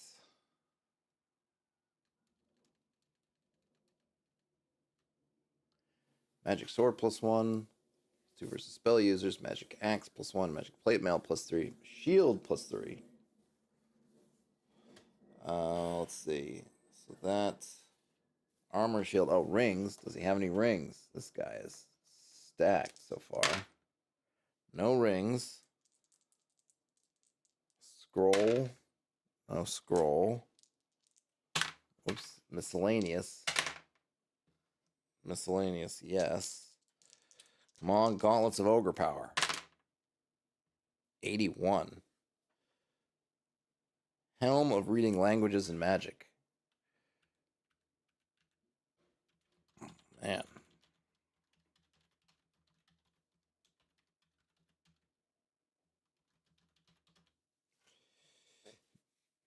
And then finally, does he have a wand? Even though he can't use it, does he have a wand? He does. Wait, is that? Yes, he does. That's a 10. Yep, he does. That is 70 is a Wand of Cold. So I'll put that in his vault.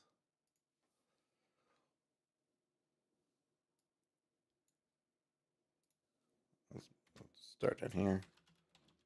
The Royal Treasury contains. I'll put here. What was it? A 1 Wand of Cold. Let's see what else. All right. So what did I do for the last guy?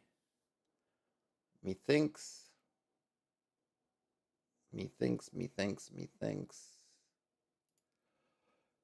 Okay, so looking at the treasure types, he's gonna have. Yeah, probably not. Maybe not the scrolls. What we got?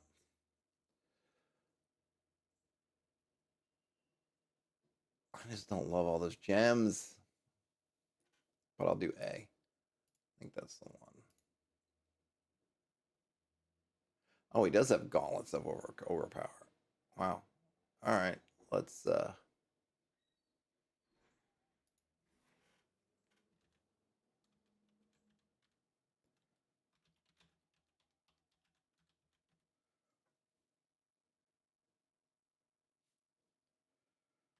What was the highest value one?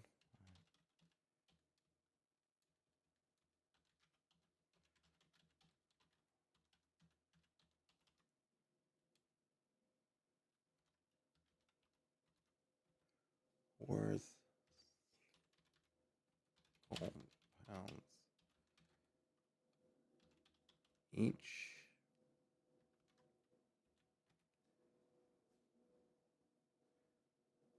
One of ESP.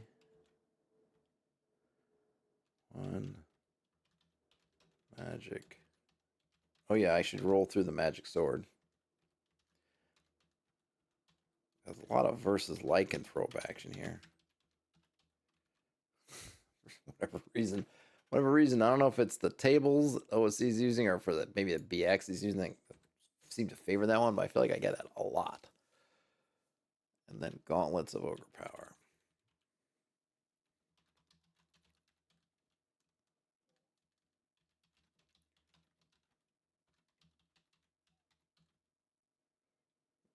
Yeah, I'm spelling gauntlets wrong.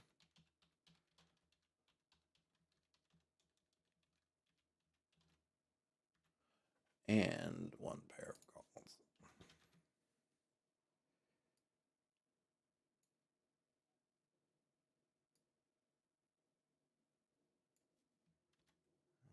And one. Oops.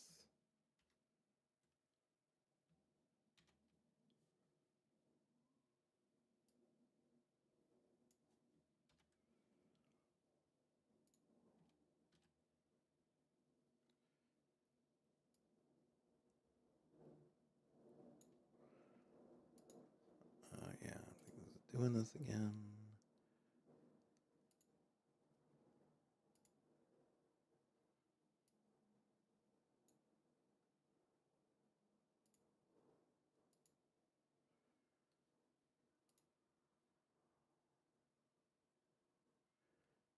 Studio, we're gonna just hide that again. Okay.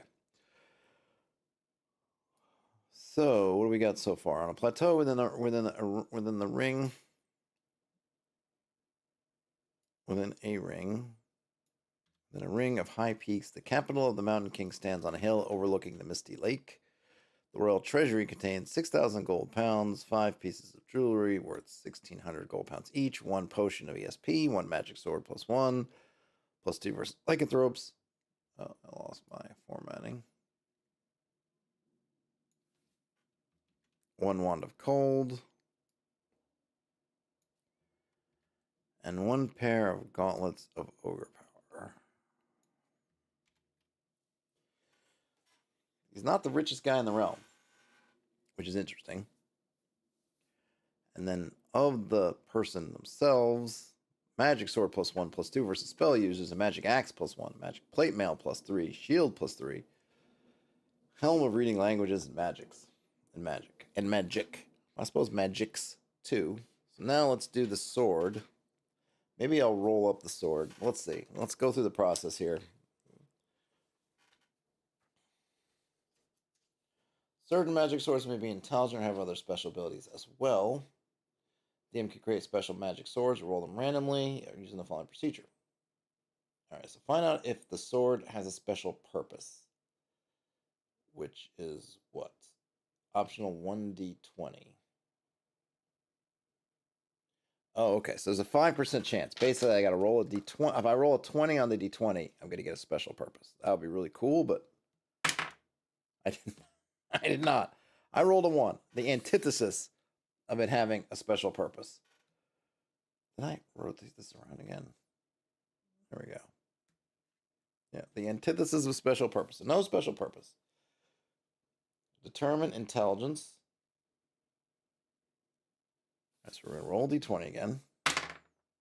16. Got an 8.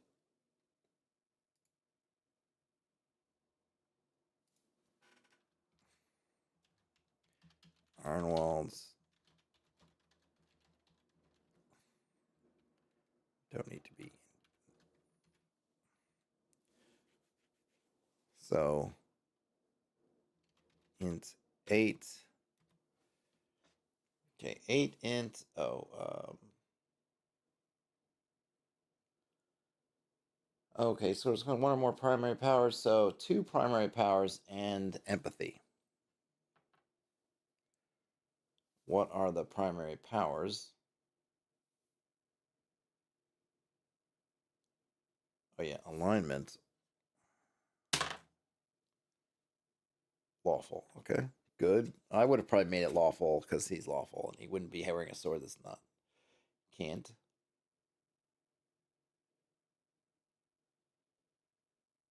Determine. Alright, so if the user's alignment's lawful. Wait, that doesn't make any sense. Oh, damage. Okay. Remember when you pick, I was looking at it, thinking about it. They're giving me the damage of the sword, but really what they were giving me is there's a little table that says if your alignment basically is different than the alignment of the sword, how much damage you get. So if you're lawful and your sword's neutral, you take 1d6 damage per round. But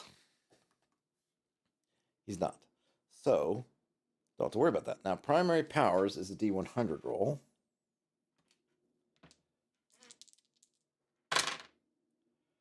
46 find traps.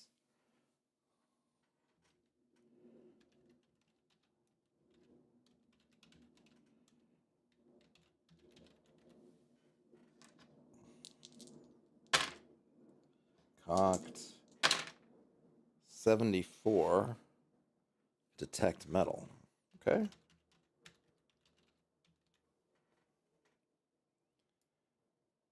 Situational, perhaps.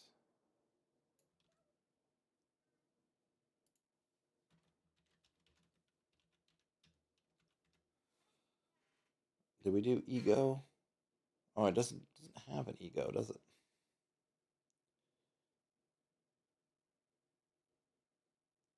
I don't think so. They don't have ego on. Just intelligence, alignment, and then powers, and then extraordinary powers if you get extraordinary powers, which I did not.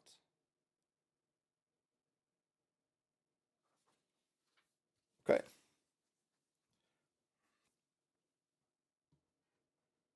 Should probably give it a name.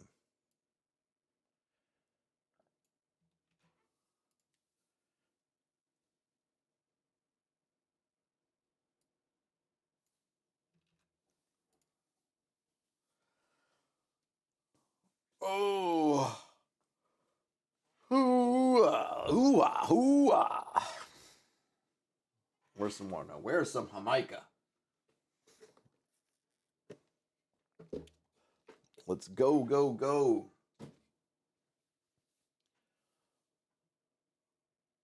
King Arnwald.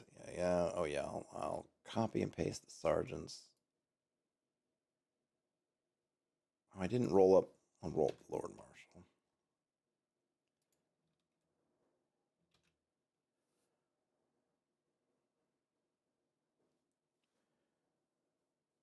How's this say? So, one thing is, he definitely has. So, I want to check because he's high enough level to have followers.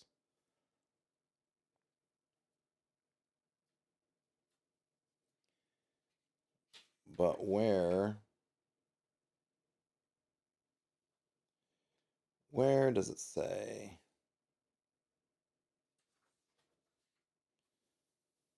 So fighters, level, spells none. Fighters may advance size 36 level.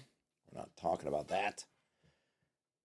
Castle, X52. So let's see about castles.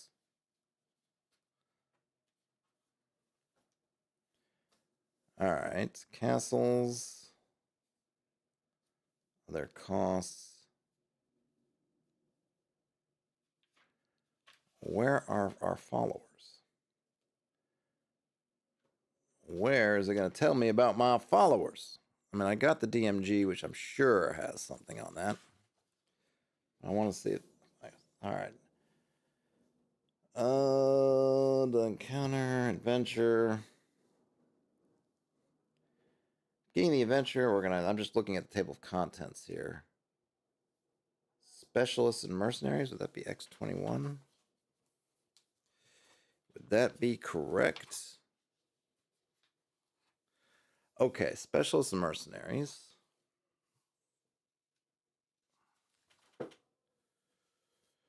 Mercenaries, troop types.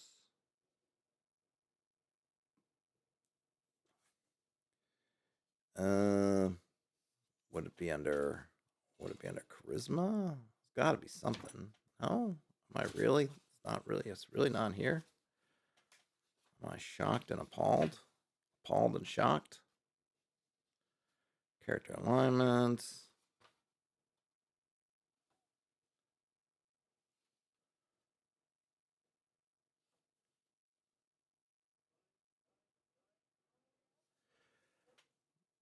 Yeah, it doesn't say. Does not say. I'm gonna guess it's not gonna say in the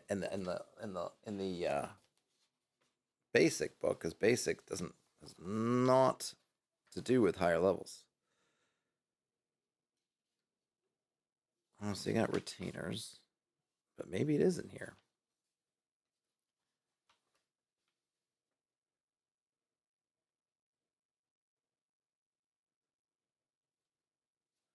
All right, well, let's get to retainers and see what it says.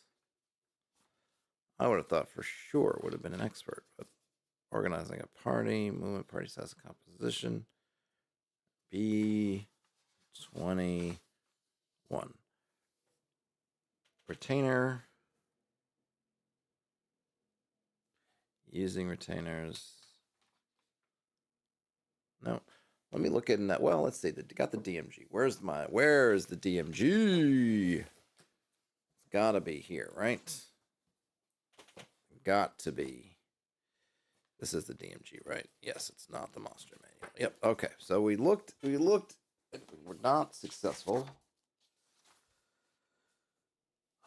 Where would be? Here we go. Henchman. 36. Or am I talking about high level?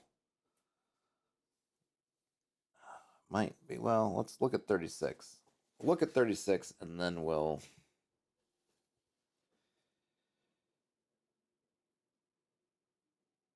see. So first 36.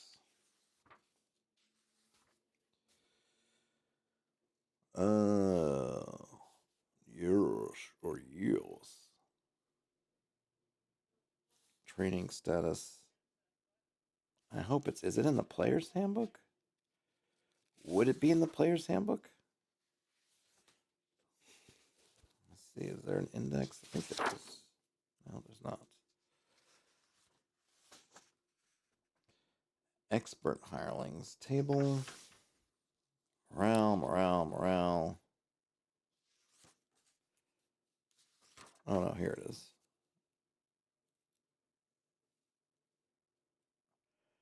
Reactions, relics, research, rest, resurrection.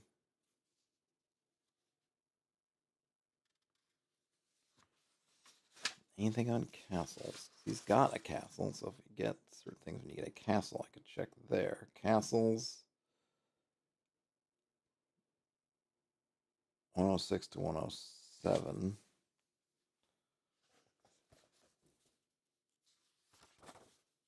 One oh six to 107. 106 to 107. 106 to 107. And it says all that kinds of stuff, but not. Oh, you know what I could use, maybe? That isn't it. That is not it. But I could use. If we look at wilderness. Wilderness girls. If we look at wilderness stuff.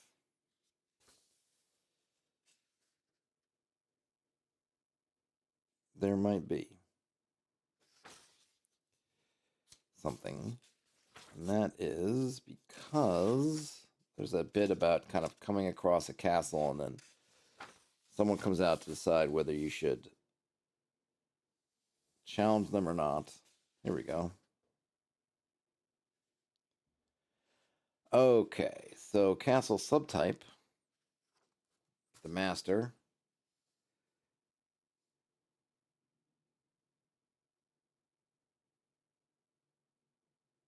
Oh, I see. So we have there will be 2 to 5 henchmen found within a fortress. Certain character types will have special follows to be found there also, however, except for the clerical profession, these followers will not serve as the main castle garrison. These men at arms will be 9 to 12 heavy horse, 9 to 16 light horse, 13 to 12 and men at arms. Interesting. So the numbers are quite a bit different.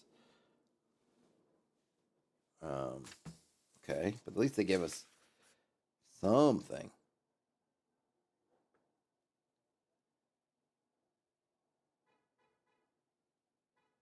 Interesting. Interesting. Let me see if the. Hold on. Hold on a moment. Oh.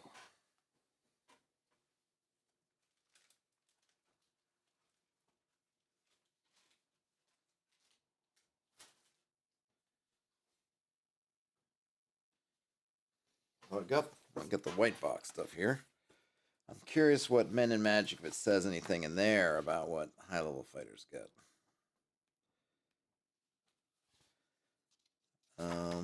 Fighting men, that's fine.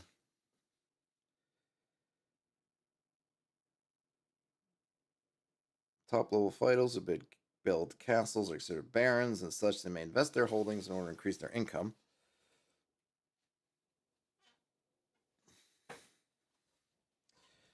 That's fine. But I'm looking for what happens when you get up in levels.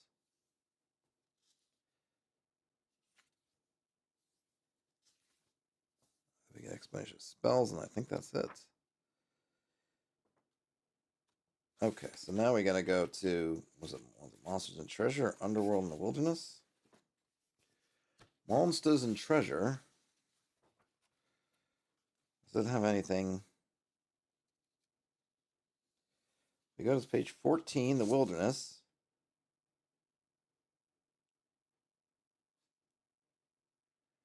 Oh wow. Fighting men within K. So castles, as stated, the pawns. All right, the inhabitants these strongholds are determined at random. Occupants of these castles will venture out to a party. Yep, yep, yep. So we have an occupant lord. And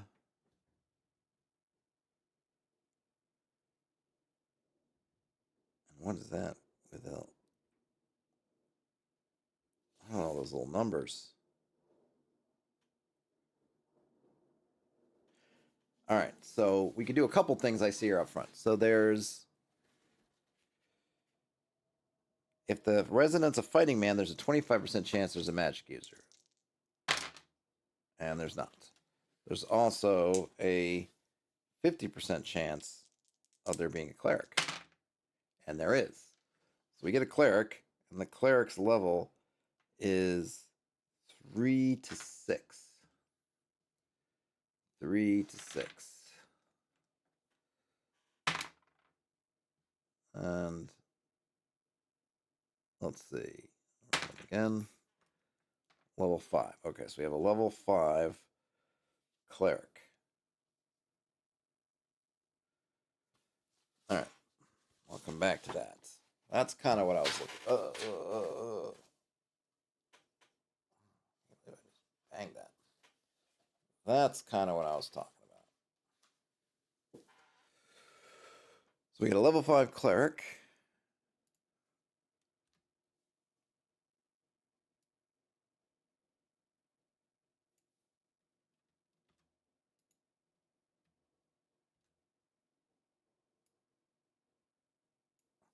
Oh, what's the too many books? Arg. What is the title for a cleric?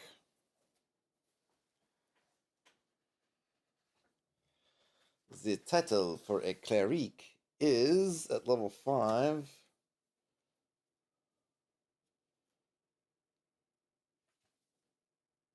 is a curate. Curate. Curate X.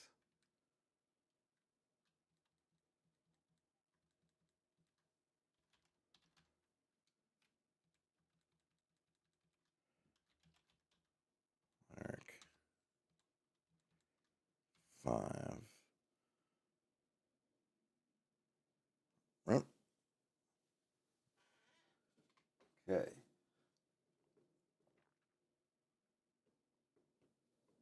So we got a curate.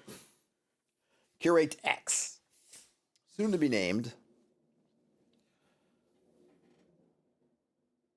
Where's my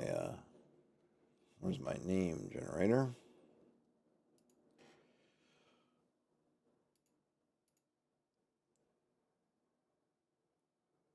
Oh, we get Alfred.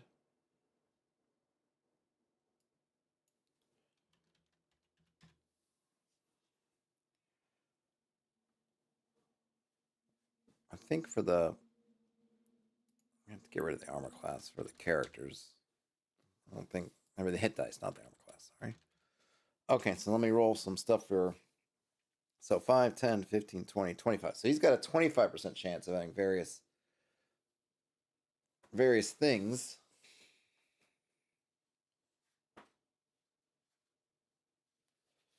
Oh, wait, I could do it. Man, it's too much stuff.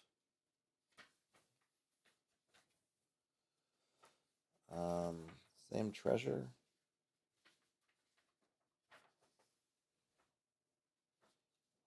Using the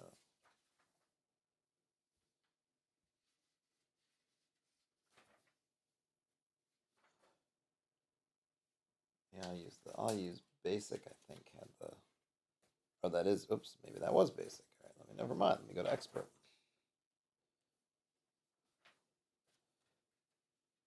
All right, so what did I say? 25% chance. Okay. 5, 10, 15, 20, 25. Yep, 25% chance of having anything in particular. So we'll start with Magic Sword, even though he can't carry it. He doesn't have it anyway. Potion does. It is a potion of 48. Potion of gaseous form.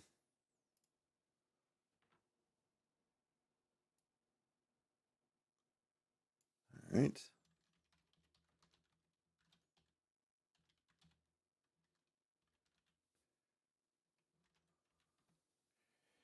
Potion of gaseous form. Have armor. Yes, and it is. All right, that's too high. Almost armor as good as the other guy. Also too high. Something lower. Oh my gosh, let's say 29. Armor +1. And I'll just say chainmail +1.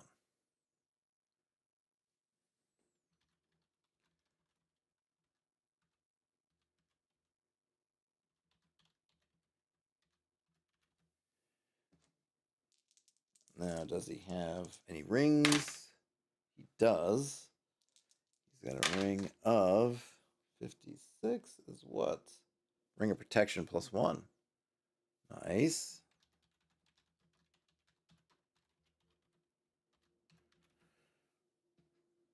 And then scrolls. Nope. Miscellaneous. Yep. He's got 52.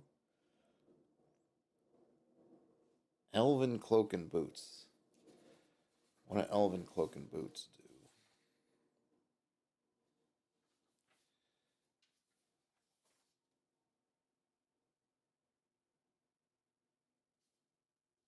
Fruity. Not listed here. Are they listed in the basic set? What do elven cloak and boots do?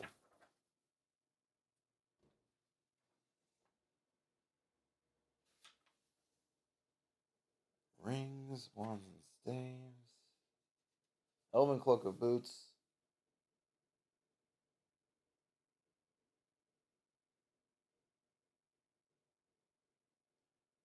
Oh wow, they're good.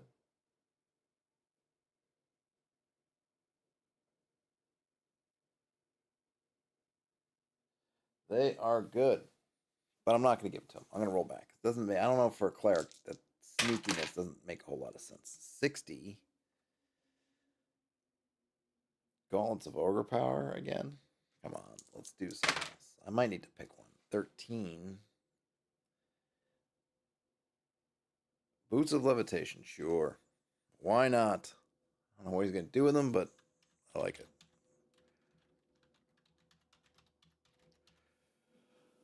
Okay, boots of levitation. So we've got. Whoa, that was it, right? Yeah. Oh no, rod, wand, staff, rod. Nope, no wand, staff, rod. Okay.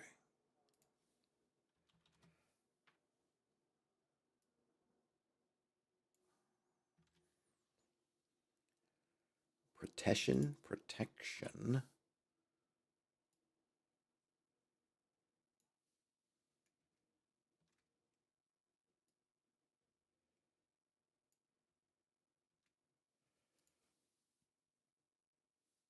Ring of protection.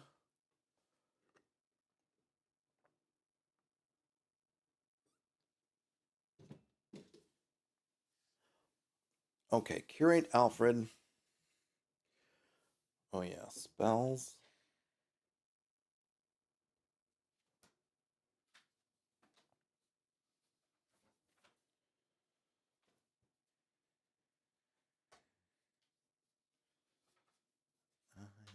Cleric 5.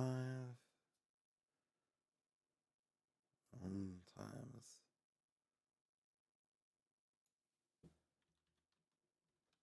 You got a mace also. Alright, what's the deal with cleric spells? 2 first level. Oh, I gotta go to the.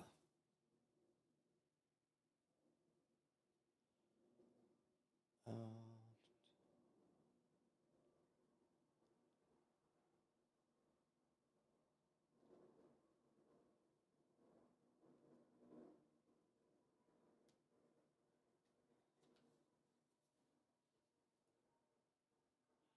there's level 5, so you gotta go to the expert book to see. Right, level 5? Yeah. And that would mean that the cleric gets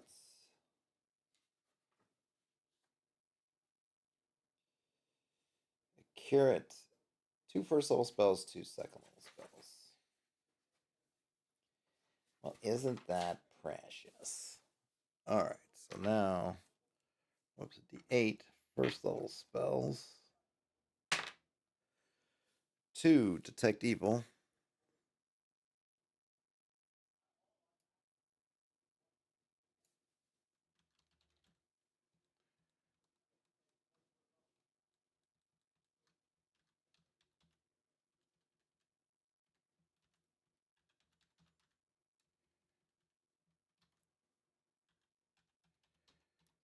Detect evil.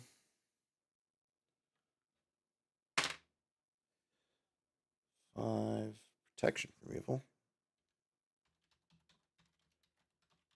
Evil. Second level spells.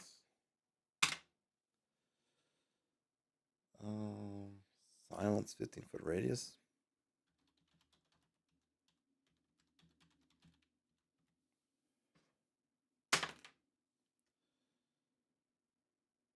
Oh wait, did I roll?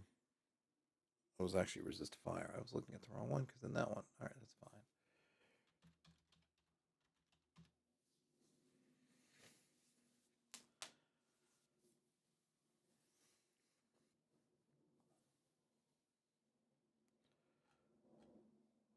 Okay, I think I'm going to move this down so I can see the whole thing at one time. King Highmount's castle on a plateau within a ring of high peaks. The capital Yeah, it's fine. The royal treasurer.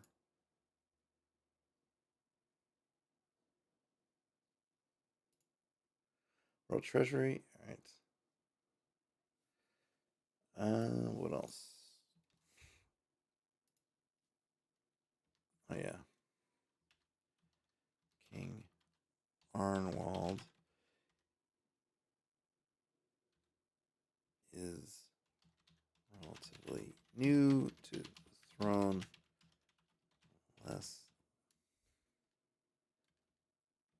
having inherited it from their father less than a decade ago. Old king died during the yearly Yule hunt, in which the king and their invited guests hunt for a chosen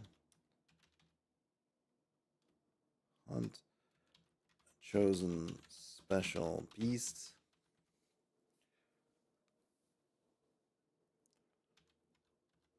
after the harvest has been reaped for the year. King Arnwald is relatively new to the throne, having inherited it from their father less than a decade ago. The old king died during the yearly Yule hunt, in which the king and their invited guests hunt a chosen special beast. The hunt takes place during late autumn after the harvest has been reaped for the year. All right, I like it. And that hints to kind of the story that I'm going to tell later.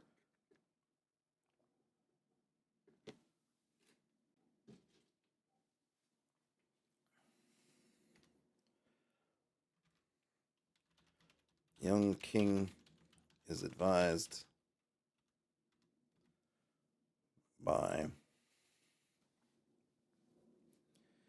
his uncle, the curate Alfred. Oh yeah, so we got the young one is into feats of strength. I should probably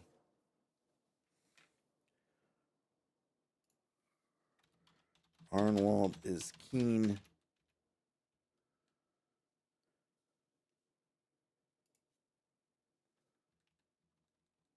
I'm gonna say let's say less than 5 years ago.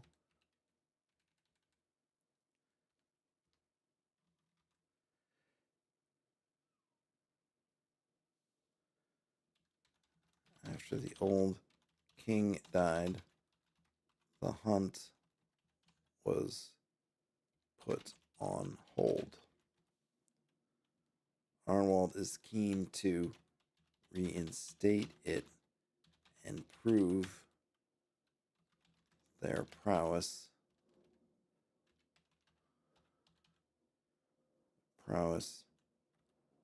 strength, and bravery.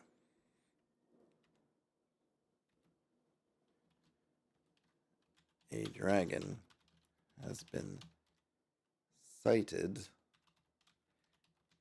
in the mountains south. Let's see, what will we call that? They're here. Yeah, southeast. Southeast of the lake. It is thought that should the worm remain, should the worm remain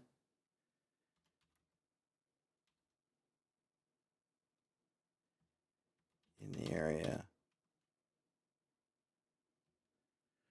After the old king died, the hunt was put on hold. Arnwald is keen to reinstate it and prove their prowess, strength, and bravery. A dragon has been sighted in the mountains southeast of the lake, and it is thought that should the I'll just say it to make it easy. It's thought that the worm will be selected as the object of the hunt. Now, that was athlete. Let's cut the deck again. And let's pull out one. I should probably do like a little spinny Rooney thing too, so that we can get what I did. Okay.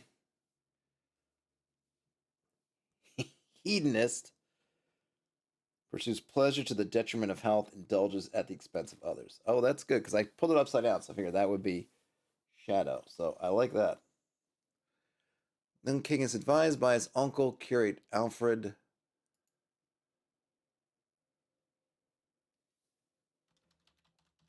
Alfred is in favor of the hunt, if only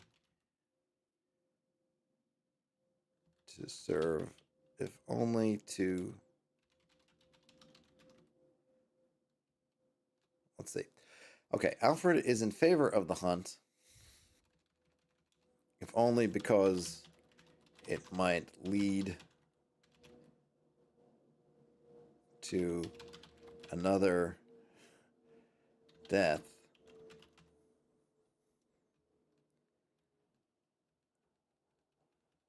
Tragedy.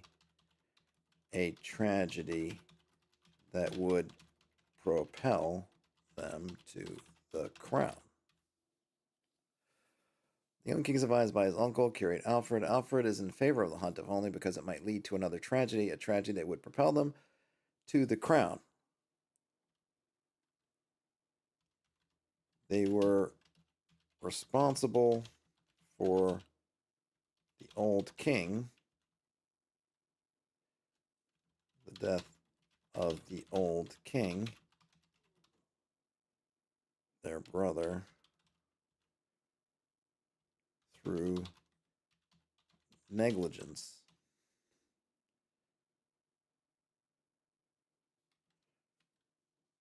rather than malice. The young king is advised by his uncle, the curate Alfred. Alfred is in favor of the hunt, if only because it might lead to another tragedy, a tragedy that would propel them to the crown. They were responsible for the death of the old king, their brother, through negligence rather than malice. They have been leeching the king's coffers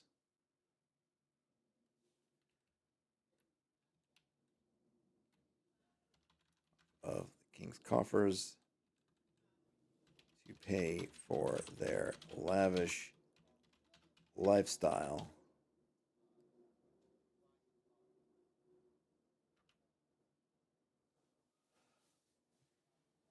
Okay. The young king is advised by his uncle, the curate Alfred. Alfred is in favor of the hunt, if only because it might lead to another tragedy, a tragedy that would propel them to the crown. They were responsible for the death of the old king, their brother, through negligence rather than malice, and they have been leeching off the king's coffers. Oh, I don't need to go and.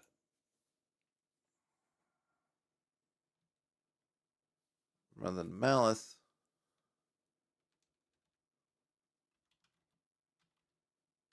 They have thought ever more profit from it.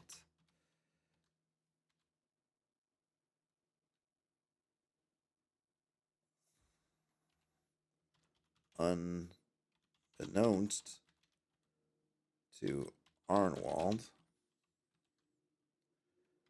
Okay, the young king is advised by his uncle to curate Alfred. Alfred is in favor of the hunt, if only because it might lead to another tragedy, a tragedy that would propel them to the crown. They were responsible for the death of the old king, their brother, through negligence rather than malice, but they have sought ever more profit from it. Unbeknownst to Arnwald, I suppose I should name him Alfred,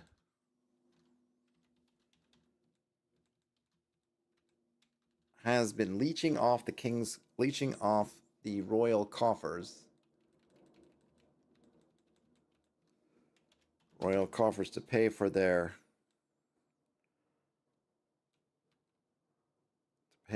lavish lifestyle.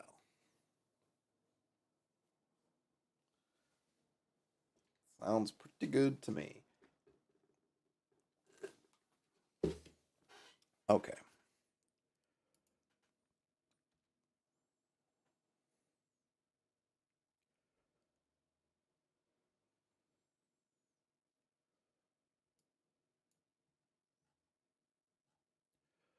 Oh yeah, let's. All right, I'm gonna have to add another page. So let's go back to the studio view.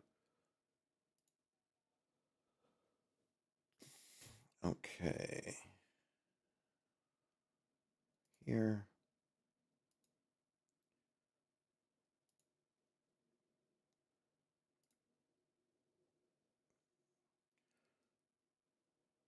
Yep, perfect.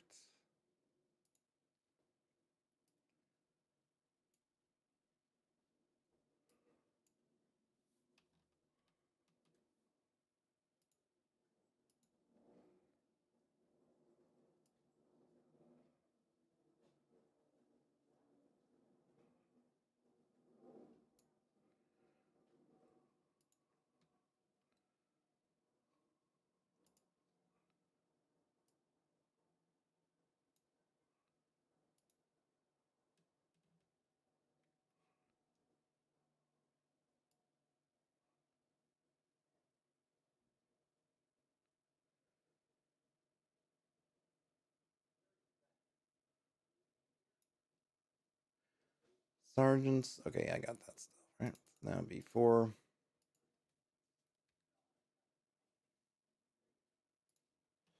All right. What kind of hmm.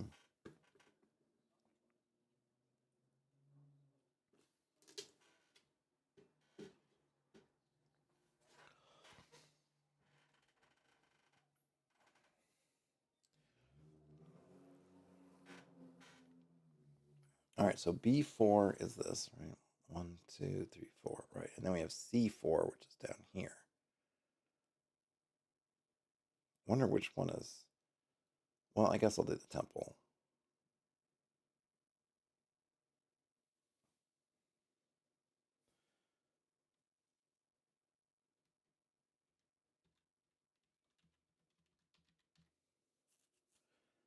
Temple of the Lake.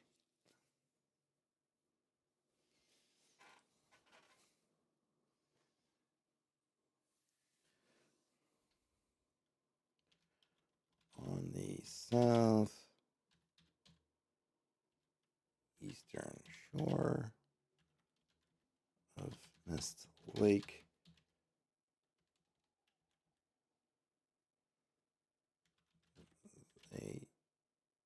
What do we call it? A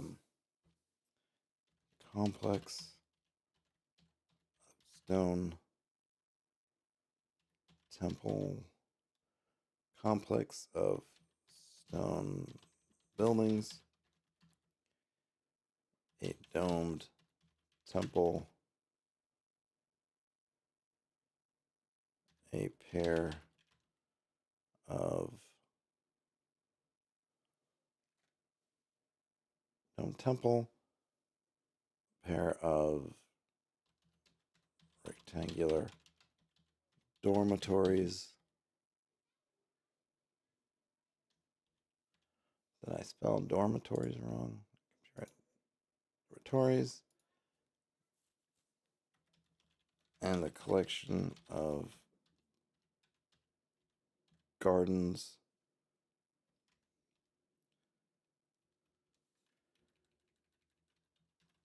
Terraced gardens. Cut.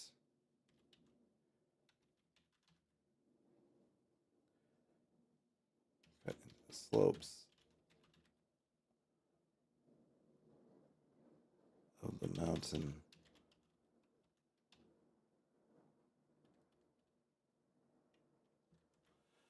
Okay. On the southeastern shore of Mist Lake, there's a complex of stone buildings, a deemed complex of stone buildings, a domed temple, a pair of rectangular dormitories, and a collection of terraced gardens cut into the slopes of the mountain.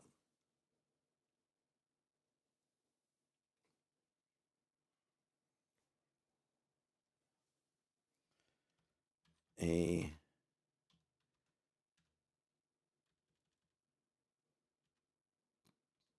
a well-worn path leads around the shore of the lake, and a small dock protrudes into the lake around the shore. I don't think I need around the shore.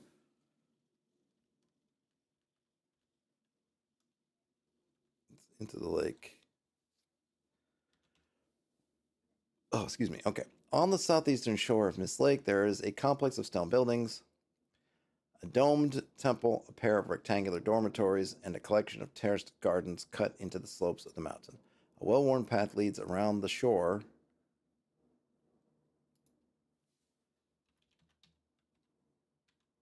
towards.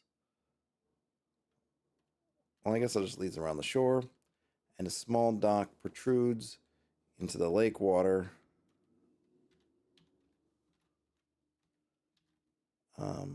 A number of small boats are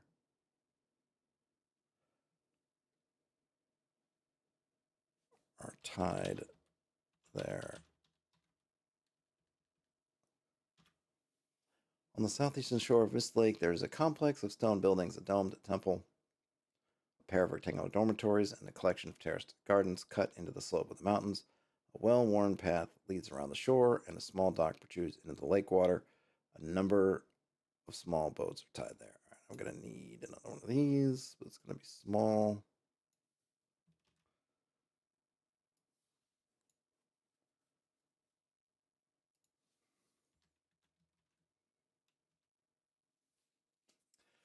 Going to be small. Okay, so population. Well, let's see. Who is. There will be a.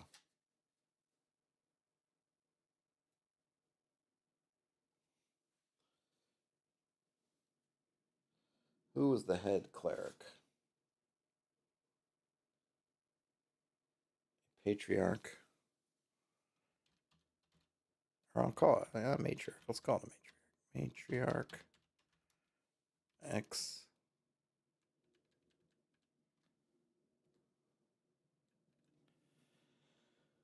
So sergeants, they'll have some.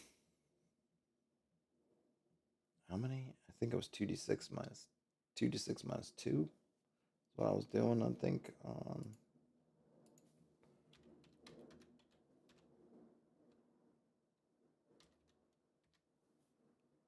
9.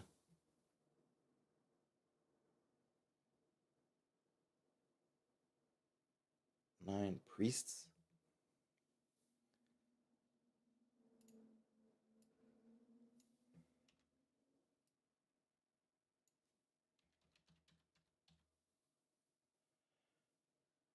And let's see, what do you call it?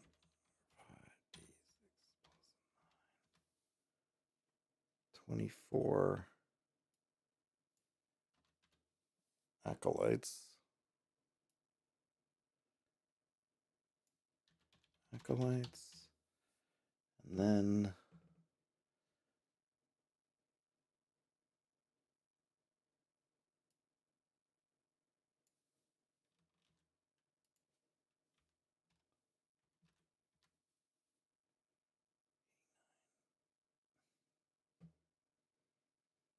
what's 90 divided by 5? Actually, I'll just do, hold on.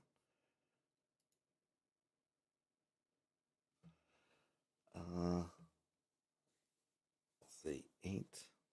Hold on a minute. 16d6 minus 8. I think that's the number I'm using.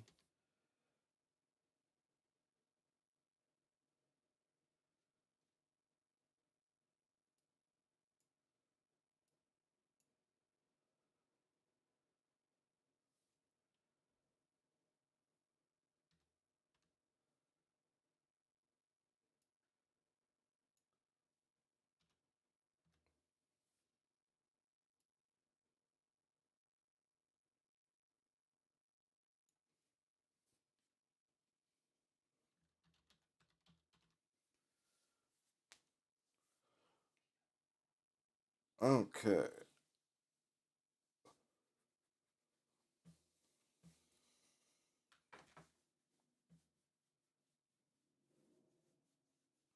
Itch, itch.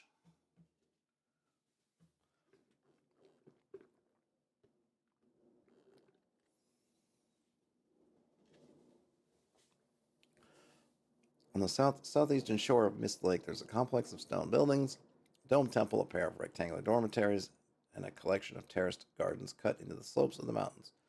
A well-worn path leads around the shore, and a small dock protrudes into the lake water. A number of small boats are tied there, and a small and small.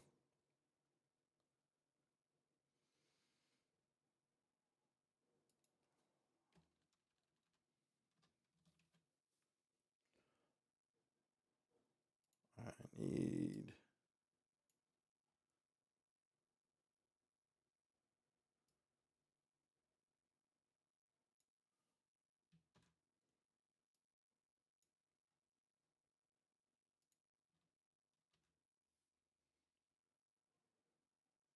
All right, let's get a matriarch going. Matriarch. Oops. Wrong window. Matriarch.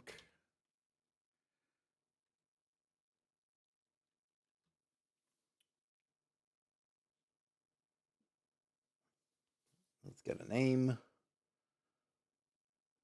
Where is my naming?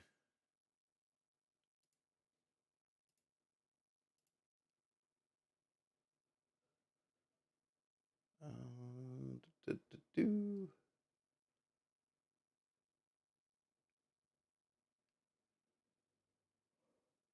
Oh boy, boy, boy. Sindwig. Anawig. None of those are.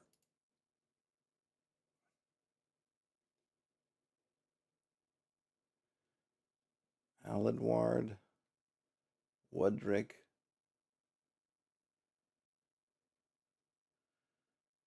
Hogar. Come on, where's one that sounds? I need a good one. These are not doing it for me.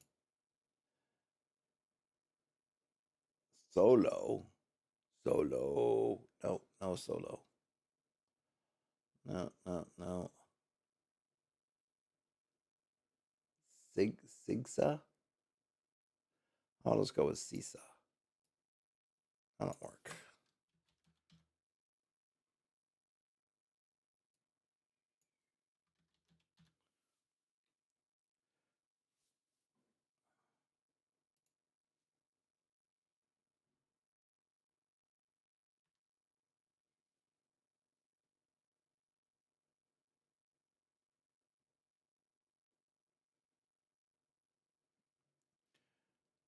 Um,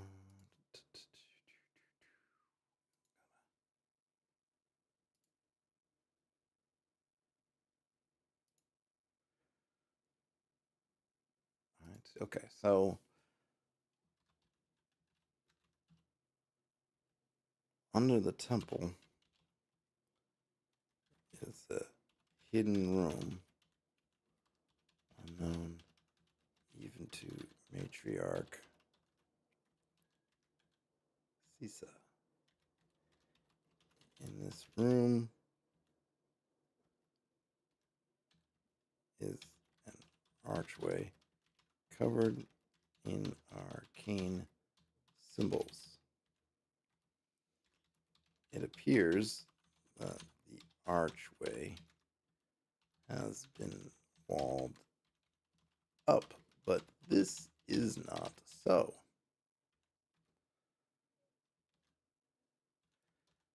Certain magic words are spoken. Archway will activate, opening up a portal to another of the untold archways spread across the multiverse. activated. We'll close after 3 turns. There is our Stargate.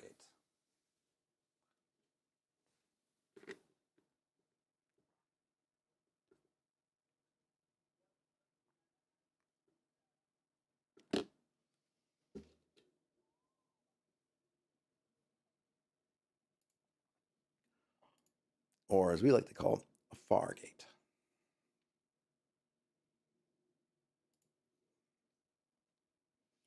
Oh, we didn't roll for Cisa's. Not the hedonist. Oh, she's a healer. Well, in that grand. So the light for a healer to serve others. Shadow is taking advantage of those who need help, failing to care for oneself. Well, I'll just say she's a healer.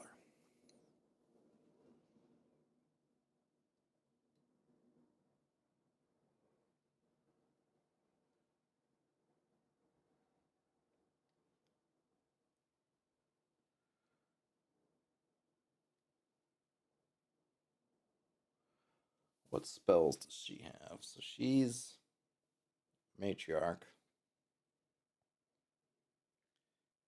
33322. It's got a lot.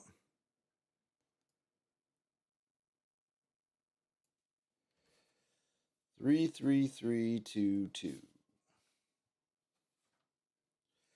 So 3. These are all D8s. Where's the D8? There it is. 6. Purify food and water.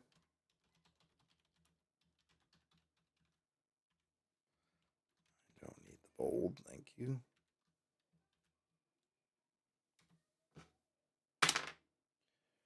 1. Cure light wounds.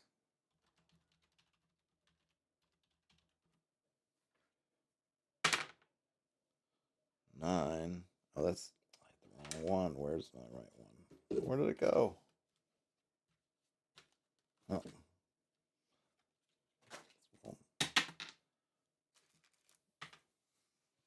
Dropping stuff like everywhere.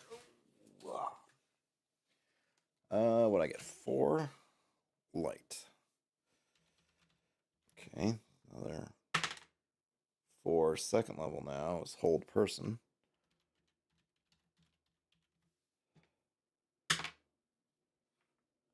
1 is bless.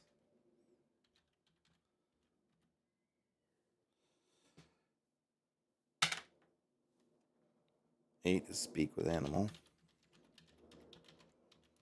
Second level, third level.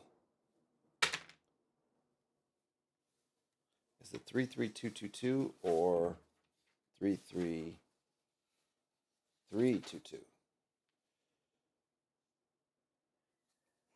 Wrong.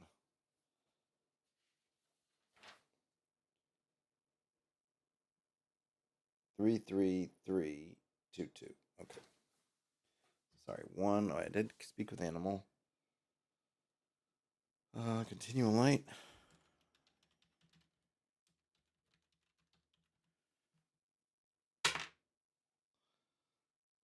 7. Oh, there is no 7.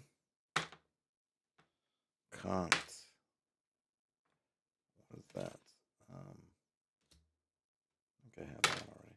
5. Remove curse. That's a good one to have. Speak with animals. That's okay. So I got continue light. That's 1. Remove curse 2. So I got 1 more. Third one is growth of animals. That's interesting.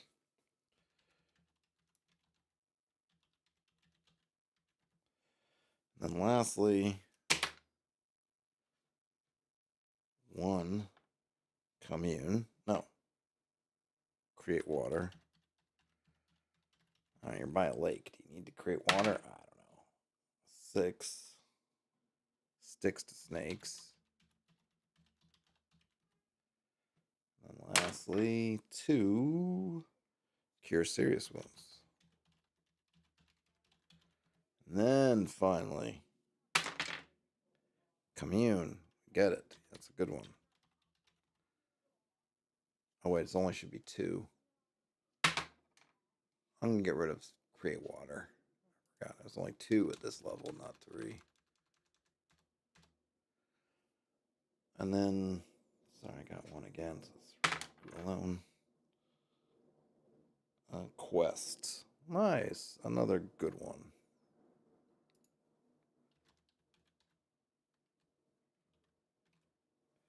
Okay. Matriarch Sisa. It's got purify food and water, cure light wounds, light, hold person, bless, speak with animal, continual light, remove curse, growth of animal, sticks to snakes, cure serious wounds, commune, and quest. Oh yeah. Temple of the Lake.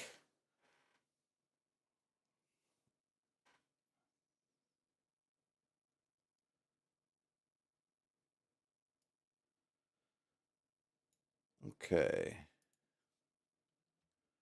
And then C4 is what?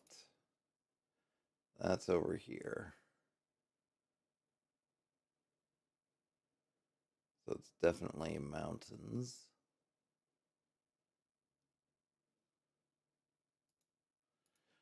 What is in there? We shall use. We shall use. Back to the ready reference sheets. Back to the ready reference. In the mountains now. I am the mountain now. Okay. Wish we had some ruins, but we don't yet.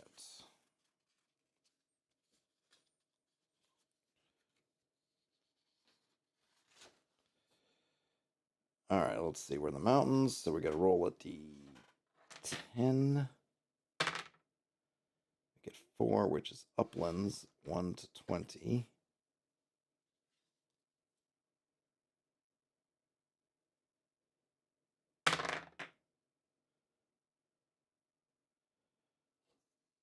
We get 9. A butte. Ain't that a butte? I don't think we get a butte table. I know they give us some heights and widths for these things, but what can let me see, what can I get out of a butte? Wikipedia here.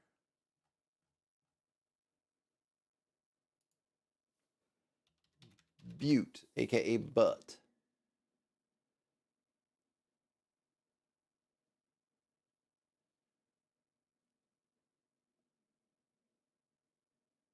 No. But I mean, do you get those in mountains?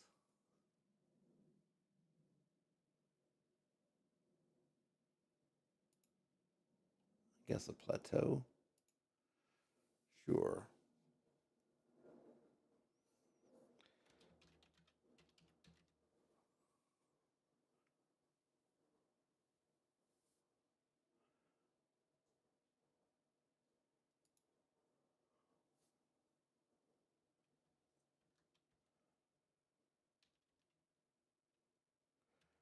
A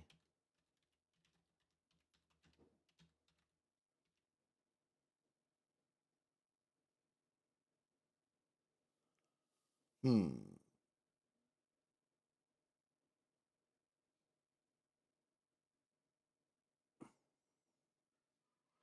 The Deccan Plateau.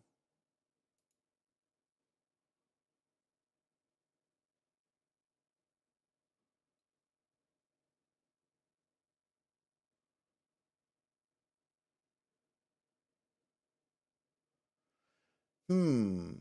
Hmm.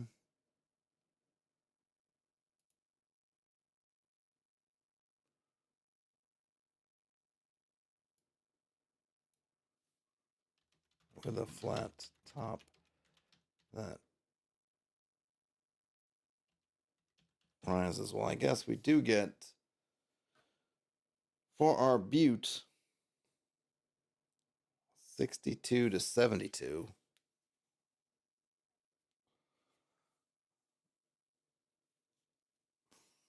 I don't know, more than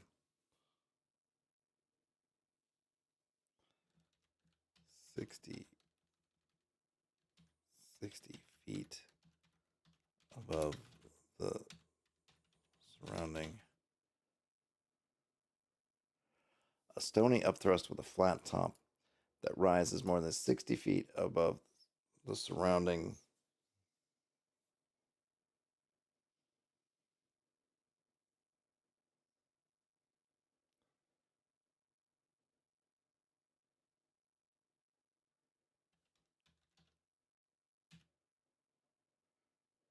ridges. What?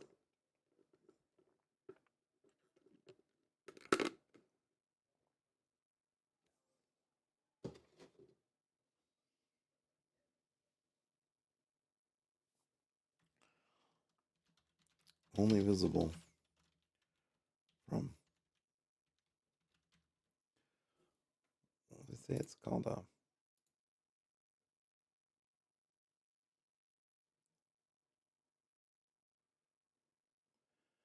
plateau. A stony subthrust with a flat top that rises more than 60 feet above the surrounding ridges. Only visible from atop the plateau. Whoops.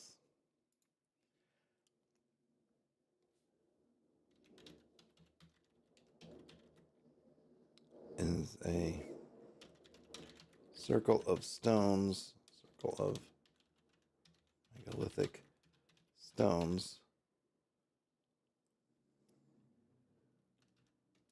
whose placement tracks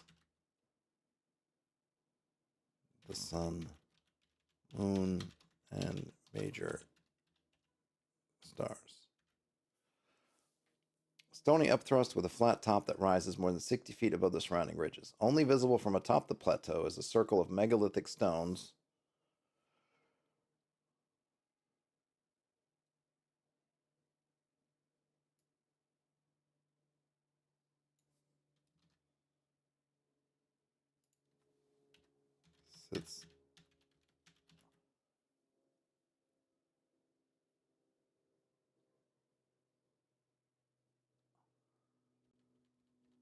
Sits atop it.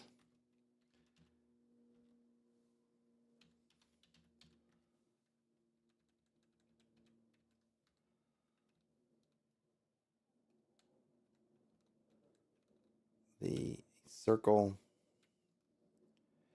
megalithic stones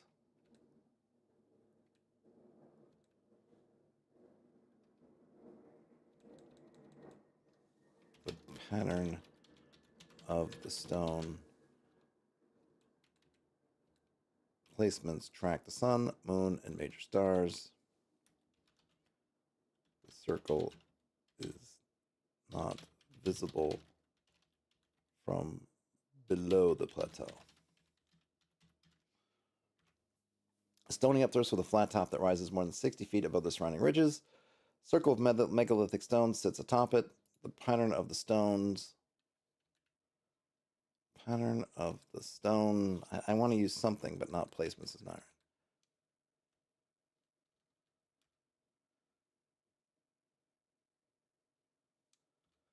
That's fine. The pattern of the stones tracks the sun, moon, and major stars. The circle is not visible from below the plateau.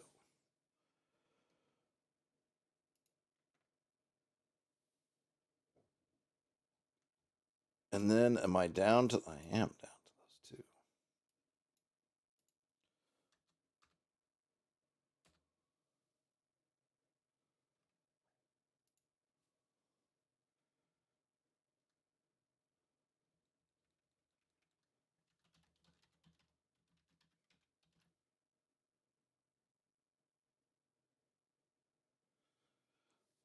Okay. Sorry for the slurping noise.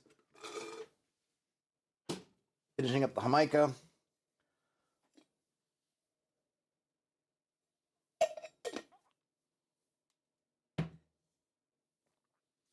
Okay.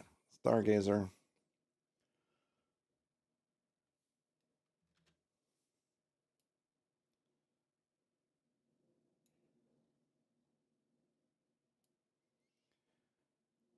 Boom, boom, boom. All right. Now I gotta go. Let's see.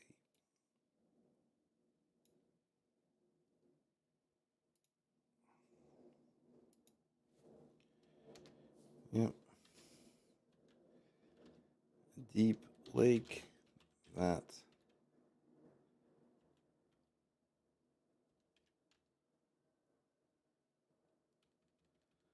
That is mysteriously warm year round despite its high altitude.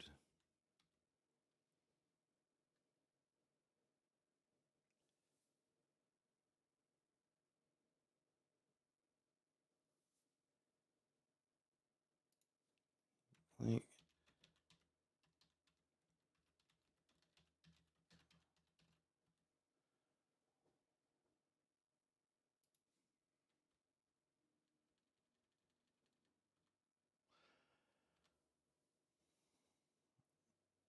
a deep lake, murky but clean water that's mysteriously warm year round despite its high altitude. Number of small islands dot the surface in the center of the lake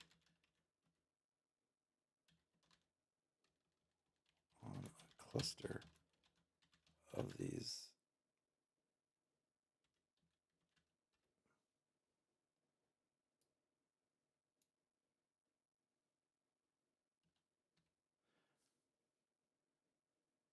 Is that the right word I'm looking for? Yeah.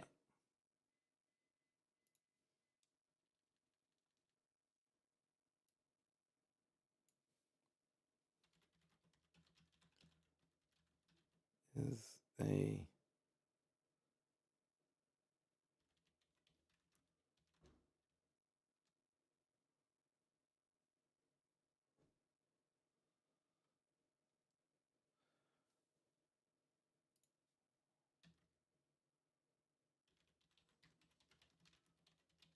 lizard folk.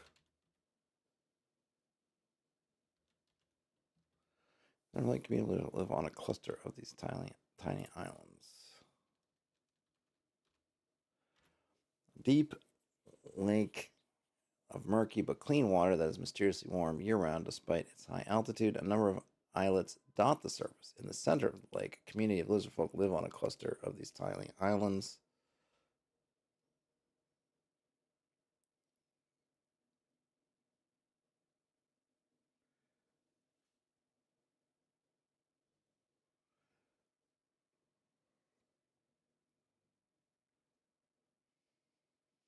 A deep lake of murky but clean water that is mysteriously warm year round despite its high altitude. A number of islets dot the surface.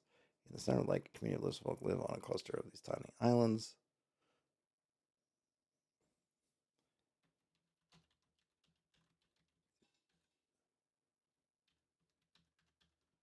Away from the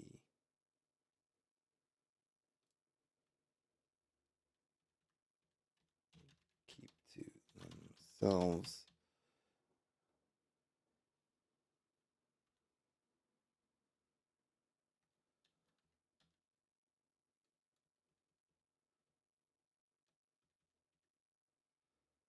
They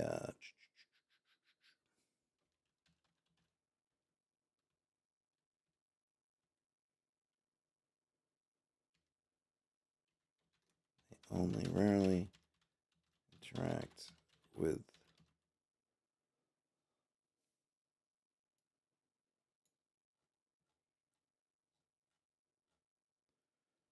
the temple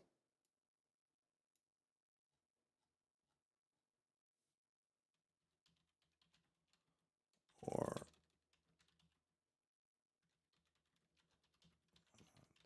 king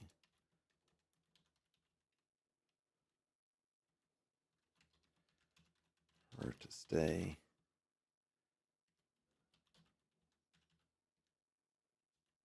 deep mist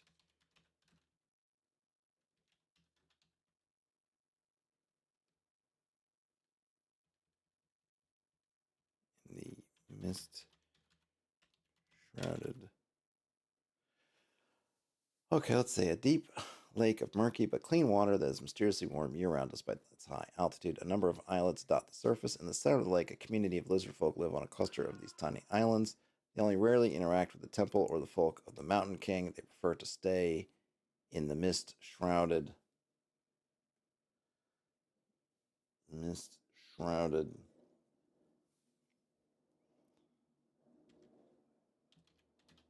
isolation of the lake interior. Do I need lizard people? Do I have lizard men? I gotta say, there's gotta be lizard men monsters in the monsters. I suppose I can't be. I suppose I can never be surprised if there aren't something. There are.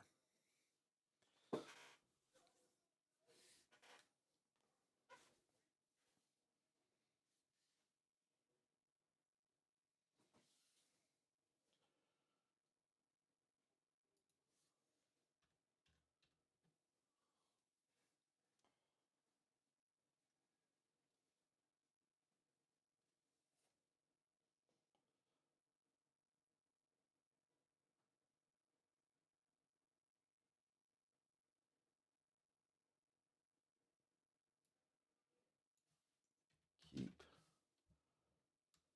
Keep two. Okay, now let's get some.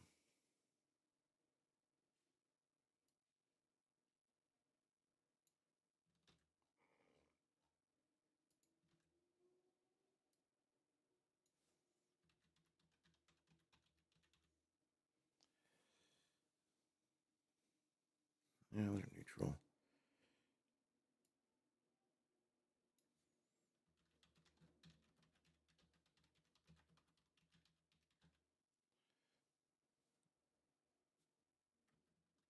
How many hit dice do I have?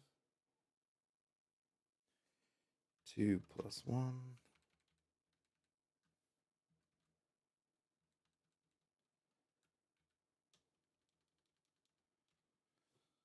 AC 5.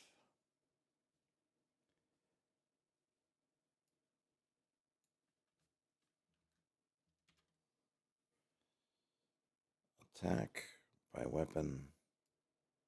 I'll just use a spear. Or javelin? Yeah, javelin. No, spear. Oh, trident. Yeah.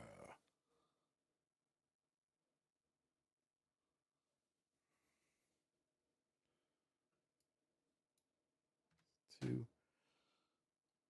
Well, wow, morale 12. Morale 12.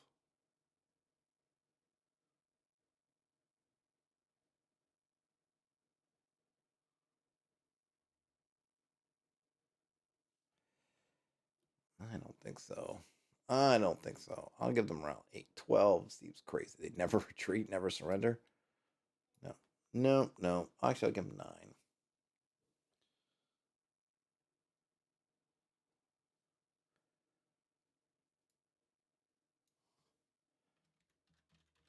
Walking, it's 60-20.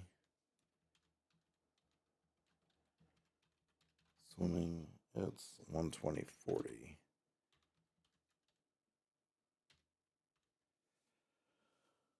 Okay. Neutral monsters humanoid. Saves fire 2, around 9. Okay. Yeah, they don't have any.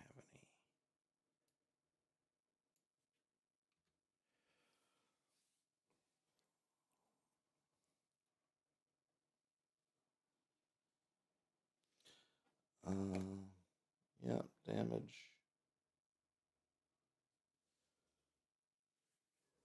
Weapon +1. Oh, wow.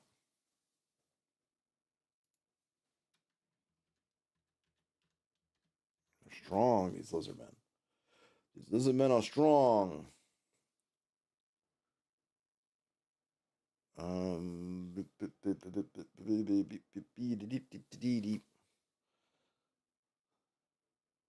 um,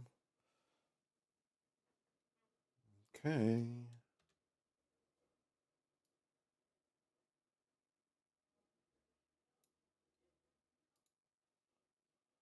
Now, the last area that's not does not yet have a description, I don't think.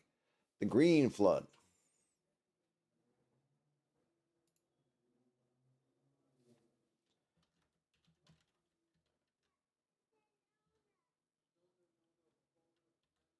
Vast swamp.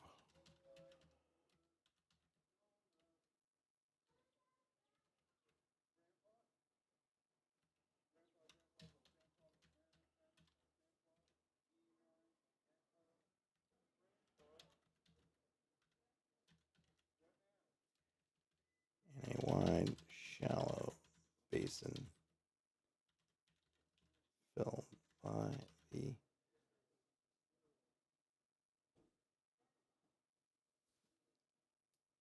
Let's see, what's it called? What is my river called? I should remember these things.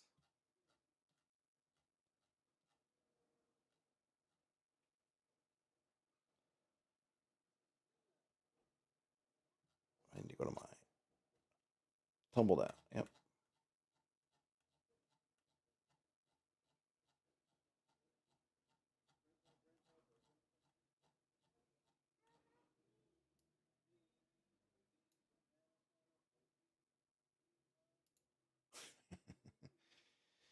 That's funny. You can hear the father and their kid talking. They're doing the whatever the banana fana faux fana song, whatever it's called, the name song. That's cute. The kid's calling out. Oh, those are the things that are so cute with little kids. So easily amused and it's fun. Now, of course, the flip side is that it's possible, sometimes it can happen that, you do it and it's like, oh, this is so cute. And then you're ready, you as the older person, all ready to stop. And the kid's like, no, we've just begun. Here's my list of 800 names I wish you to do now. And then it's, please stop. But, it's super cute. All right. A vast swamp. This vast swamp formed from. I already have formed. Oh, I say it now. Formed from a wide, shallow basin. A vast swamp formed from a wide, shallow basin.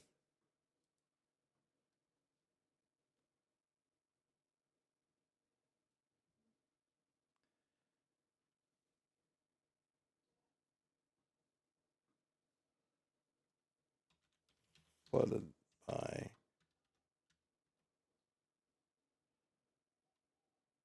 the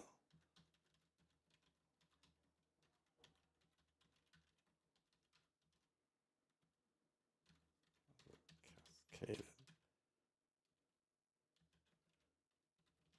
of the high mounts. I think I had some. I had some things for the swamp.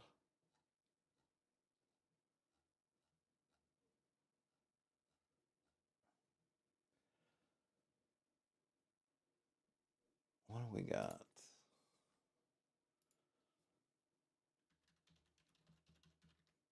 What kind of swamp trees? Can I get some swamp things?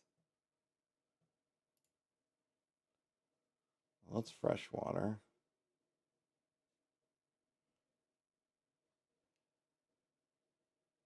Marshes or wetlands continually.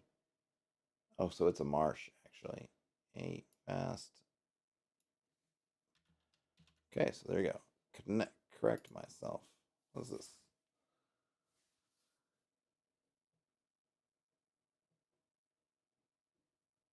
Mash. Interesting. Well, hold on a minute. Let me go back here. Swamps and marshes are specific types of wells that form along water bodies containing rich hydric soils. Marshes or wetlands continually or frequently flooded by nearby running bodies of water that are dominated by emergent soft stem vegetation and herbaceous plants.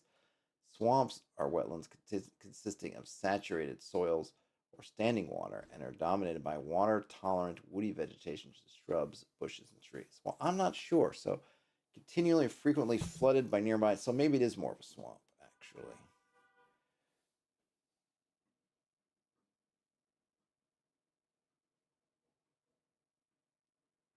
Swamps are wetlands that are saturated. Yeah, standing water. Well, yeah, I think so. Yes, I'm going to say sorry. I said it's a mash, and I have to go back. It is a swamp.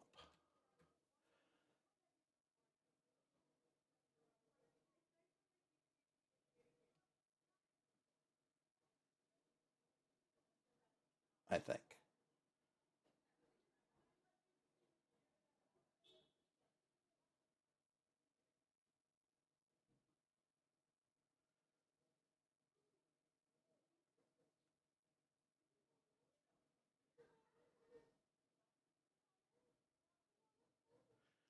All right, so we got the good examples of swamp.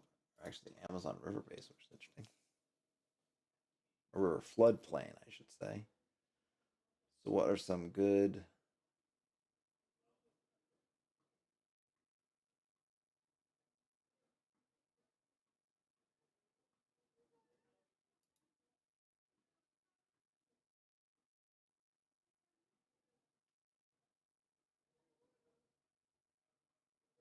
continental climate?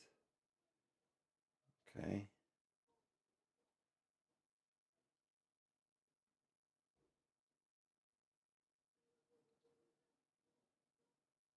the Great Vasugan Mire. Hmm.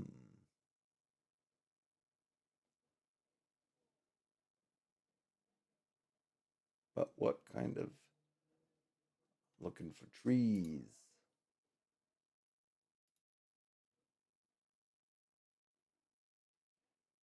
Aerial root.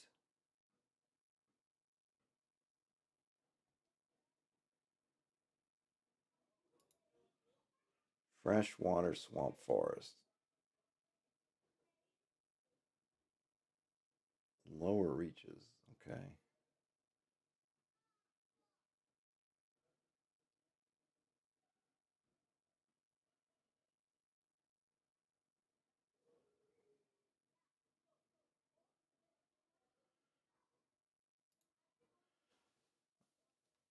Let's see. A vast swamp formed from a wide, shallow basin flooded by the waters of the Tumbledown River as it cascades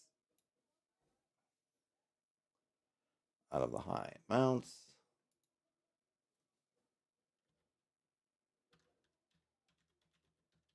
Heavily wooded with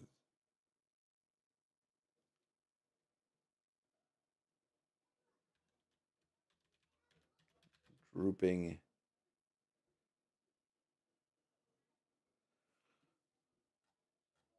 Do willow trees live in forests? I mean, in swamps?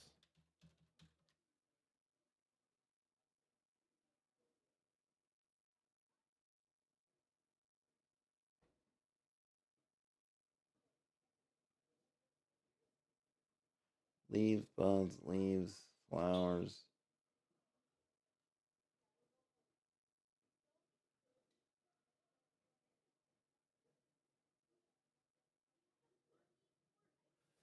Hmm.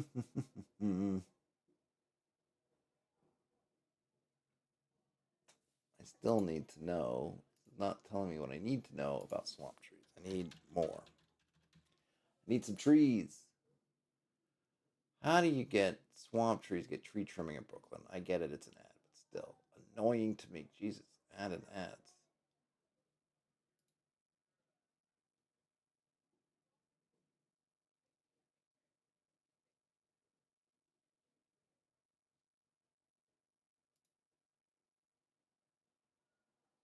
Cypress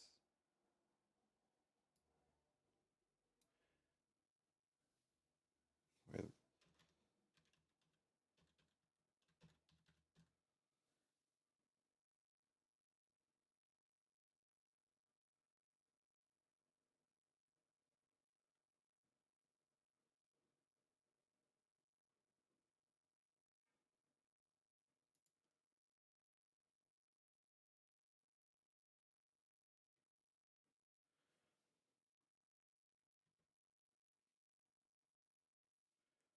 I use Mist Shrouded already? I did.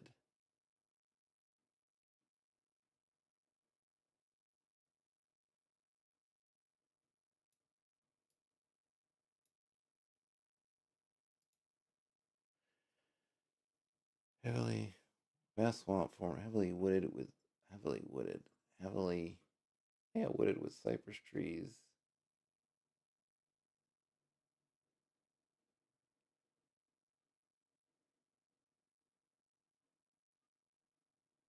Maybe heavily wooded isn't the right word to use.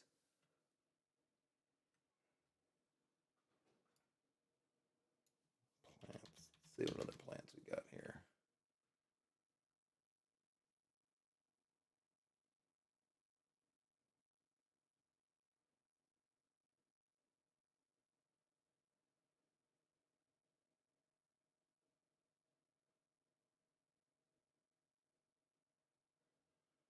Oh, I don't know.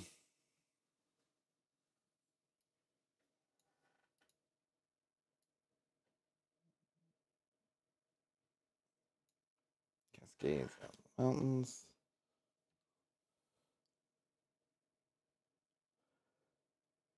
Let's see. Wine based, wide trunked cypress trees.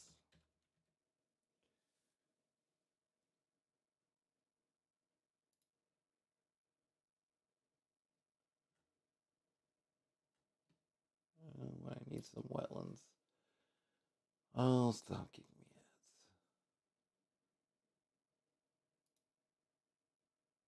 Swamps. Major swamps. Flora. Here we go.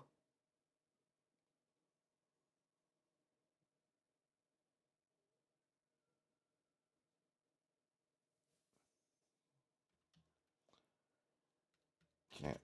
Oh. Cattails and reeds.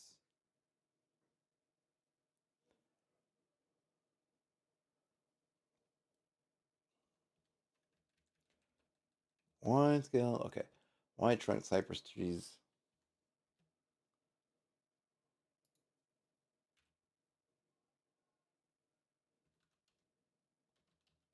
Thickets of cattails and reeds.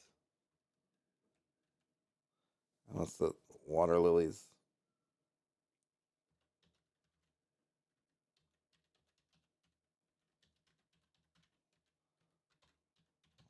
Grasses.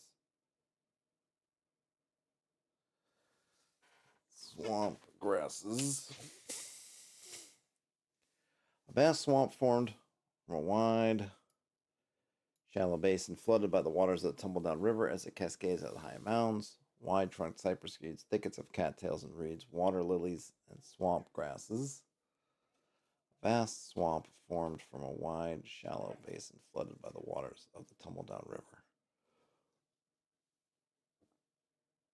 I think I can. I don't think it needs that. It's a kind of a nice phrase, but I don't think I'll just kill it. Wide trunked cypress trees, thickets of cattails and reeds, water lilies, and swamp grasses dominate.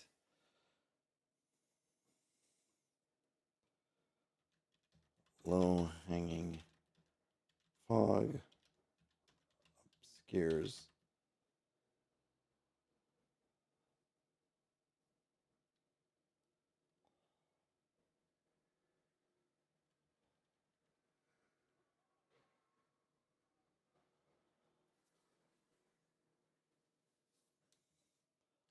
low hovering fog only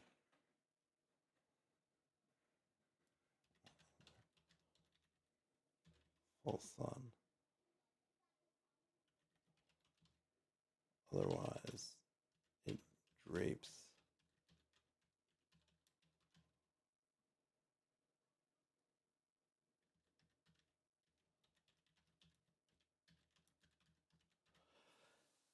a vast swamp formed from a wide, shallow basin flooded by the waters of the Tumbledown River. Wide trunked cypress trees, thickets of cattails and reeds, Water lilies and swamp grasses dominate. Low, hovering fog burns away only under full sun, otherwise, it drapes across the swamp like a pale shawl.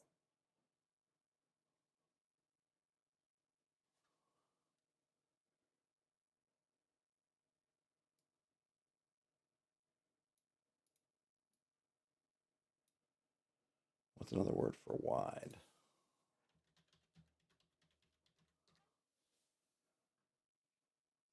Ample. That's not it. Broad. Yes.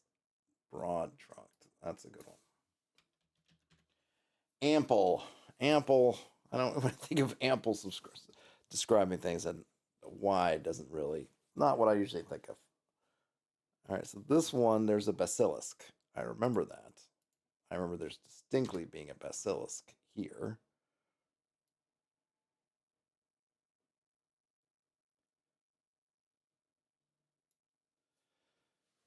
What's going on? It's 5 o'clock already. Hoochie toochie.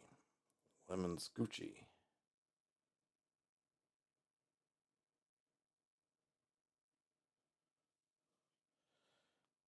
Okay. All right. So we've got, yeah, we got a basilisk. Basilisk. Is that right?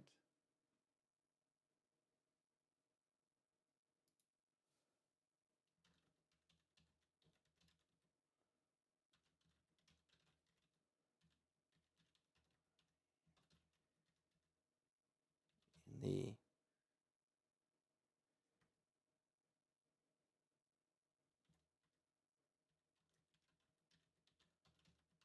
palm press prowls.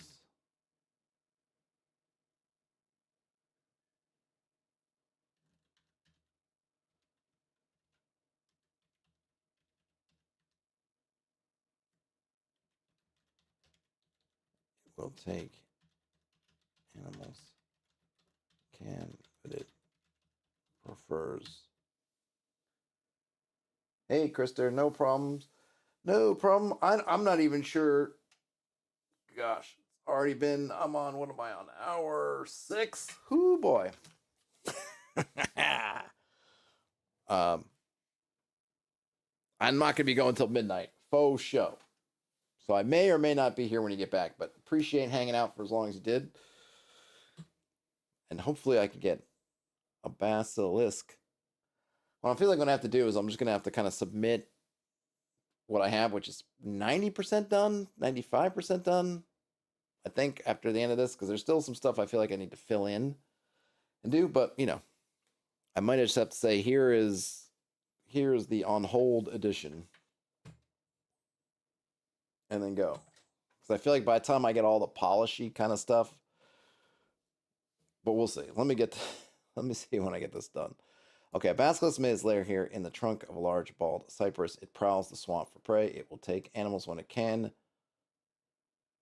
I'm not gonna. I'll let somebody manage its dietary habits.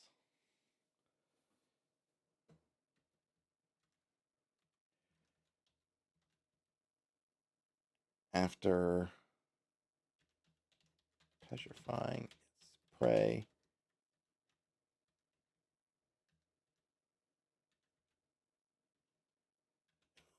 drag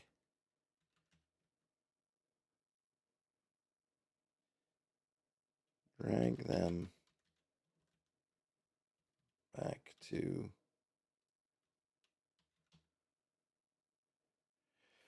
basilisk has made its lair here in the trunk of a large bald cypress, of a large petrified bald cypress. It prowls the swamp for prey after petrifying its victim. It will drag them back to the lair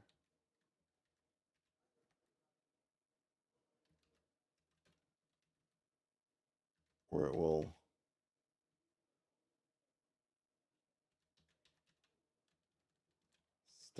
where it stockpiles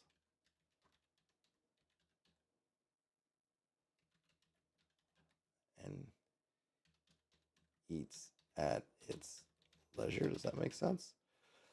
Basilisk. I know I spelled leisure wrong. A basilisk has made its lair here in the trunk of a large petrified bald cypress. It prowls the swamp for prey. After petrifying its victim, it drags. I don't need to say will. It drags them. It drags them. Drags them back to the lair. Drags them back to the lair. Outside the tree is a garden of statues. The basilisk's stockpile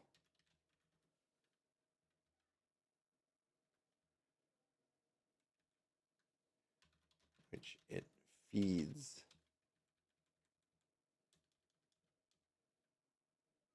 from which it feeds at its leisure.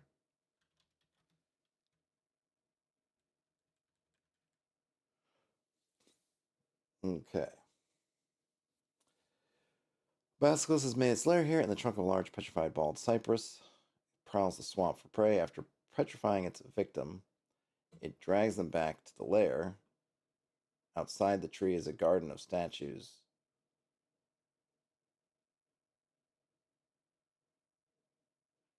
Back to the lair.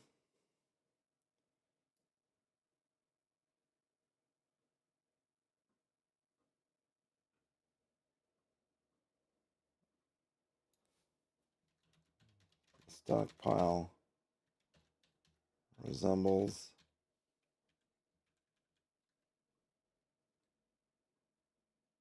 a garden of discarded statues.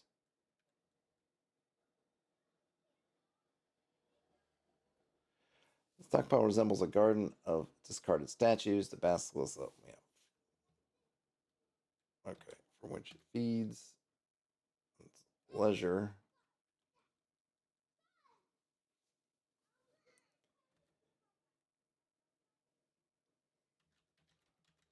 What it cannot digest is simply discarded into the muck.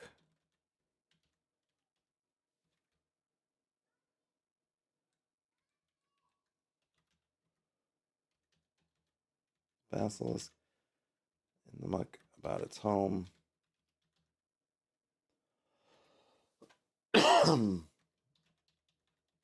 Amongst the refuse is on to some more. Where's my glasses? On to some more generation. A basilisk has made its lair here in the trunk of a large petrified bald cypress. It prowls the swamp for prey. After petrifying its victim, it drags them back to the lair. The stockpile resembles the stockpile. Back to its lair.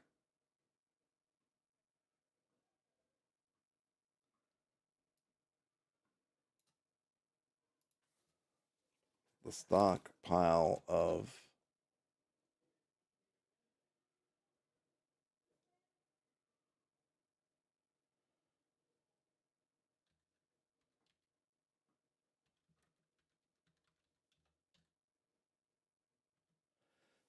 its lair. The stockpile of stone figures resembles a garden of discarded statues from which it feeds at its leisure. What the basilisk cannot digest, simply discarded into muck about its home. Amongst the refuse are. All right, let's see. First of all, is a basilisk? Which book is a basilisk in? I'm in. What am I in? I'm in the basic book, and it is not there. Now I must come to expert. And is it here? It is. Which I will just copy.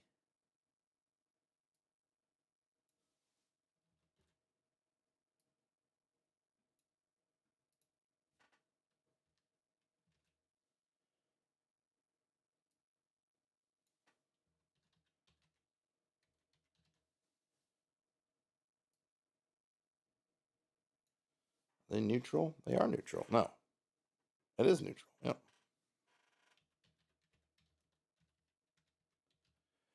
It's got 6+1, double, double asterisk. Armor class 4. Attack is bite plus gaze.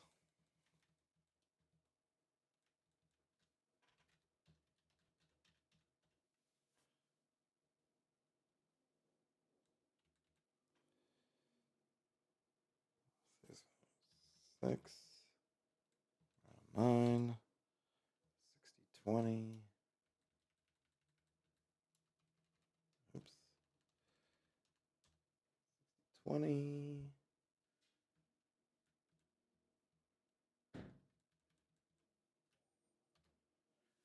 And then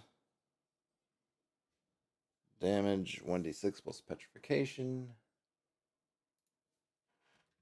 D6 plus petrification.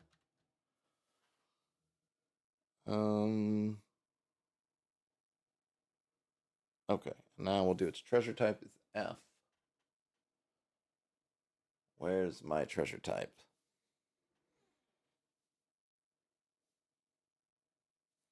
Where's my treasure types? Treasure types, treasure types. No, that's not it. Where is my treasure types? F. Let's do something. Come on, something good. Nothing. I don't want coins. Oh shoot. No, what? I'll have to try that again. Wow. Okay. Petrification. I spelled wrong. No, I didn't spell it wrong. It just doesn't know the word, so it doesn't want to give it to me. All right, that's fine. Among, like among more than amongst. Okay. Um. Yeah. All right. So we're gonna say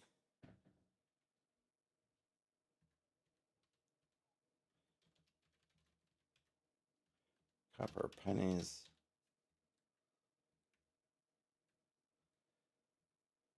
2,000 copper pennies loose. Oh, thank you for telling me about junk files. Appreciate it. Loose. Wow. One medallion of ESP. One magic sword +1. Light. One magic sword +2. One potion.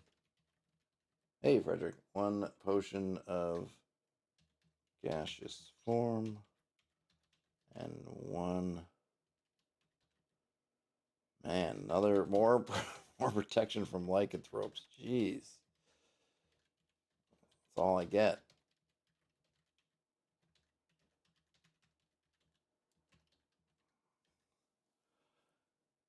Okay. I'll just...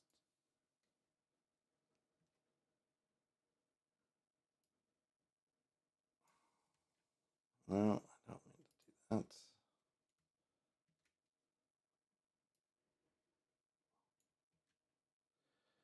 Yeah, why do I keep hitting the wrong button? I know, I'm just... Obviously, I am just my exhaustion catching up.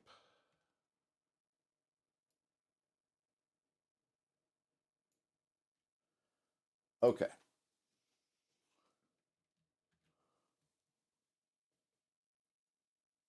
Oh, are there any notes about petrification I need to write down here? Let's see. I'm just gonna I'm gonna leave it. I'm gonna leave it. So let's zoom that out so I can then bring in my panes.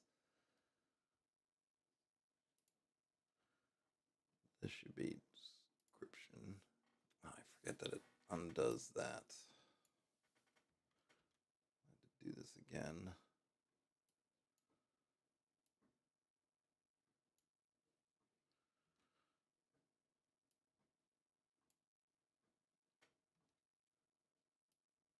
Caches form.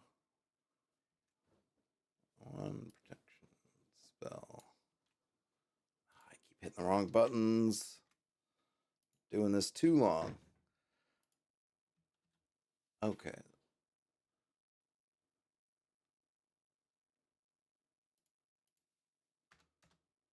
How's that?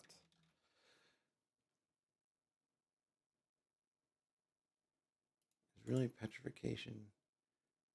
No, petrific. I think that's right. Okay. All right. Now, there's a bunch of stuff I need to do still.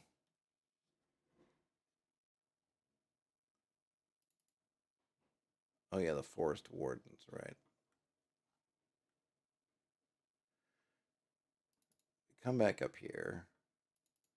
Yeah, here. So I'm going to actually roll 2d6 to see what level he is, and then I'll do that thing I was doing with their magic items and whatnot, because I didn't do that before. So actually, what I'm going to do is 1d6 plus 3. So he's actually a 6th level fighter. Now, with the 6th level fighter,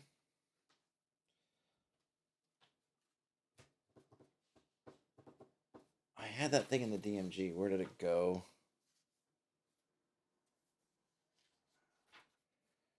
Shoot. I had that. So what I was doing, let's see. What I was doing is, no. Shoot. I was trying to remember what I was looking at for who. They had something about what percentage they had of another type. Where did I see that? Where it said, essentially, oh, if you're a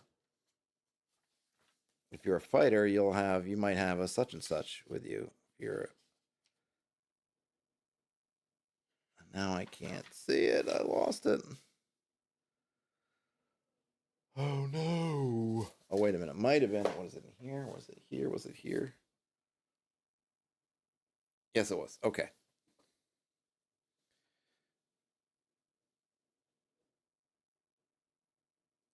So basically, if you go and looking at right now, I'm looking at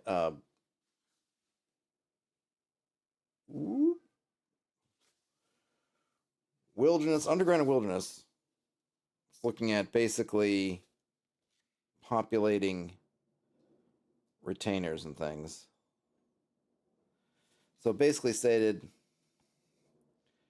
the inhabitants of these strongholds. So this I'm just reading straight from the book, but I'm kind of adapting it. The inhabitants of these strongholds are determined at random. Occupants of these castles will venture out. I'm not going to do that part, or I'm not worried about that part.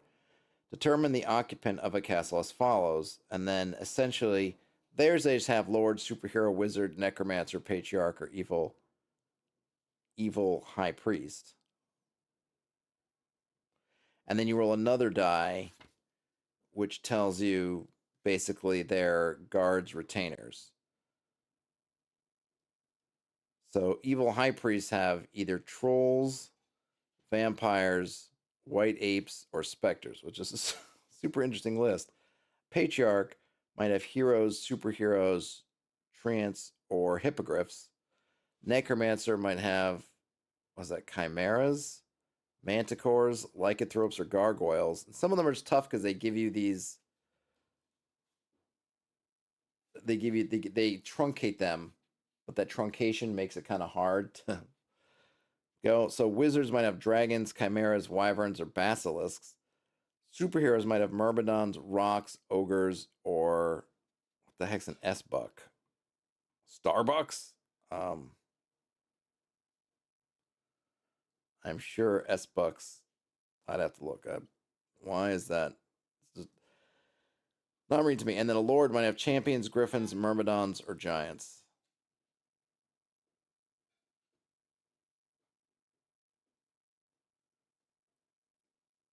So there you go.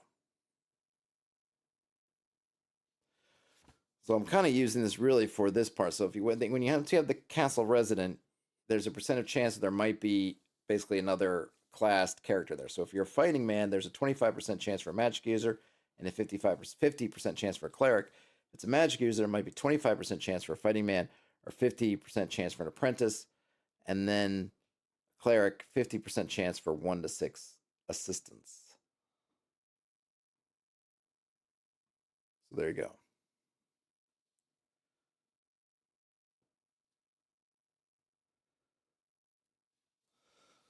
So what I really want to do for right now, so sorry, so I'm going to go back, and then the other thing I want to do is I want to look for if they have magic weapons. So first I have to update that. I'm going to.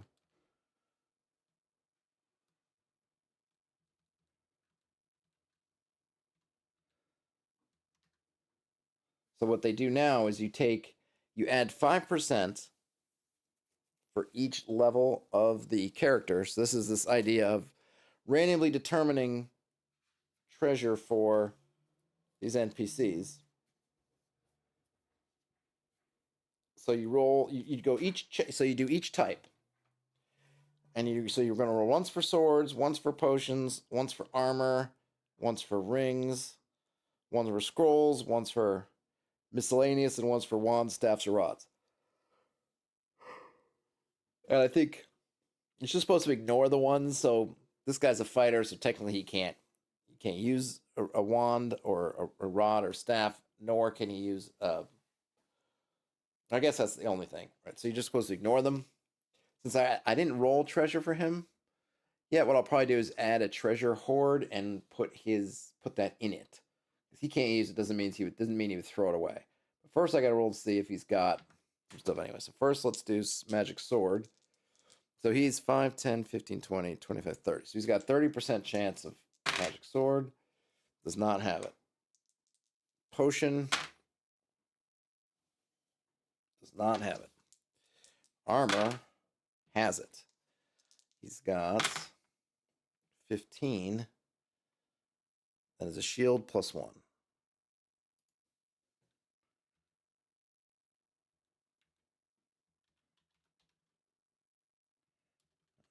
So magic items.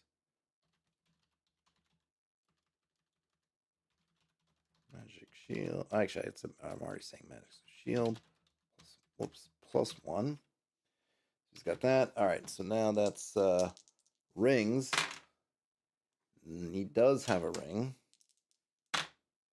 84. Ring of water walking. Okay. All right. Actually, he lives right by a river, so that's not terrible. Does he have a scroll? No. Does he have miscellaneous? Yes. He's got 48. Elven cloak and boots. All right.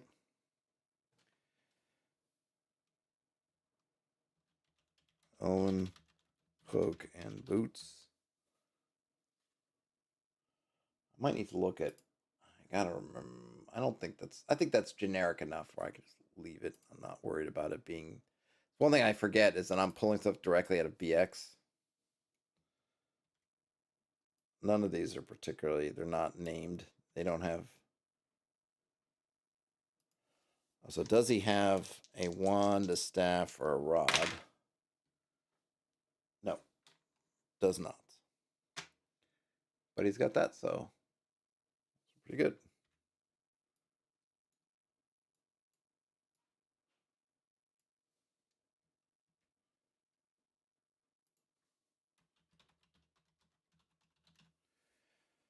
So this is a little bit more interesting now.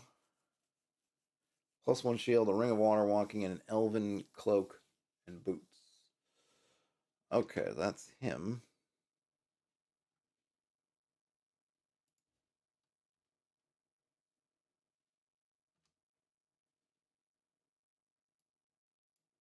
Yeah, I just have a thing there.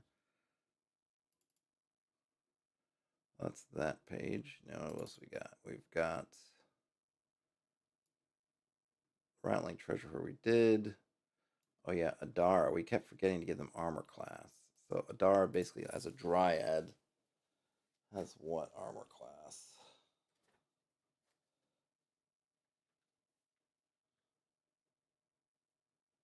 I'm going the wrong way. Oh, somehow I forgot. E F G. I was looking at it and I missed it. Oh, because it's in. I was looking in the wrong book.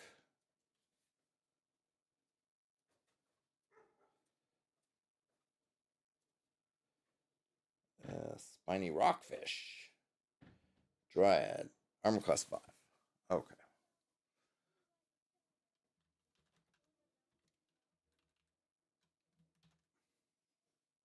Armor class 5. Oh yeah, and I called it a chloriad. Instead of chlorad. Chloriad. That's what it is.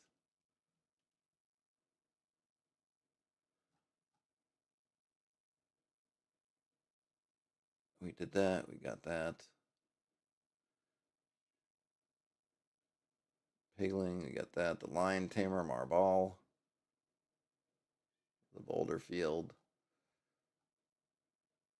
Oh yeah, here we do. We didn't do this. So now we got to do 1d6 plus 3. So he's actually 5th level. She, I think. 5. I'm getting rid of that HD. Now let's see for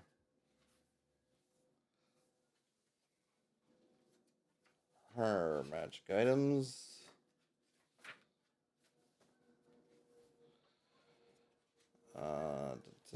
Treasure.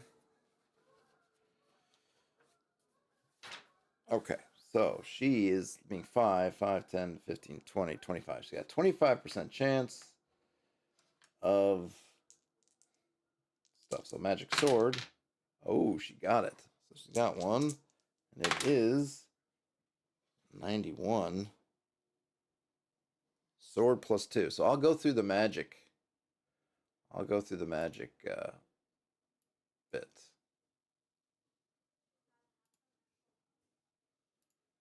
This is going to change.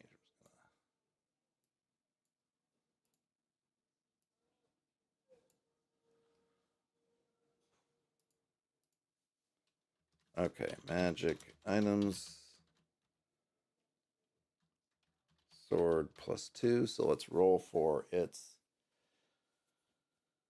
Okay, magic swords. Doesn't have a special purpose. This is a d20 roll, 1 in 20. No special purpose. What is its intelligence? 10. Oh no. Whoops. No, it is 10. All right. It's non-intelligent and it has no powers. Okay, so that's it. It is just a sword plus 2. But now we can go back. Any potions? Nope. Any armor? It's going to be important because it's a 25% chance I rolled a 20. Nope. I forgot to check for miscellaneous weapons, so I'll do that for her. Yes, she does. She's got 98. She's got a spear plus 2.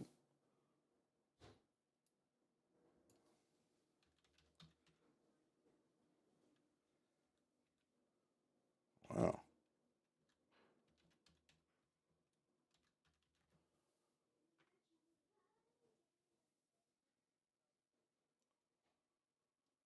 Spear plus 2. Does she have any rings? Oh, wait. Does she have any armor? No. Does she have any rings? Yes, she does. Ring she has is 96. Oh, wow. She's got a ring of wishes. I'm going to have to make a note about that. That's funny. Ring of wishes. How many wishes? 1 or 2? 2. Wow. I'm going to say she doesn't know what that is, that she doesn't know she has it. That's an awesome detail that she's got this ring of wishes that she doesn't know what it is. Let's see. Type of scroll. Or does she have a scroll, I guess? Nope. Does she have any other miscellaneous magic? Nope. Does she have a wand, staff, or rod? No. All right.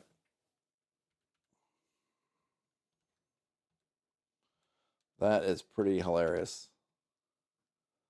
Star Dunglad is unaware of the power of their ring's power. It is an heirloom of their house that has been passed down from lord to lord. That is pretty awesome, actually.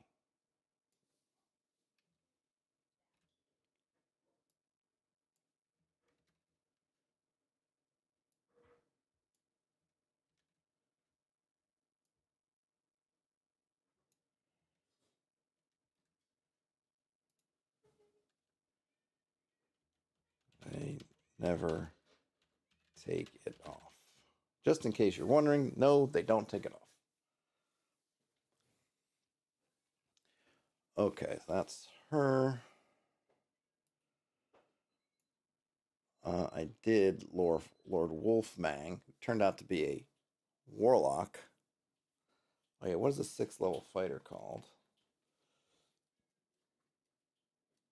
Let's get into that. I like the title. I like the titles. They don't always make sense. I mean, often they don't make sense, really. But 6th level fighters are Myrmidon. I should have known that since my paladin is 6th level and is a Myrmidon. Or no, she was for a long time. She's not anymore. She actually went up to 7.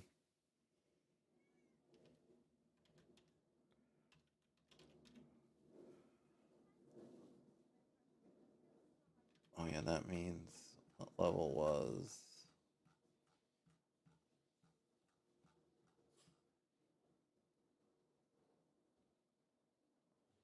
also Myrmidon.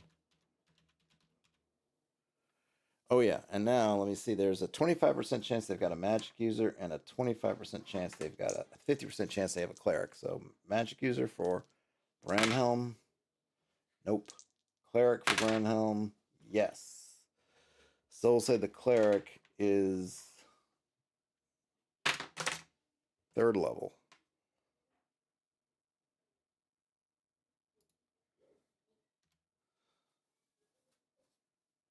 So the cleric, 3rd level cleric. I almost do. I have a. I wonder if I can speed this up. Is there a? Oh, perfect. 3rd level.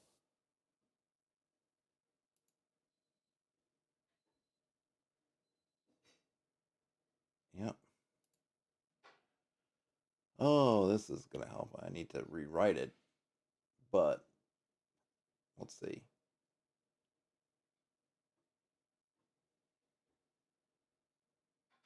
Got a sling. Interesting. No magic, I guess. Well, they got a spell scroll. All right, I'm just gonna put this over. I know. Sorry, you can't see it, but I need to be able to see this. So, a 3rd level cleric is called a priest, and the priest is called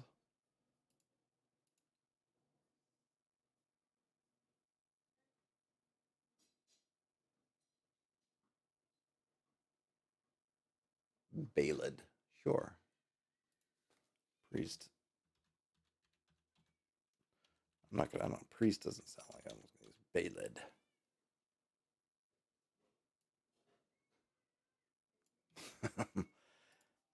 I don't know what is going on with the cat. You guys can't probably hear it, but man, outside the room, and there's some kind of shenanigans going on.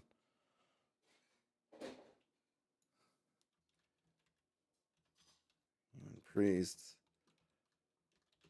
cleric, 3 AC as plate mail and shield. Attack 1 by sling.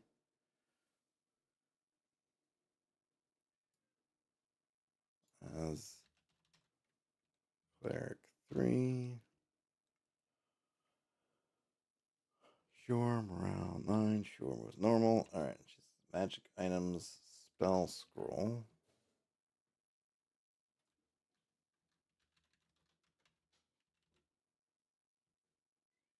Just got hold person, neutralize poison, cure lay wounds, hold person, resist cold.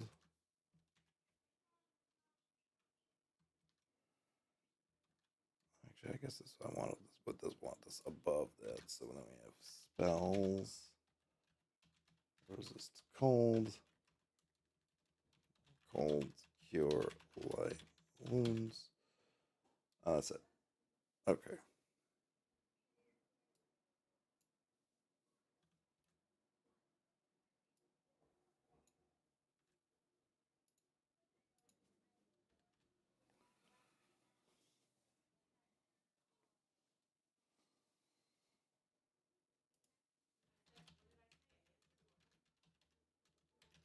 Failed priest.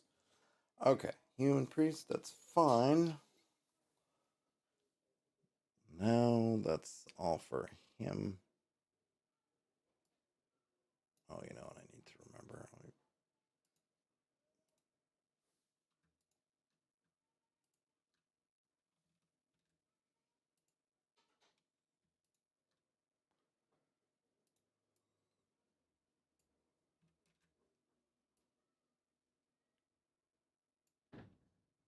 Gotta link this up because I need more room now.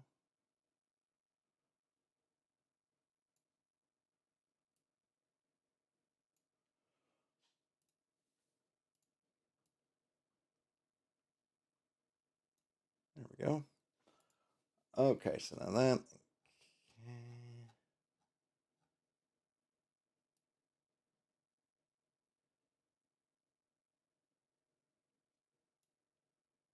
Oh, yeah, I didn't do the Dryads treasure, I don't think either.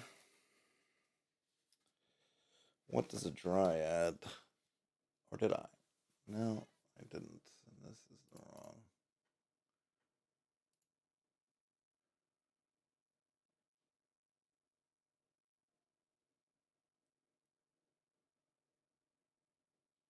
Okay, so where's the. What's a Dryad? What's a Dryad? What's a Dryad between friends? Treasure type D.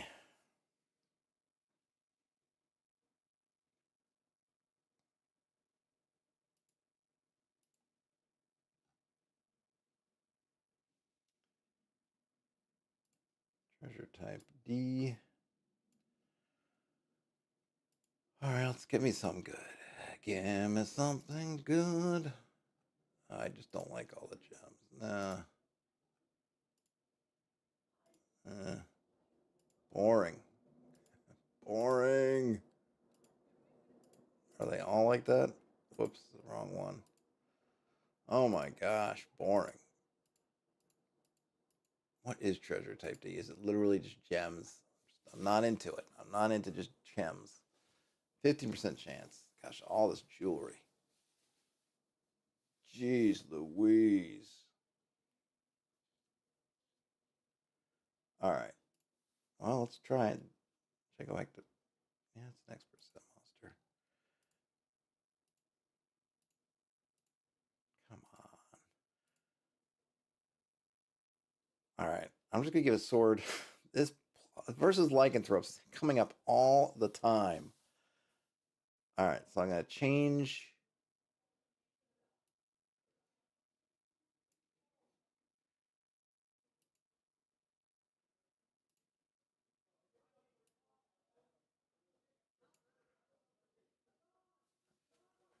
All right.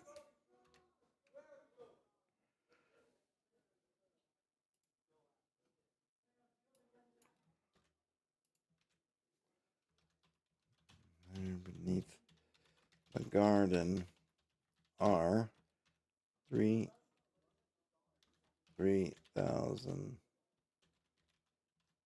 silver shillings loose. 2, 4, 6 gems worth 2 times 10, 2 times 50. I don't need the capital X. 2 times 100 gold pounds. A magic sword. I'm going to call it a magic sword plus 1, but I'm going to roll to see. Let's go through the generation again. What? The magic. The magique. Monsters, no. There we go. All right, so does it have a special purpose? I really would love one to have a special purpose. No. Oh yeah, what is it? Is it,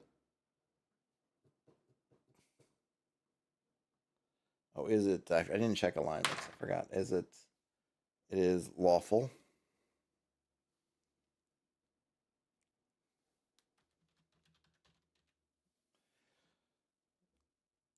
Is it intelligent? Cocked? No. As long as it's just a regular sword. It doesn't have any special powers. That's fine. But I tried. Hand axe plus 1. Oh yeah, I should check those to see. Right, I'm gonna do the same. Special purpose? No. Intelligence? Nope. All right. Potion of longevity.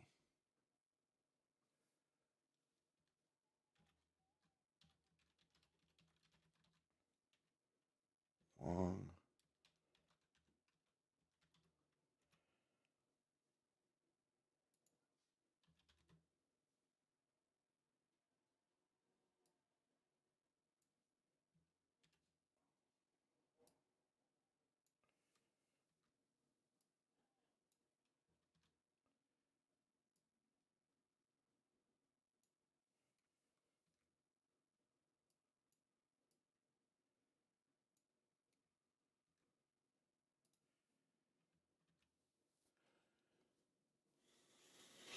Okay. That's them. Counters there. On to the green slopes. The boulder field. Narcissus Meadow. Widow Margith's farm. The Lion Tamer. Pigling's Lair. Piglings. The Giant Hawk Eerie. Which has that also.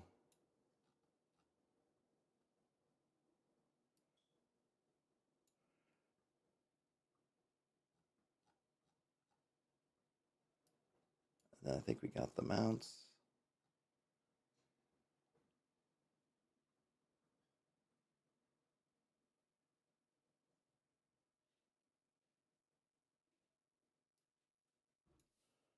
Got to change their level there.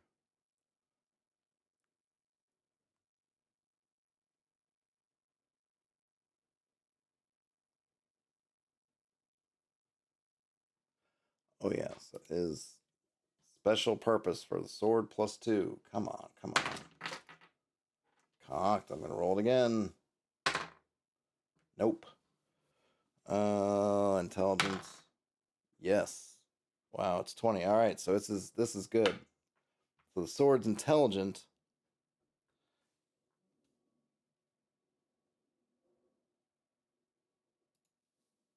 All right, so then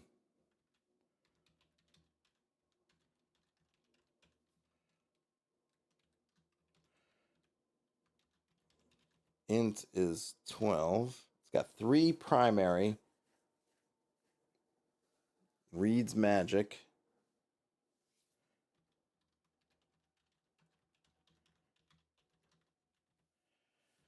All right, let's see what else it got. So 3 primary and 1 extraordinary, and it's got speech.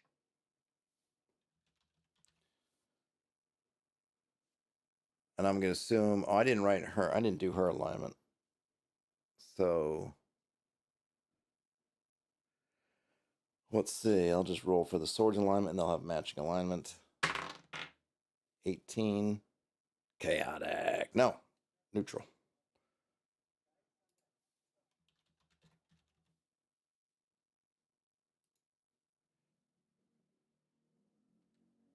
Let's see.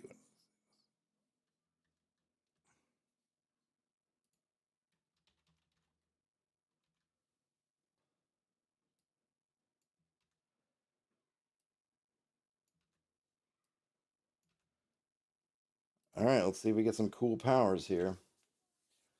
So we've got. So primary powers is D100 roll. 9 gives me detecting shifting walls and rooms. Okay. Detect.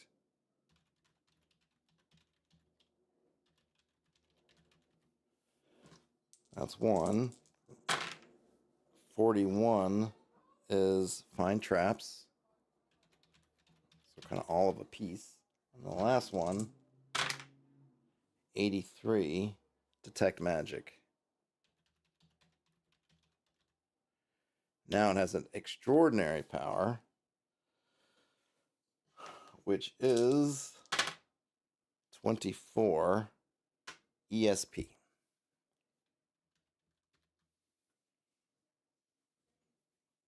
This is a serious sword. The user of the sword may listen to any one living creature's thoughts. The user must concentrate in one direction and can only hear thoughts within 60 feet unless blocked by lead. The user will understand any thoughts heard. Well, it's really, I love sometimes when the dice just make sense, because this whole thing with this person is that she's so spiritually vulnerable that people have come to take advantage of her, and yet they all end up, basically, she ends up killing them, right?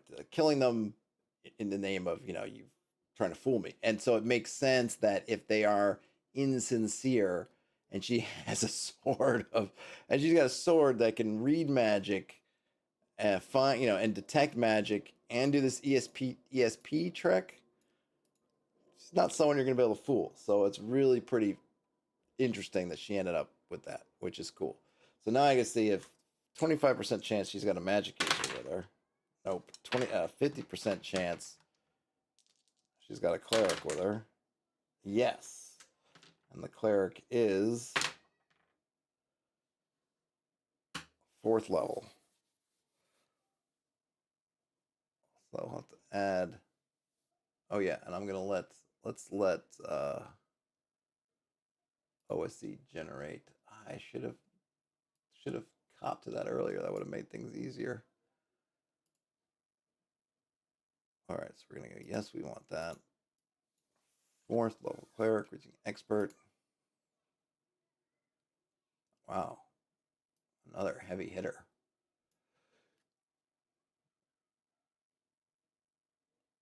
I wish it would give me the title, because now I'm gonna look it up again.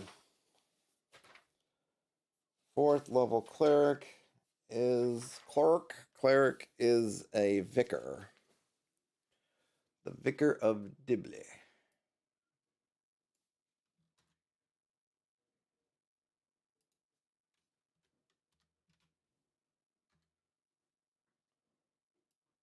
So who is it?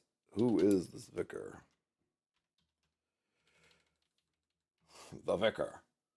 Don't say the name, Vic. Don't say the name. All right, that's the bishop, but close enough. Okay. Let's see. Here we go.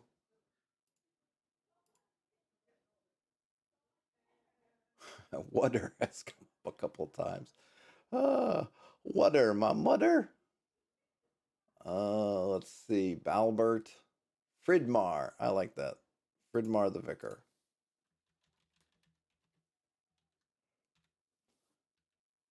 Oh yeah, and let's see. Fridmar's alignment.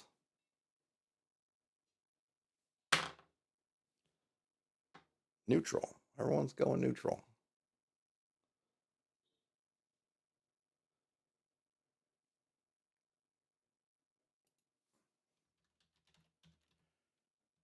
Neutral, human, vicar, cleric. 4. I'm gonna take away the HD because we don't need it. All right, what is she's got some, or he, whoever has some gear actually. Came up good.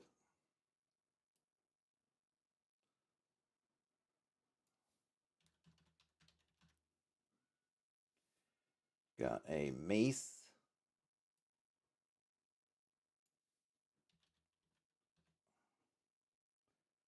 Has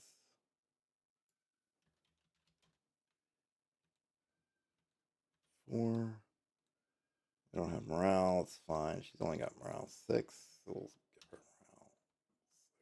morale 6. Let's roll the 2d6. Let's see. 3, 6. Oh, yep. So I guess she does. Fridmar the Vicar. Oh no, first we'll do spells. Got protection from evil.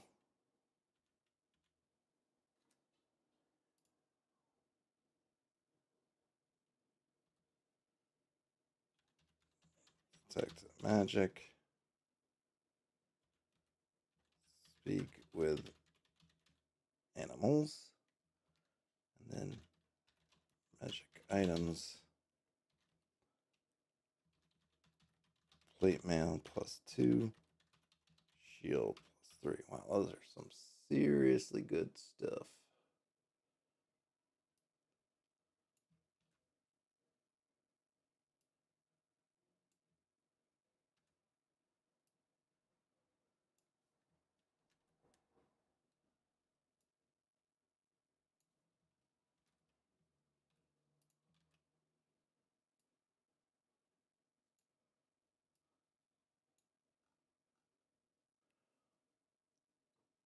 I got the spike.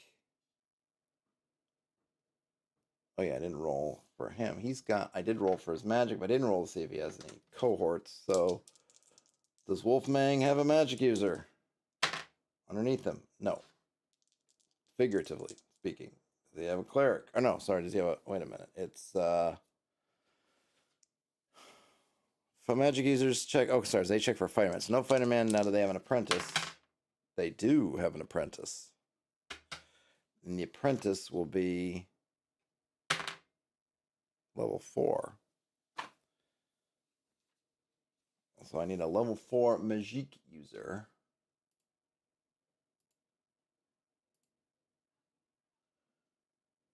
He didn't get lucky with any items.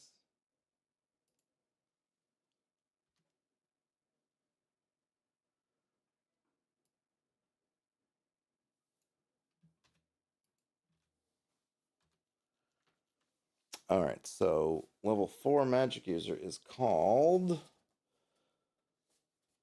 a magician. So someone the magician.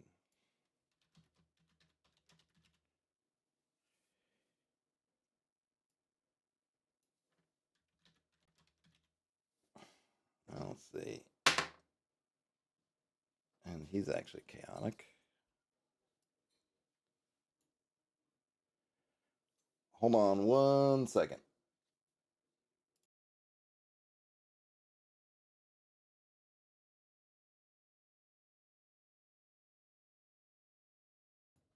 All right. Sorry about that. Okay. He's going to be chaotic. Whoops.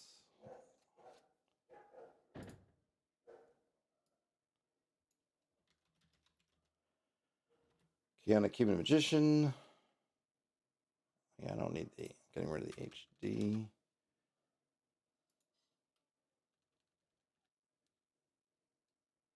Oh yeah, what's he? Let's see. In terms of gear, we've got. Yeah, he's just wearing robes, dagger, four. These are four. Morale. That's a 6. Wow. Roll a 12. Never retreats, never surrenders. No, didn't get any. He didn't get lucky, but he's got ventriloquism, sleep, levitate, mirror image. And let's see, let's get him a name.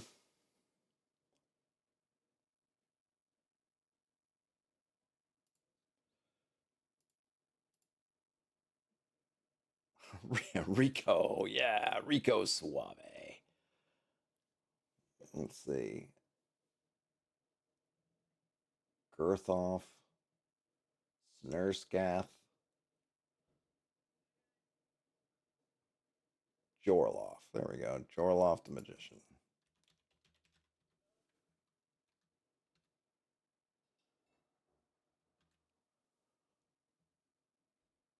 All right, Jorloff the Magician.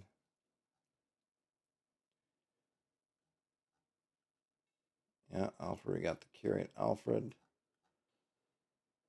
Did I give Alfred? I didn't. I did give him. He did have. Yep, yep.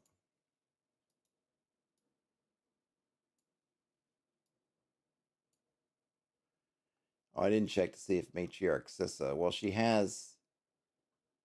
They've got 9 priests, 24 acolytes, 16 peasants. So I'm not gonna stat all those 9 priests out. So I think I'm just gonna go with that. Stargazer, Green Flood, the Basilisk.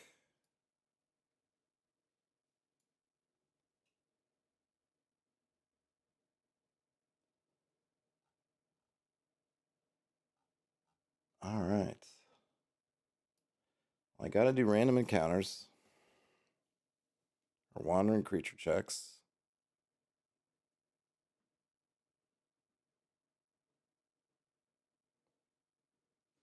And what else have I got to do? What else have I got to do? I mean, I got stuff like, adding footers and things like that. But I almost don't care about that for this initial release. But I need to figure out what to do with these. So let's do these. I got the Western Green Slopes. I never did the Eastern Green Slopes. I thought I had.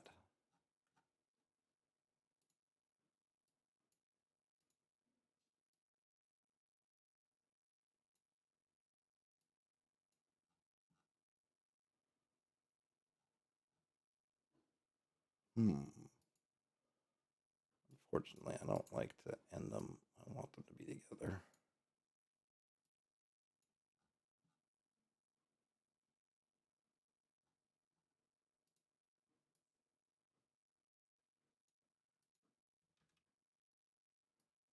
It doesn't fit. All right. Let's see. So we'll do.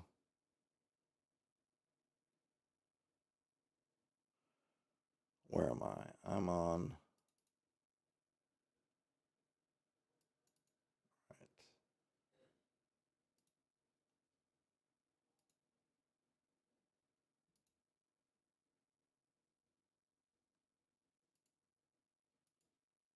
I did it in the wrong place.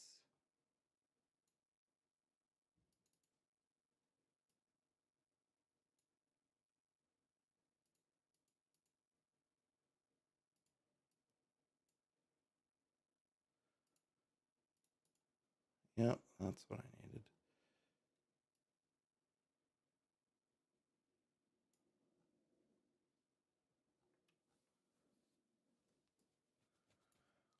Okay, so the eastern green slopes, or sorry, the western. No, that's wait, did I have? Oh no, it is the eastern. Ah, I'm getting so confused. I am confusing myself.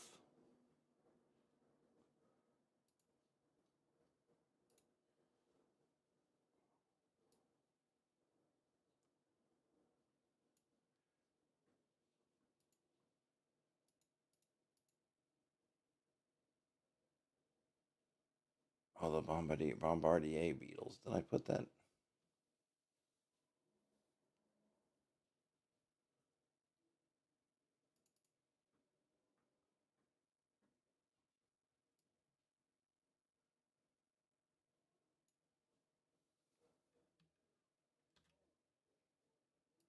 What I need to do is kind of swap these.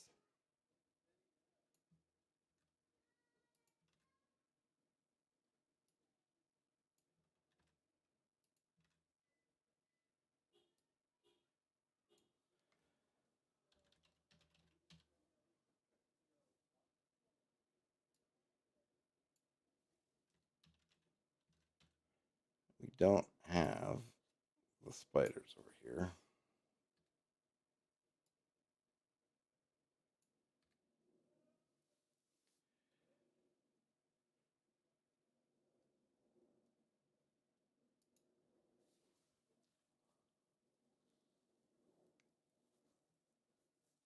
I was wondering if I roll some of these per just to try. So if I do 3 common, 3, I get the lizard. 2 common, 5, I got the wolves. 6, 3, I got the hippogriff.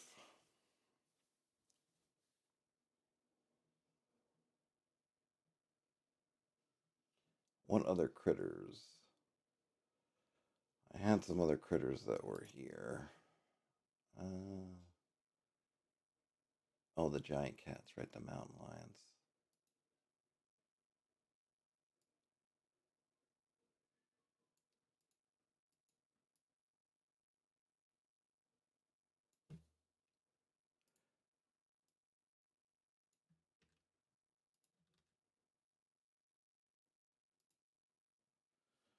How many mountain lions? How many mountain lions in a pack?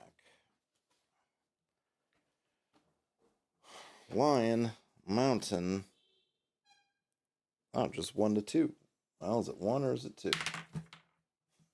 2. Well, I'll put 1 to 2. 1d2 mountain lions.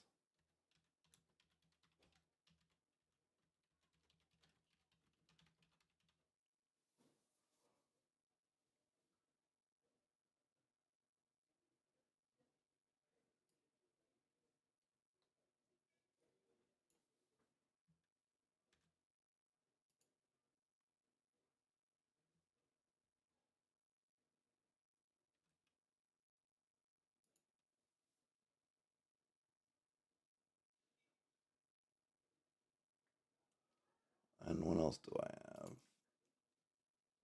I had.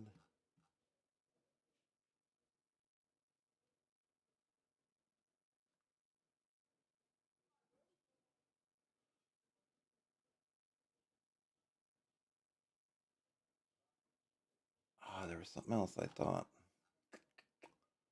What? What could it be? What could it be? Where's my super suit? I already used all those. Spiders. I don't think the spiders come over here. I don't think the basilica is going to come over either. But the hippogriff might.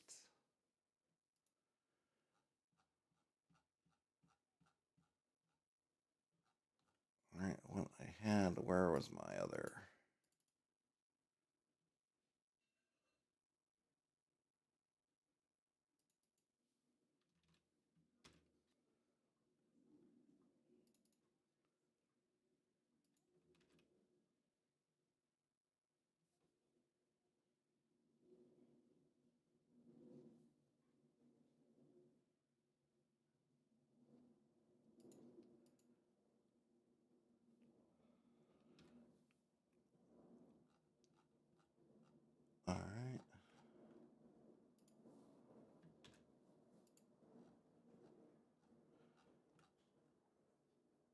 Now the high mounts.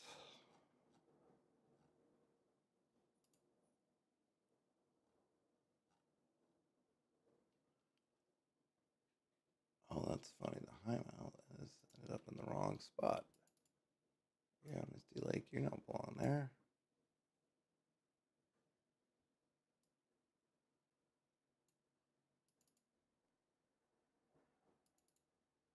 Yep.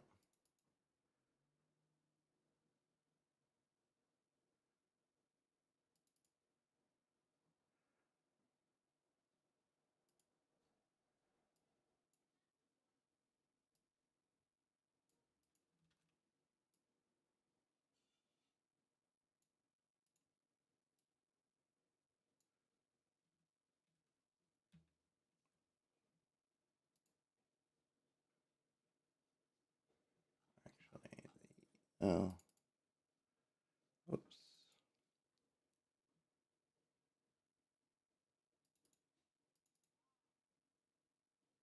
Well, there's actually not going to really be patrol there.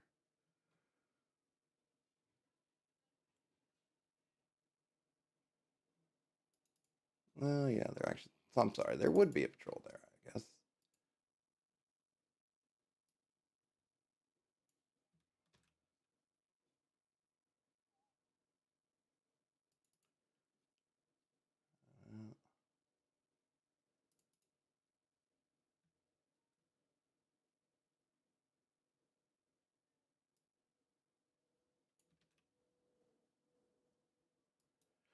Okay, now the things I had planned for the high mounts.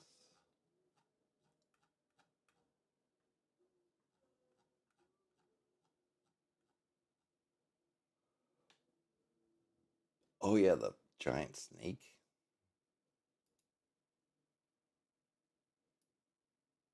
Yep, I'm going to say that there's.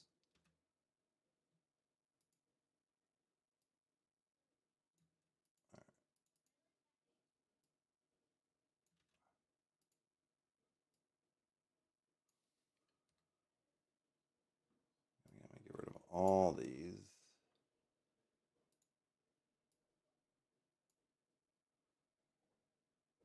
So for those, I put the. Okay, oops.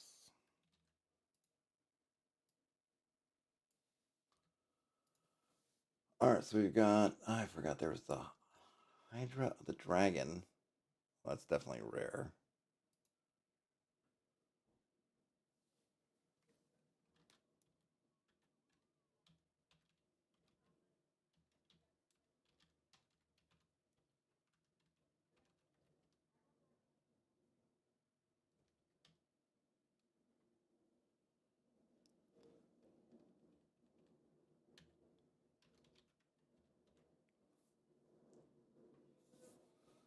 Dragon's there, rarely.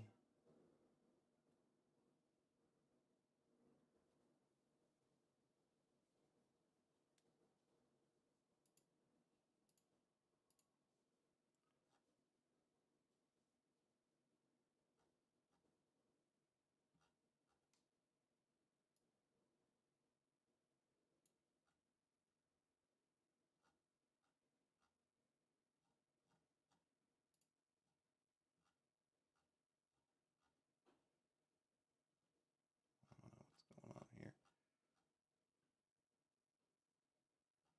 Mount Gate, yeah, to the High Mount. Oh, Temple Lake, right. So, Priest plus 2d6 acolytes.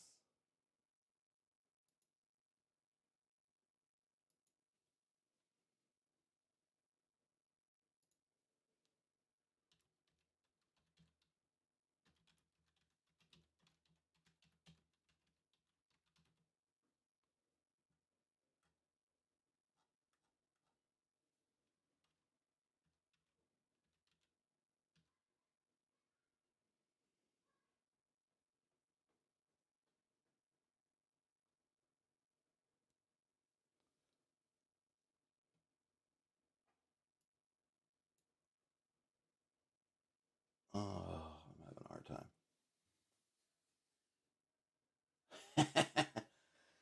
Christopher asks if I'm trying to not trying to stream. No, I'm going to be quitting soon because I'm running out of steam. But there was the dual purpose of this, which was to do this, but then also finish that, and I don't think I'm doing a good job at either one. I'm probably gonna have to just figure something out.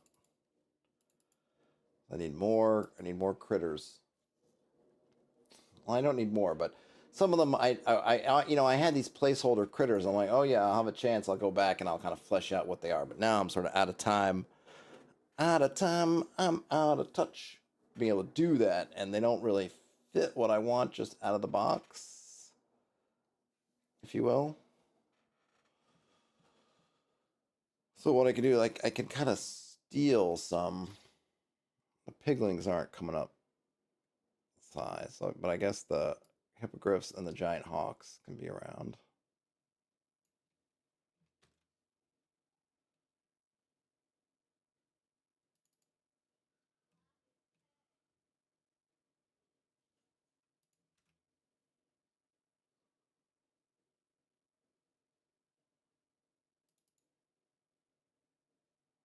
I think that's just what I'm gonna have to do to get through.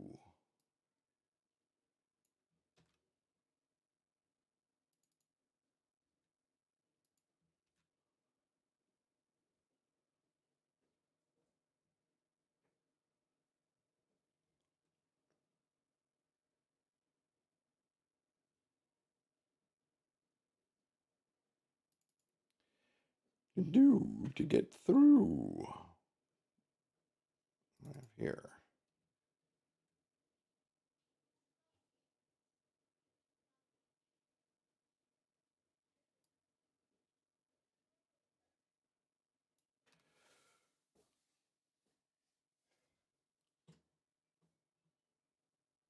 Oh yeah, I can suppose I can roll for some new critters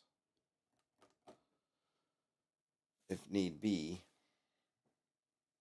Not even sure what they would be. Not even sure what it would be.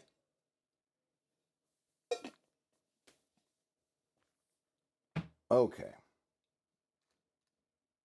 Let me see. How much time do I have left to submit this thing? Five, five and a half, a little less than 6 hours. Okay, like I said, I'm probably just gonna have to submit this thing and come back and fix it after the fact.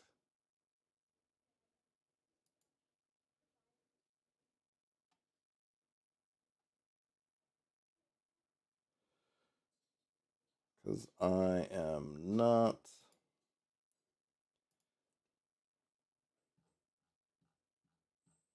Gosh, I need a. Let me go to. So let's flip gears. I need some sort of Pixabay. Oh, Greg Hildebrand died. Oh man, I didn't see that. Rest in peace. I don't know if there is a good picture of Mountain Castle. I'm sure there's just a couple that get. No.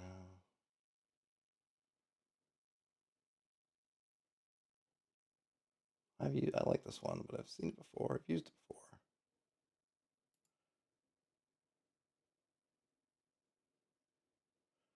All right.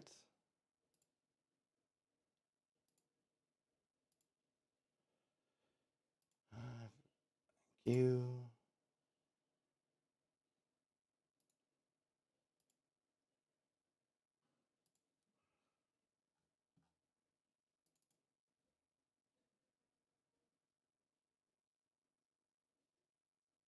Anyway, we'll.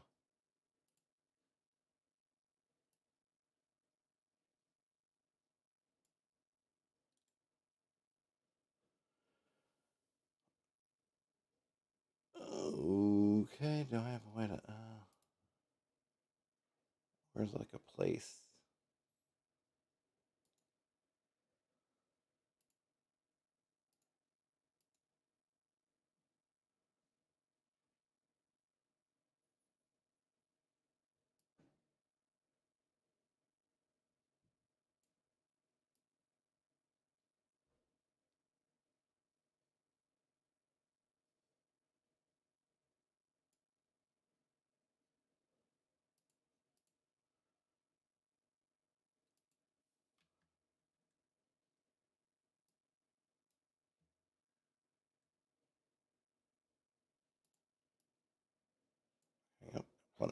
All right. Let's see. Now I need. Oh,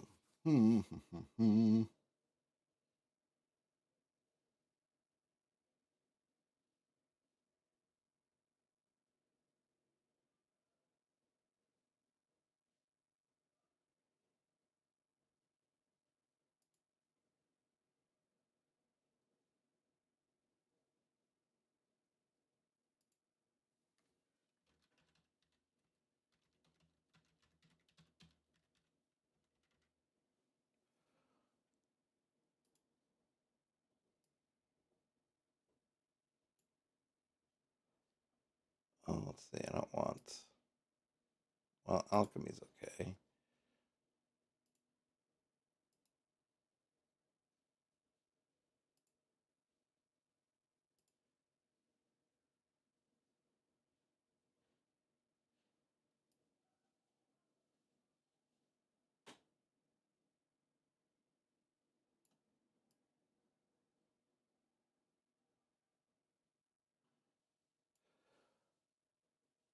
Seek your. Oh, yeah. Fame and. Oh, yeah. I don't mean this. Right.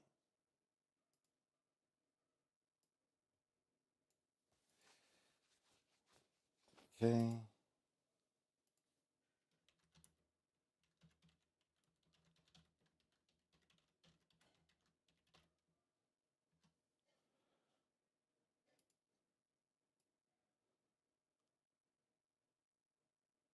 I don't like that font for that.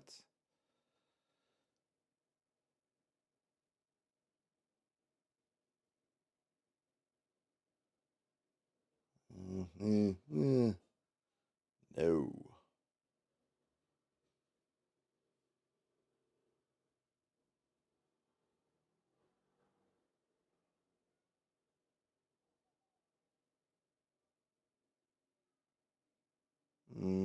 Meh. No. No, no, no. Need more fonts. Need more fonts. Must have more fonts.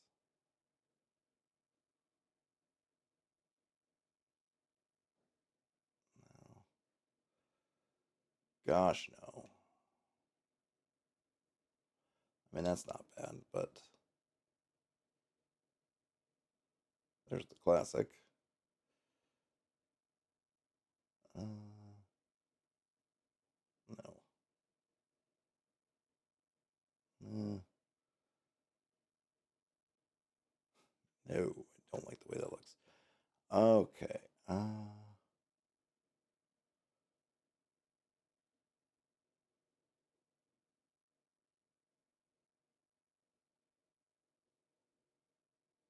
don't know what to do.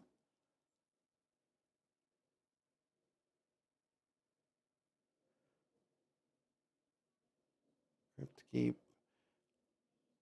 Cooper Black is always nice.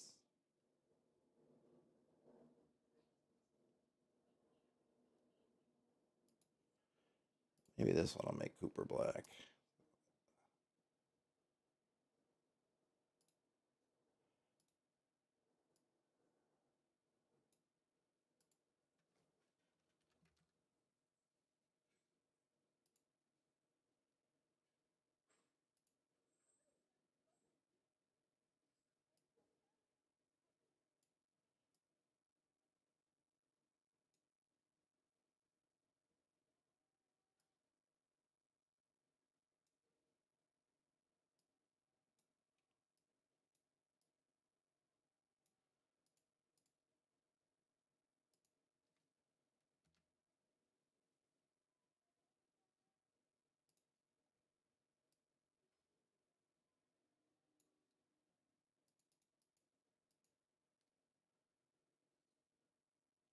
I don't know.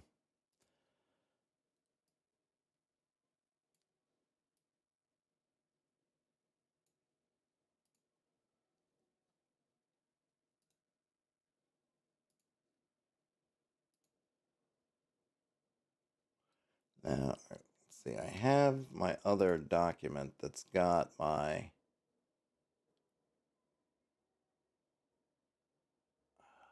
Let me see if I can find it because I've got that cover image kind of thing that I've been doing. Oh, let's see. Hold on a minute.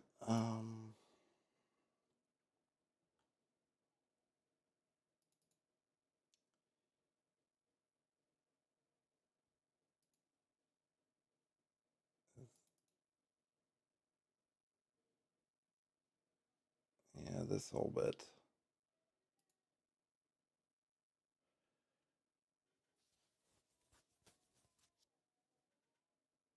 Oh man. So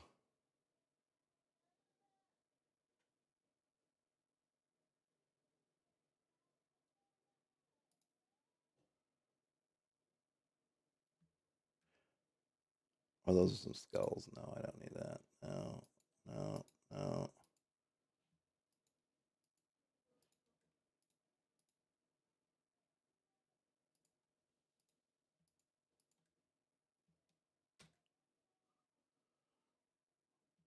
Let's see if I.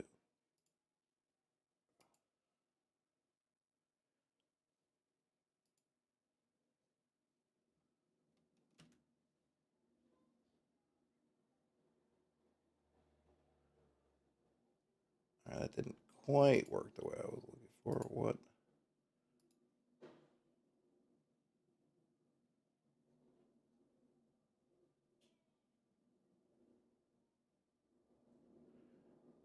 What's going on?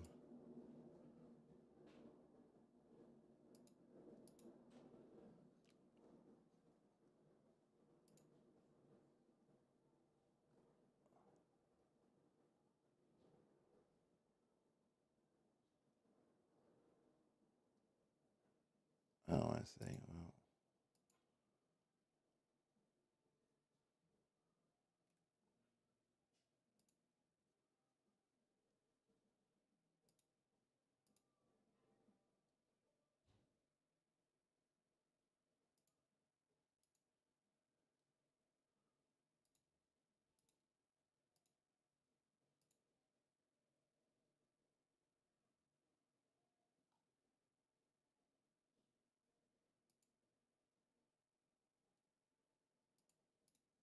oh, I can't read it.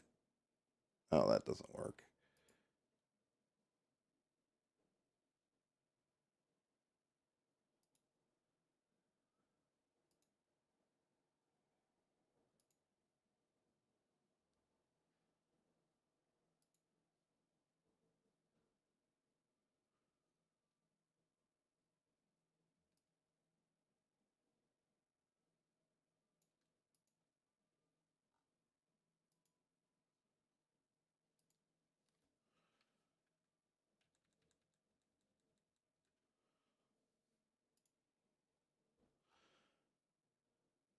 And then the top.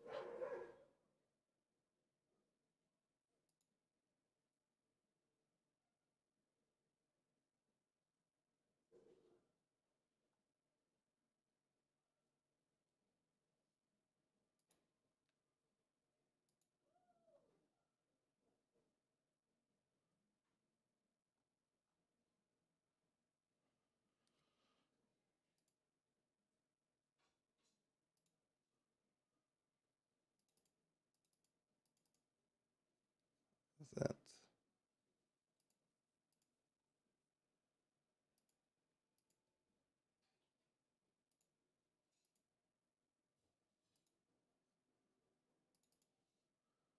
No, no, no, no, no, no. Oh, maybe that way I'm gonna have to lock it because it's just gonna do this all the time. Yep, that's probably why I do it.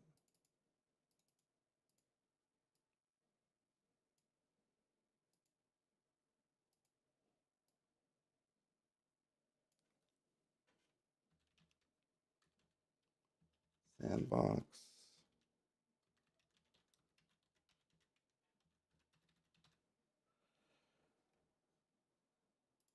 Someone's playing like Iron Maiden outside or something.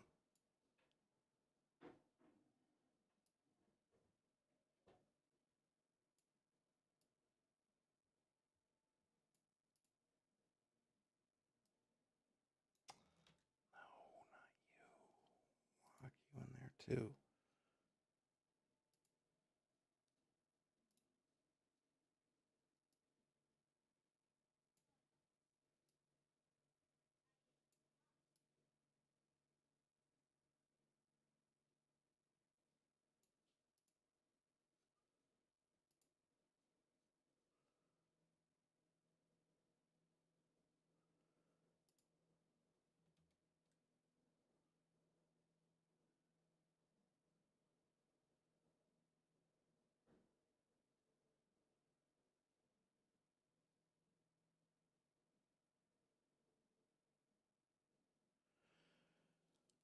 I wonder if there's some other trees or something I can do just to add a little bit of interest down here.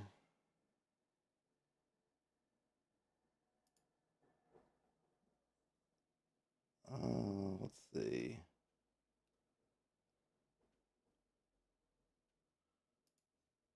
All right, thank you.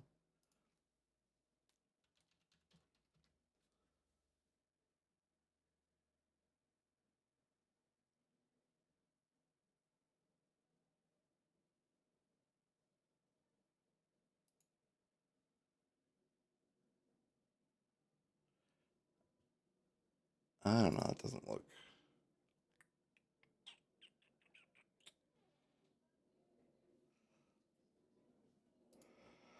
All right, let's try. This one's a little bit. Let's download. Let's make it big as we can. Let's go ahead and drag it in here.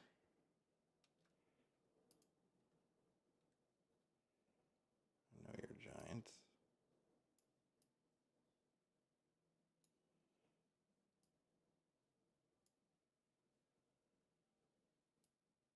Drag all the way.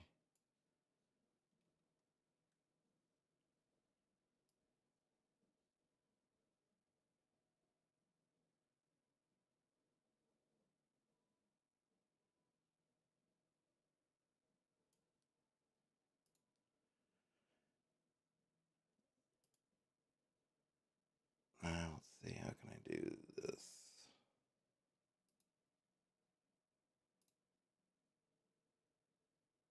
I need to.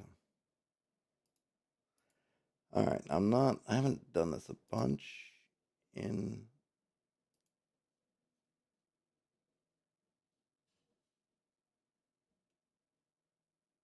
In Affinity.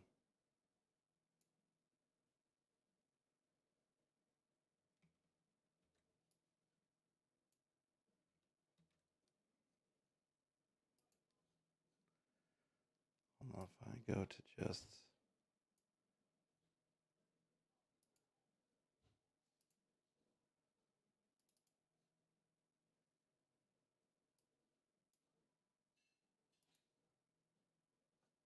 Right, I just.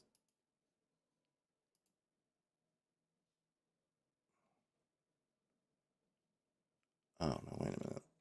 Hold on a minute. How's that?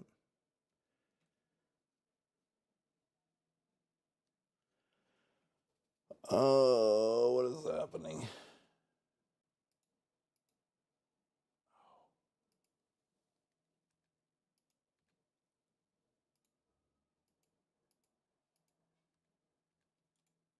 Um, Release mask. That's not what I want to mask. I wanted that masked.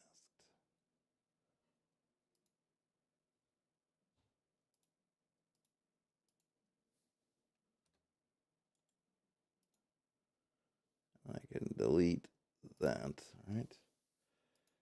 This I want masked. All right, if I just.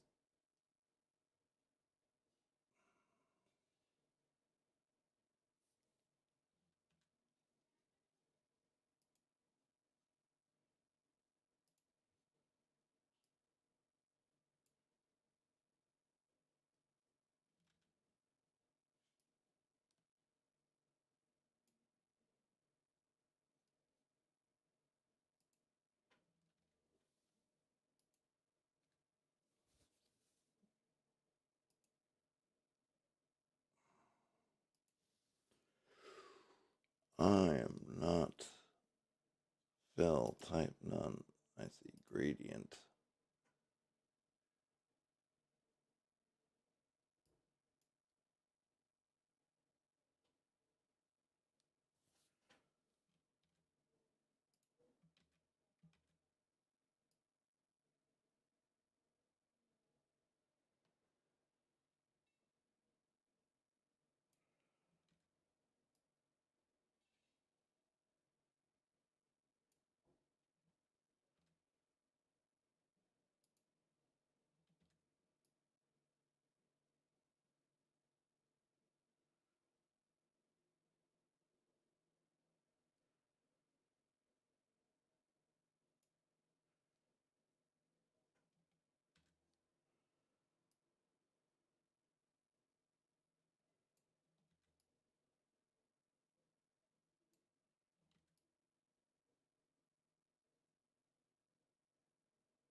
Need a color that will.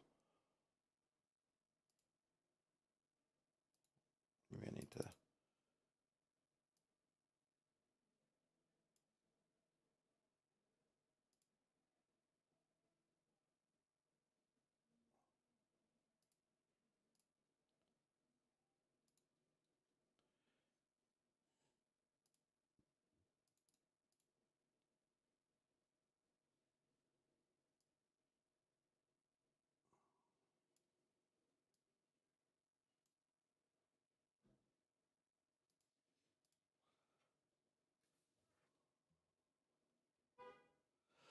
Well, I don't love it,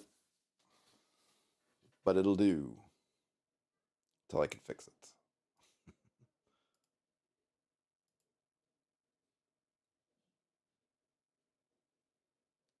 Oh, I wonder if I did move those edges too far over.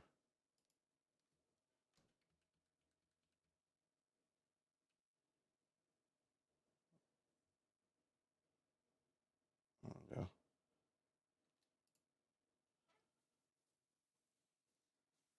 Seek your fame and fortune in the realm of the Mountain King. Cooper Blacks. I don't know if it's doing it for me or not, but let's see if there's something else.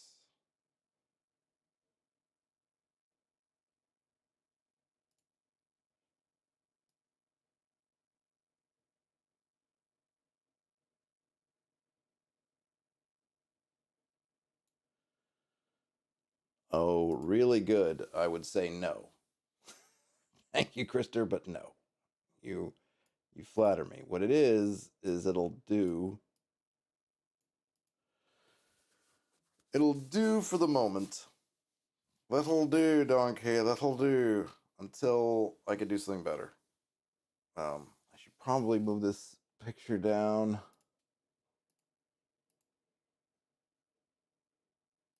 Do I have so that it's not covered?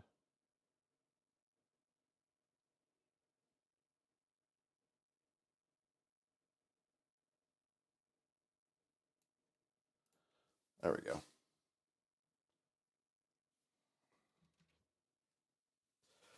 Okay.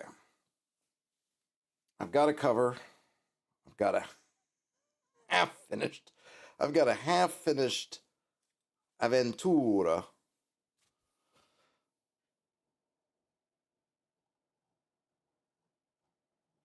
that I can print, submit. Oh man, I'm still sitting on these encounters. Well, I appreciate it, Krister. I appreciate it. I'm going to move these encounters out of here since they're not done. That way, they're not incomplete.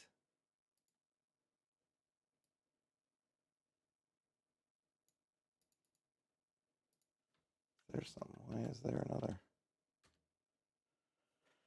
Oh, why are you doing that to me? Base level below.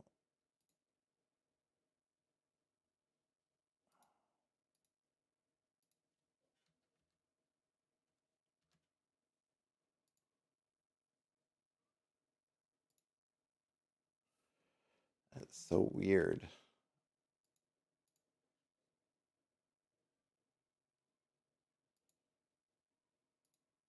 All right, this is a region heading too, isn't it? So why is that one fine? And this one not fine.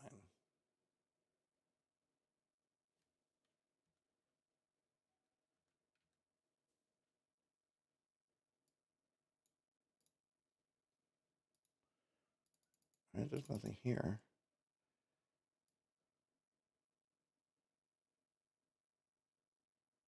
I don't know. Okay. I got things to fix. But I'm gonna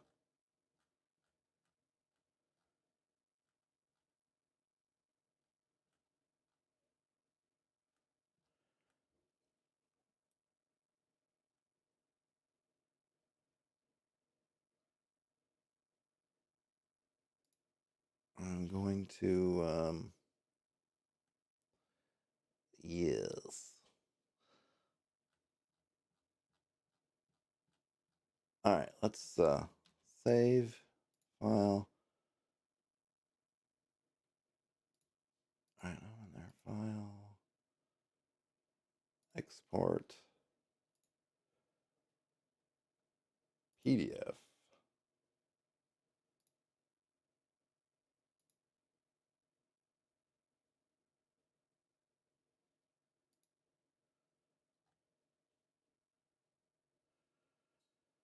All right, here we go. Export. Oh, you know, and I didn't. Yeah, I need a title. I need a card for the inside.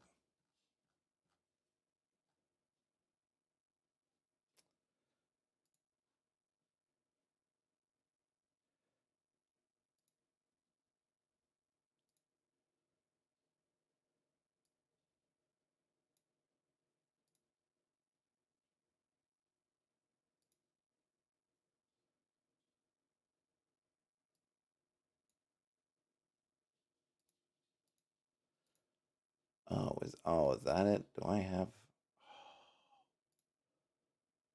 what? Oh no. What's it called? Window. Shoot, it's the text box, the text frame.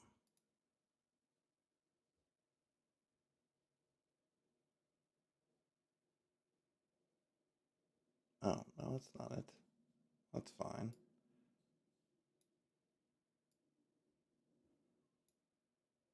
Hmm.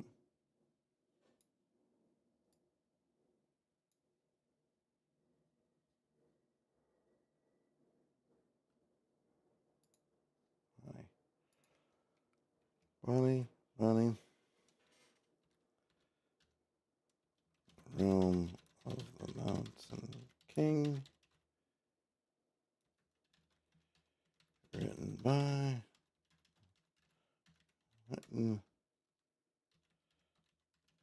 Illustrated. And type.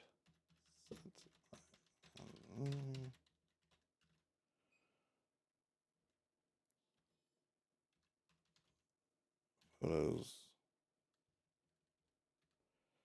Um, photos and other art pieces collected from the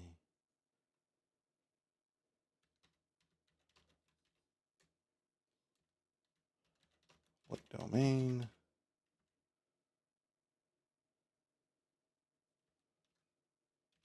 Okay, it's 2024.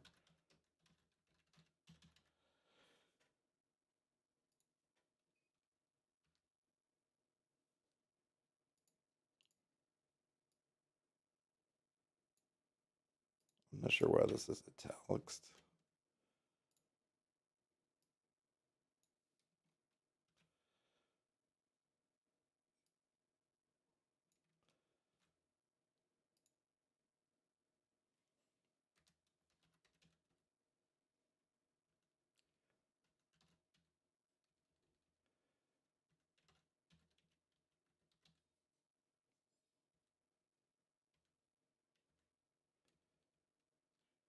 Version is the draft.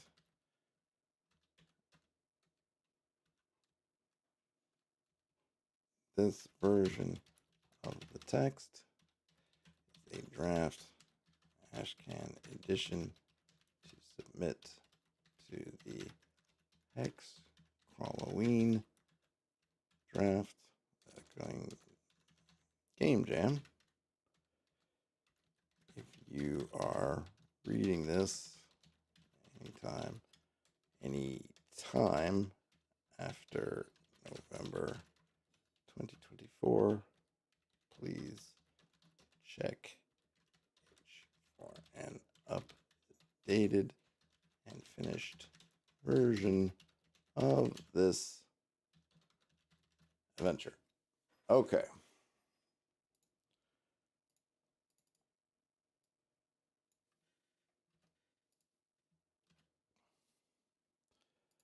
Now let's export. Well, let's see. Let's make sure everything. Well, actually, I'll just check the file.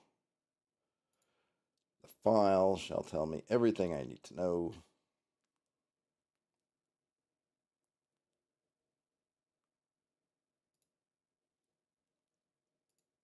Yeah, I got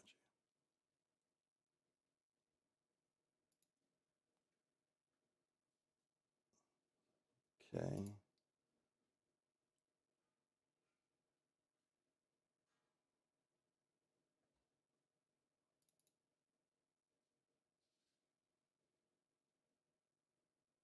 Is this correct? No. All right. So here is the PDF.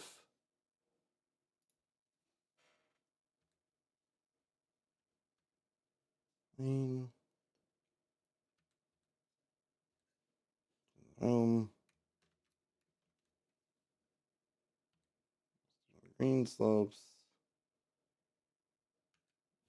Green slopes. Oh, what is that? Anyway, Eastern.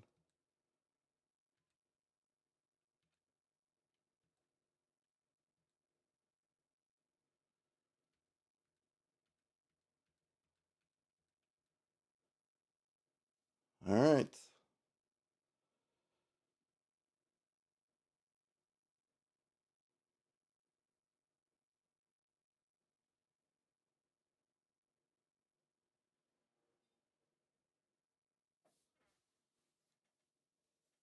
All right, let's go to itch.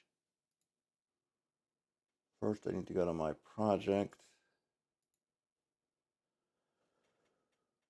Oh, let's edit it.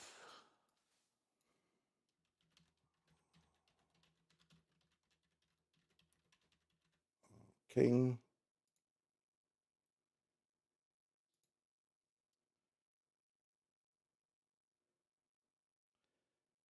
That is definitely in development. So I'm gonna set it to $2.50. Whatever that is. 250. Upload. No.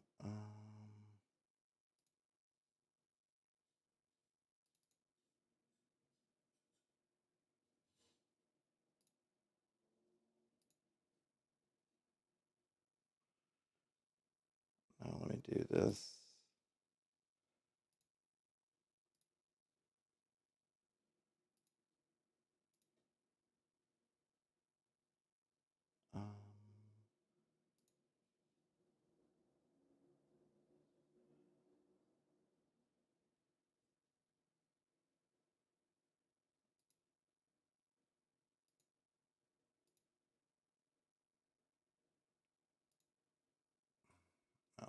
not the current page.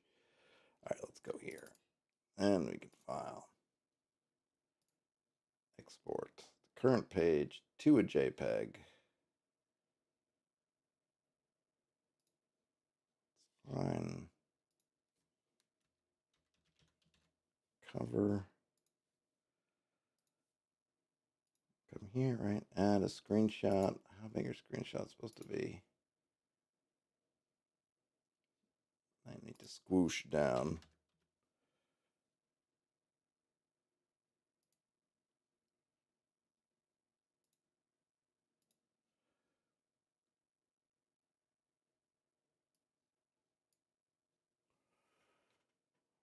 Resize this down.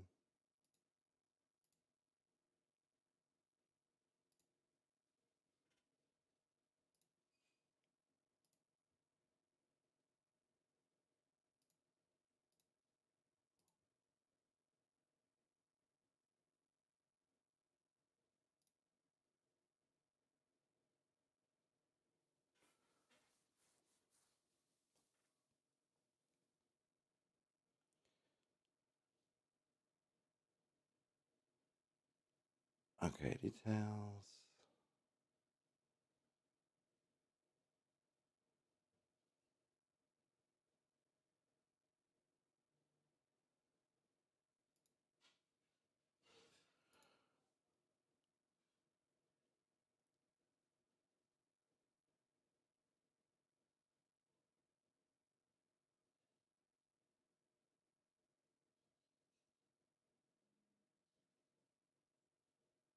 Okay. Yes. Ashcan draft version is live. All right.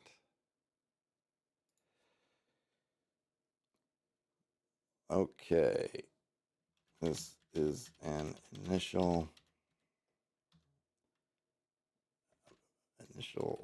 this is an initial Ashcan version, a bit incomplete around the edges, but complete enough to submit to the jam. I will be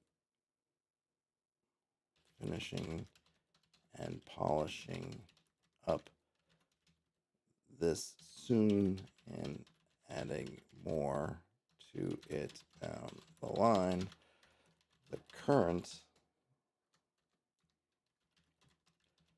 plan is to have 2 booklets, one setting book, this, and then one detailing, couple of adventure plots to take place within the setting. The price for this Ashcan version is half of what I was thinking for the whole, thinking for the final.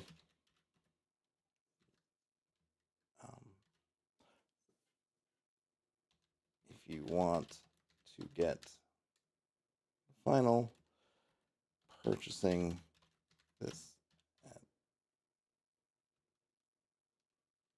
of the final product, fitting, I think, for something usable but not completely finished.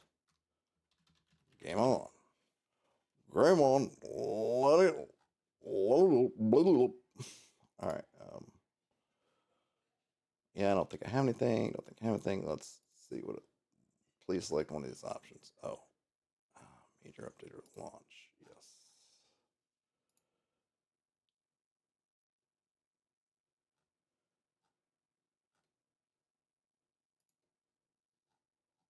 All right.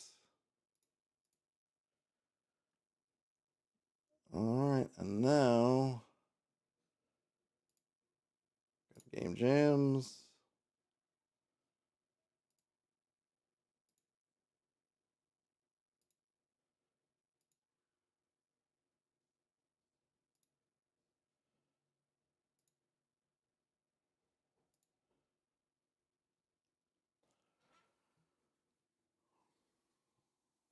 Okay, there we go. We are submitted. And with that, folks, 8 hours of streaming with maybe a 15-minute break. Might have been a little bit longer, but I think it was about that. I am Dunzo. Thanks so much for those of you who hung out. Thanks so much for anyone who donated a little bit to Extra Life. I think my donations page is up until after the first of the year, so I will probably plug it a few more times, see if we can get up inch towards the goal. But really appreciate it.